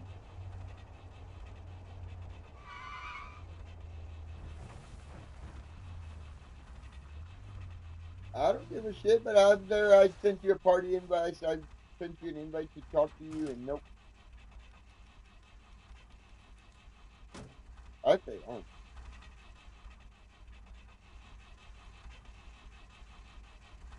I play a role play server. Yeah, I play role play. Team Elan, Armor Light.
How much is the gas over there?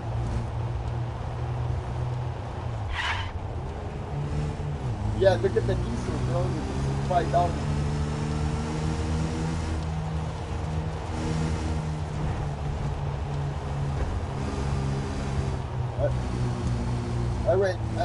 So on my bike uses the premium, right?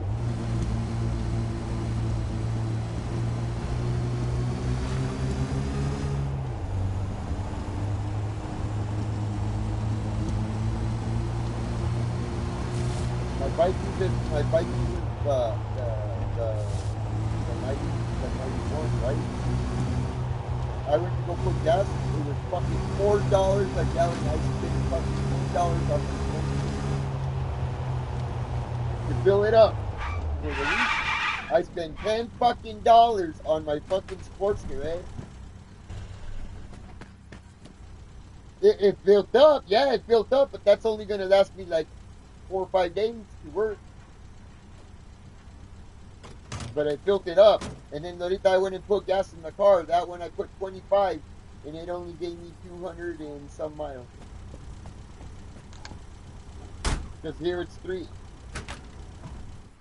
It's 3 something.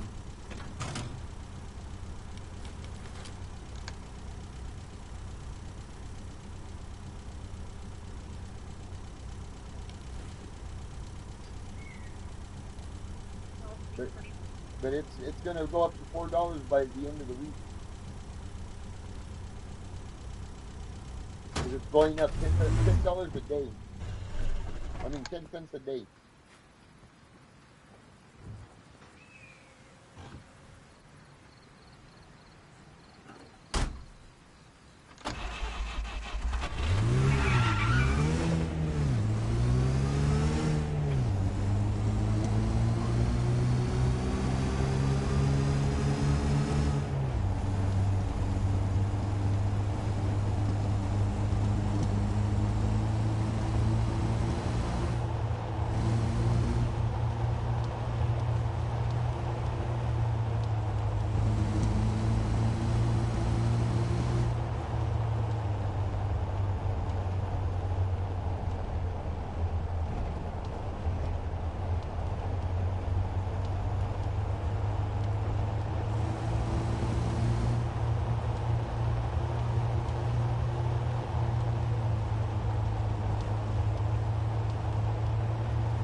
What do you mean you didn't put it in right?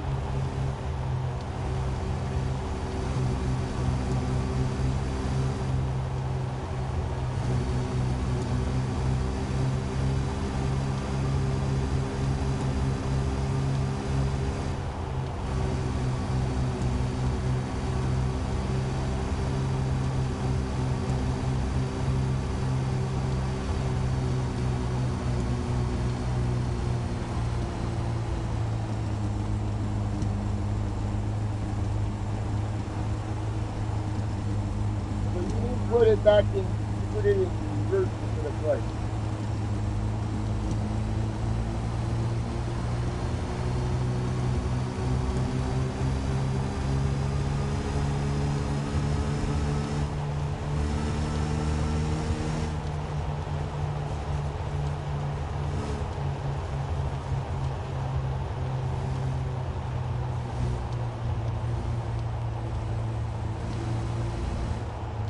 Did it grind the gears or what?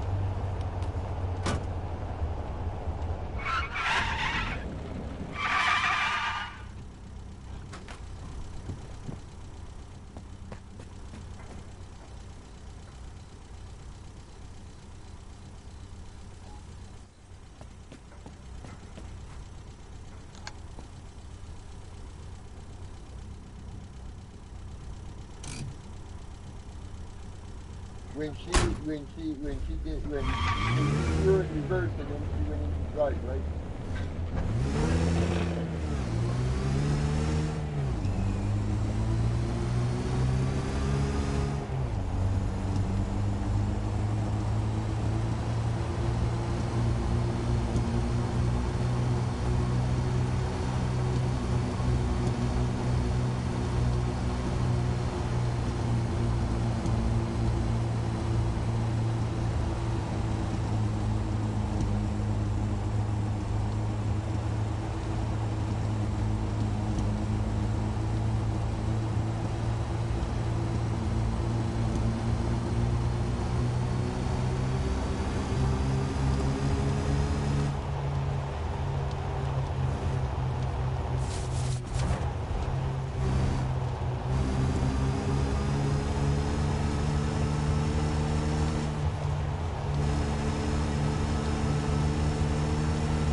I'll break the door down. Oh yeah. Yeah, it's fine. The roach motel, bro.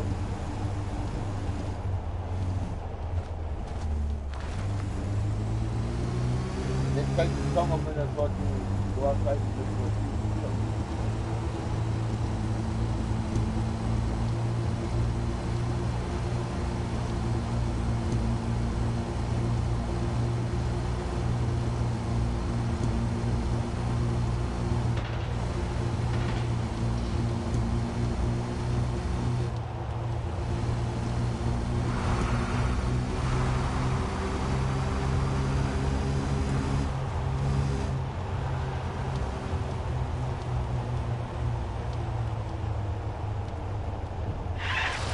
If you call him, get him, like,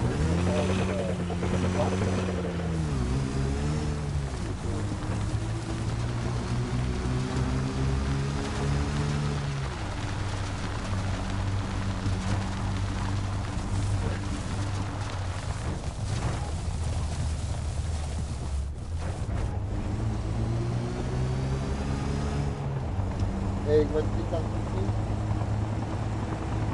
Yeah. What did you call it? What was their name?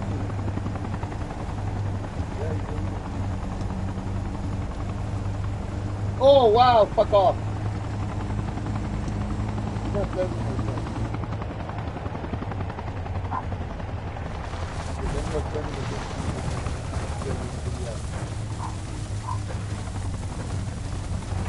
What do you call it? What do you call it?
What? What is it?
Go to Walmart. Yeah.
then I got a skinny friend that looked like Amaret. I noticed, like, as I walked through the mall, I was like, why does that look like Amaret?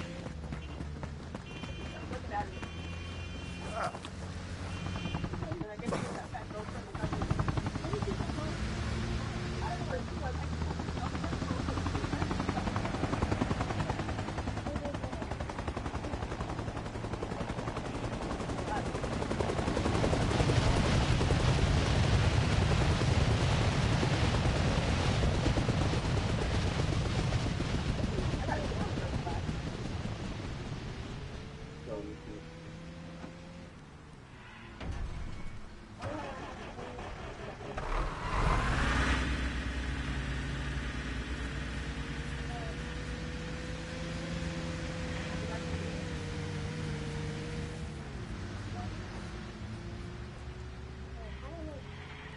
No, boy looked like Erwin.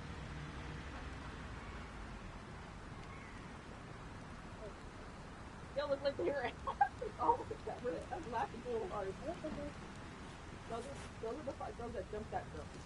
The other, I didn't know the other. She was literally sobbing in that corner over there, like panicking, having panic attacks. Oh my god! I think Chris is like, yeah. Try to go to bed. You cannot say that though. I was like, Chris, they're minors. We cannot get involved. Yeah, we would go to jail. Doesn't really go, really good. Hopefully.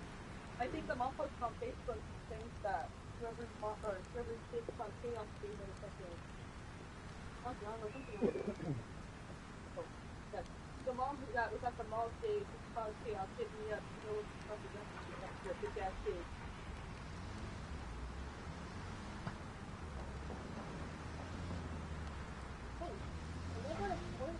They should get arrested for that. That's false. They have cameras in the little hallway too. Them little girls. That's it. And still. Yeah, they stole her phone. That's what I was telling Chris. I was like, don't worry about it. Like, these guys find my iPhone.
Oh, I want an event, Chica.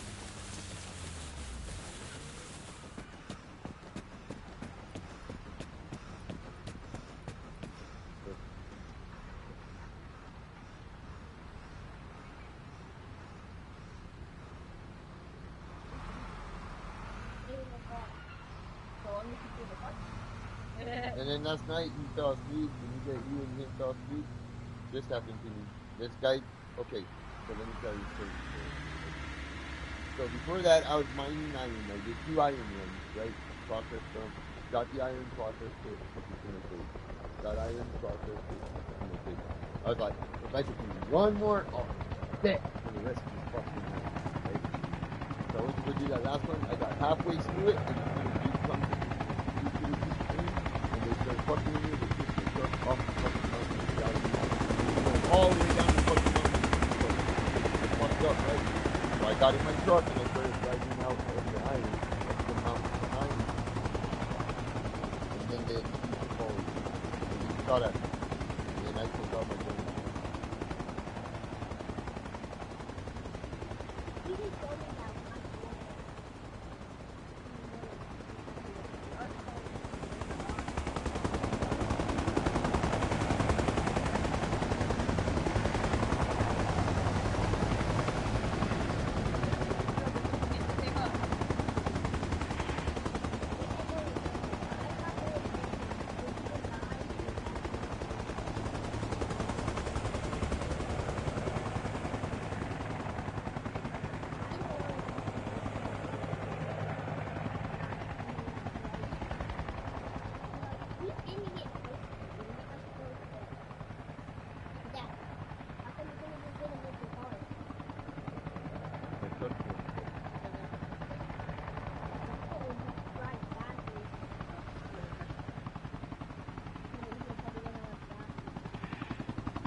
I don't know how I'm missing him. I'm like, fuck. Then I was like, oh, he's got an AK, so he's gonna shoot at me. So I fired like 3 more rounds, and I was like, oh, I better get back to him. No, because I figured he's gonna shoot at me, so what? So they pull up, he pulls up over there. Look, see him? Pulls up over there. He shot at me a couple of times. So I said, I'm gonna put my truck sideways so that he can't shoot me anymore. And he saw what I was doing. So and he got into the feet and he came back. He thought I was going to get away.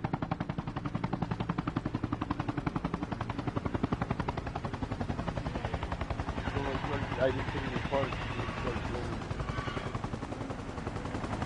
Yeah, I'm like, fuck! Yeah, and then you put the other guy back.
Papa.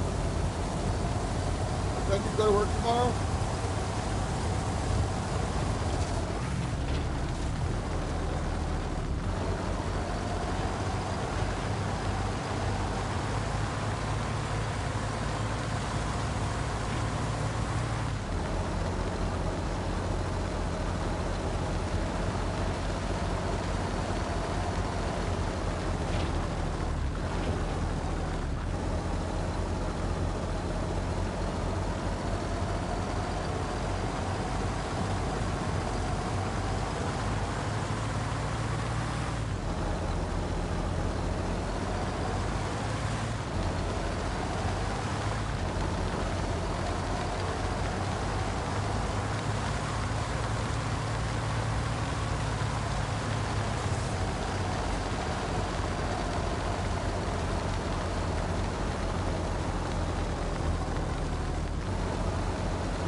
emice je možné předat je do příštího nebo kočičního útulku.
Evakuovaní budou přepraveni na nedaleký Malden, odkud budou moci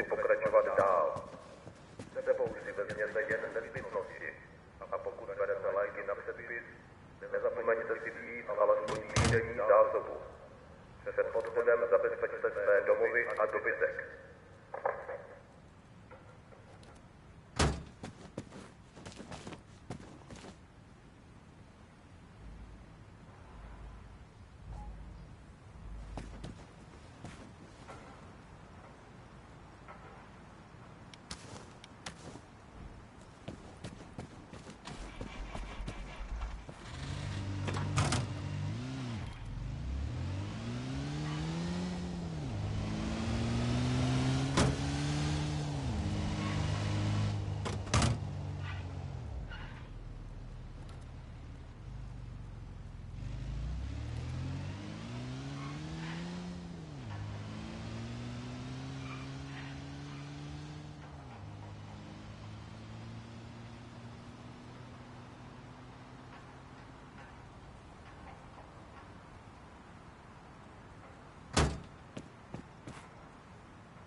Vezměte na vědomí, že domácí mazlíci jsou sice na lodích odplouvajících severonu povolení, ale z hygienických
dispozici pre nouzové ubytování mimo pomoc.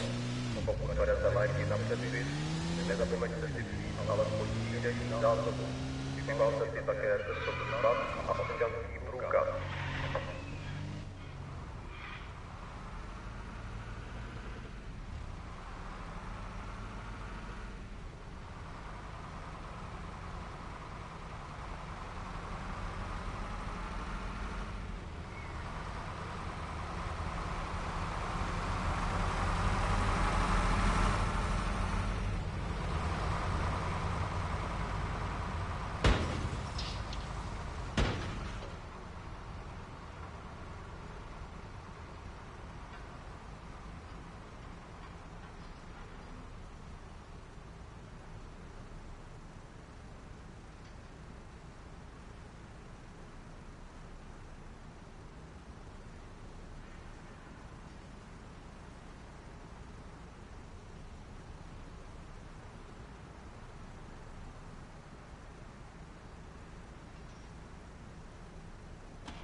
What was awkward work? Never got to home. Kept to himself, very quiet, very intense. If you have a high fever, I'm throwing punches and thinking, no punches. Undertaker. This is live. I was so excited.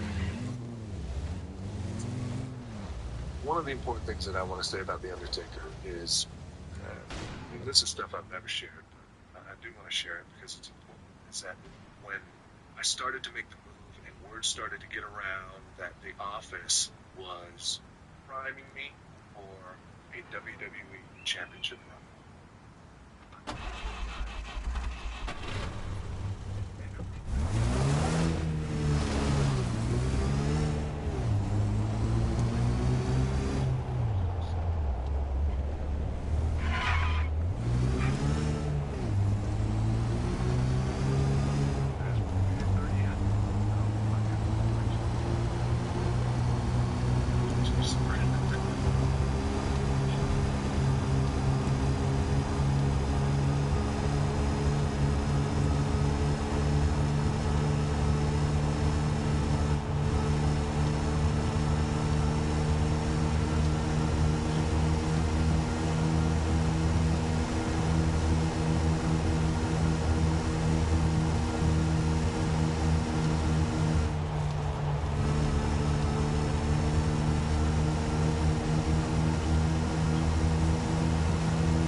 always appreciate that about you.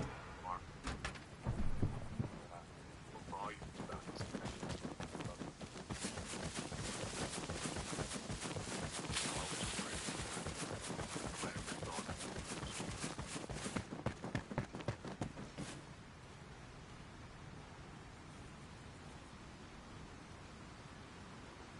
and remember the first time I talked to him, he wasn't talking to me.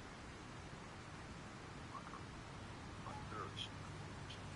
When I talk about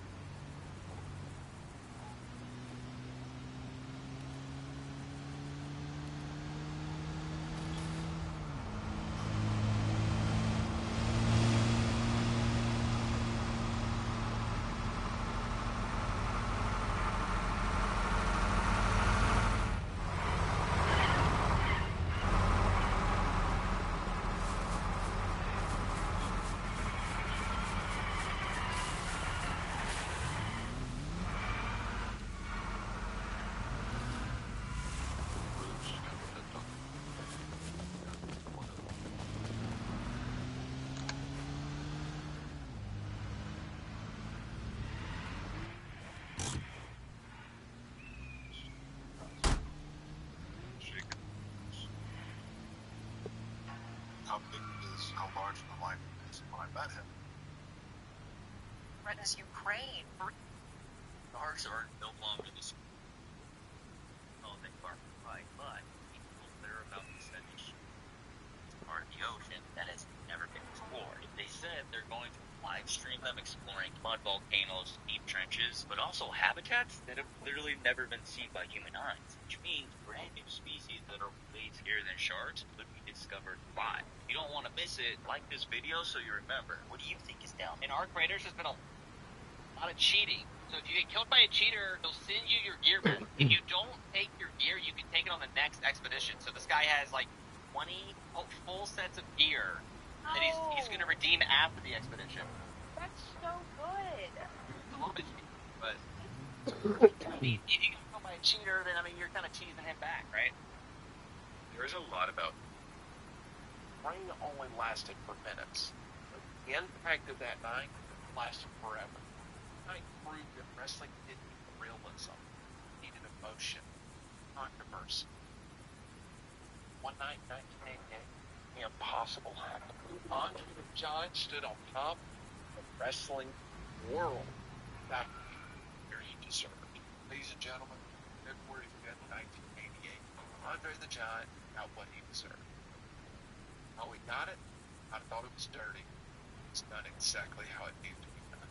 Unfortunately, Andre the Giant passed away way too early. I'm just glad that the wrestling world allowed him to hold that belt in his hand. You know what it was like to be a world heavyweight champion. I'm glad that Hulk Hogan allowed him to have that moment in Gig. Spring only lasted for minutes. The impact of that night lasted forever. The proof that wrestling didn't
about this one? You can see it.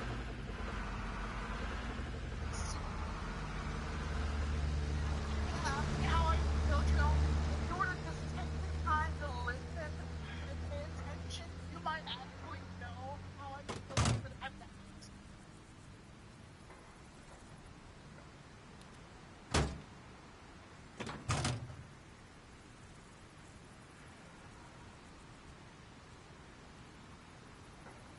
Now imagine the exact same conversation.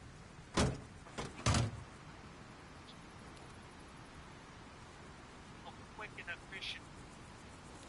Hey, bro, hungry? Thought you'd never ask. Where do you want to eat? Whatever you want to eat. We're going to Burger King. I love Whoppers. Where would you like to eat?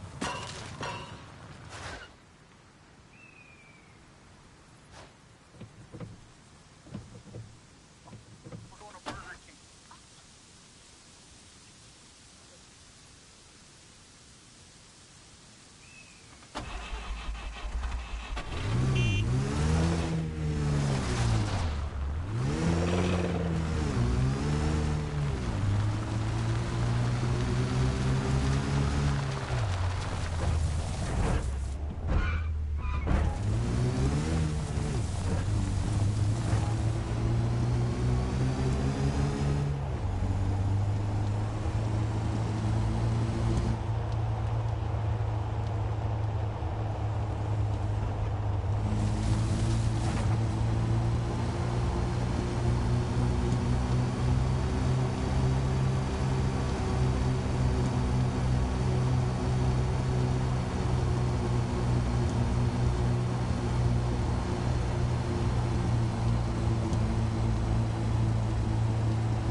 Bitch.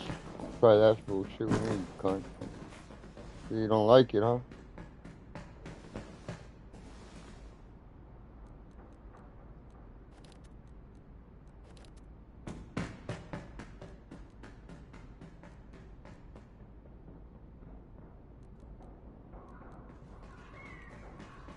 Imagine trying to take my MP7 out the trunk. Same way like you tried to get in my van? Fucking dumb fuck. Just like you tried to get in my van, you fucking idiot. What do you? Who tried to get in your van? One of you guys did, you fucking morons. Why are you saying one of you guys? You fucking dumbass, bro. It's that involved. Watch who you hang out with, you fuckhead.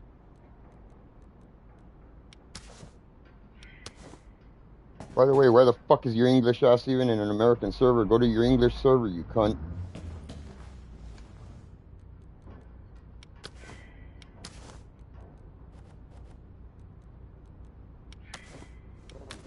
Just take the gun out my car. Come on, take it. Let's go.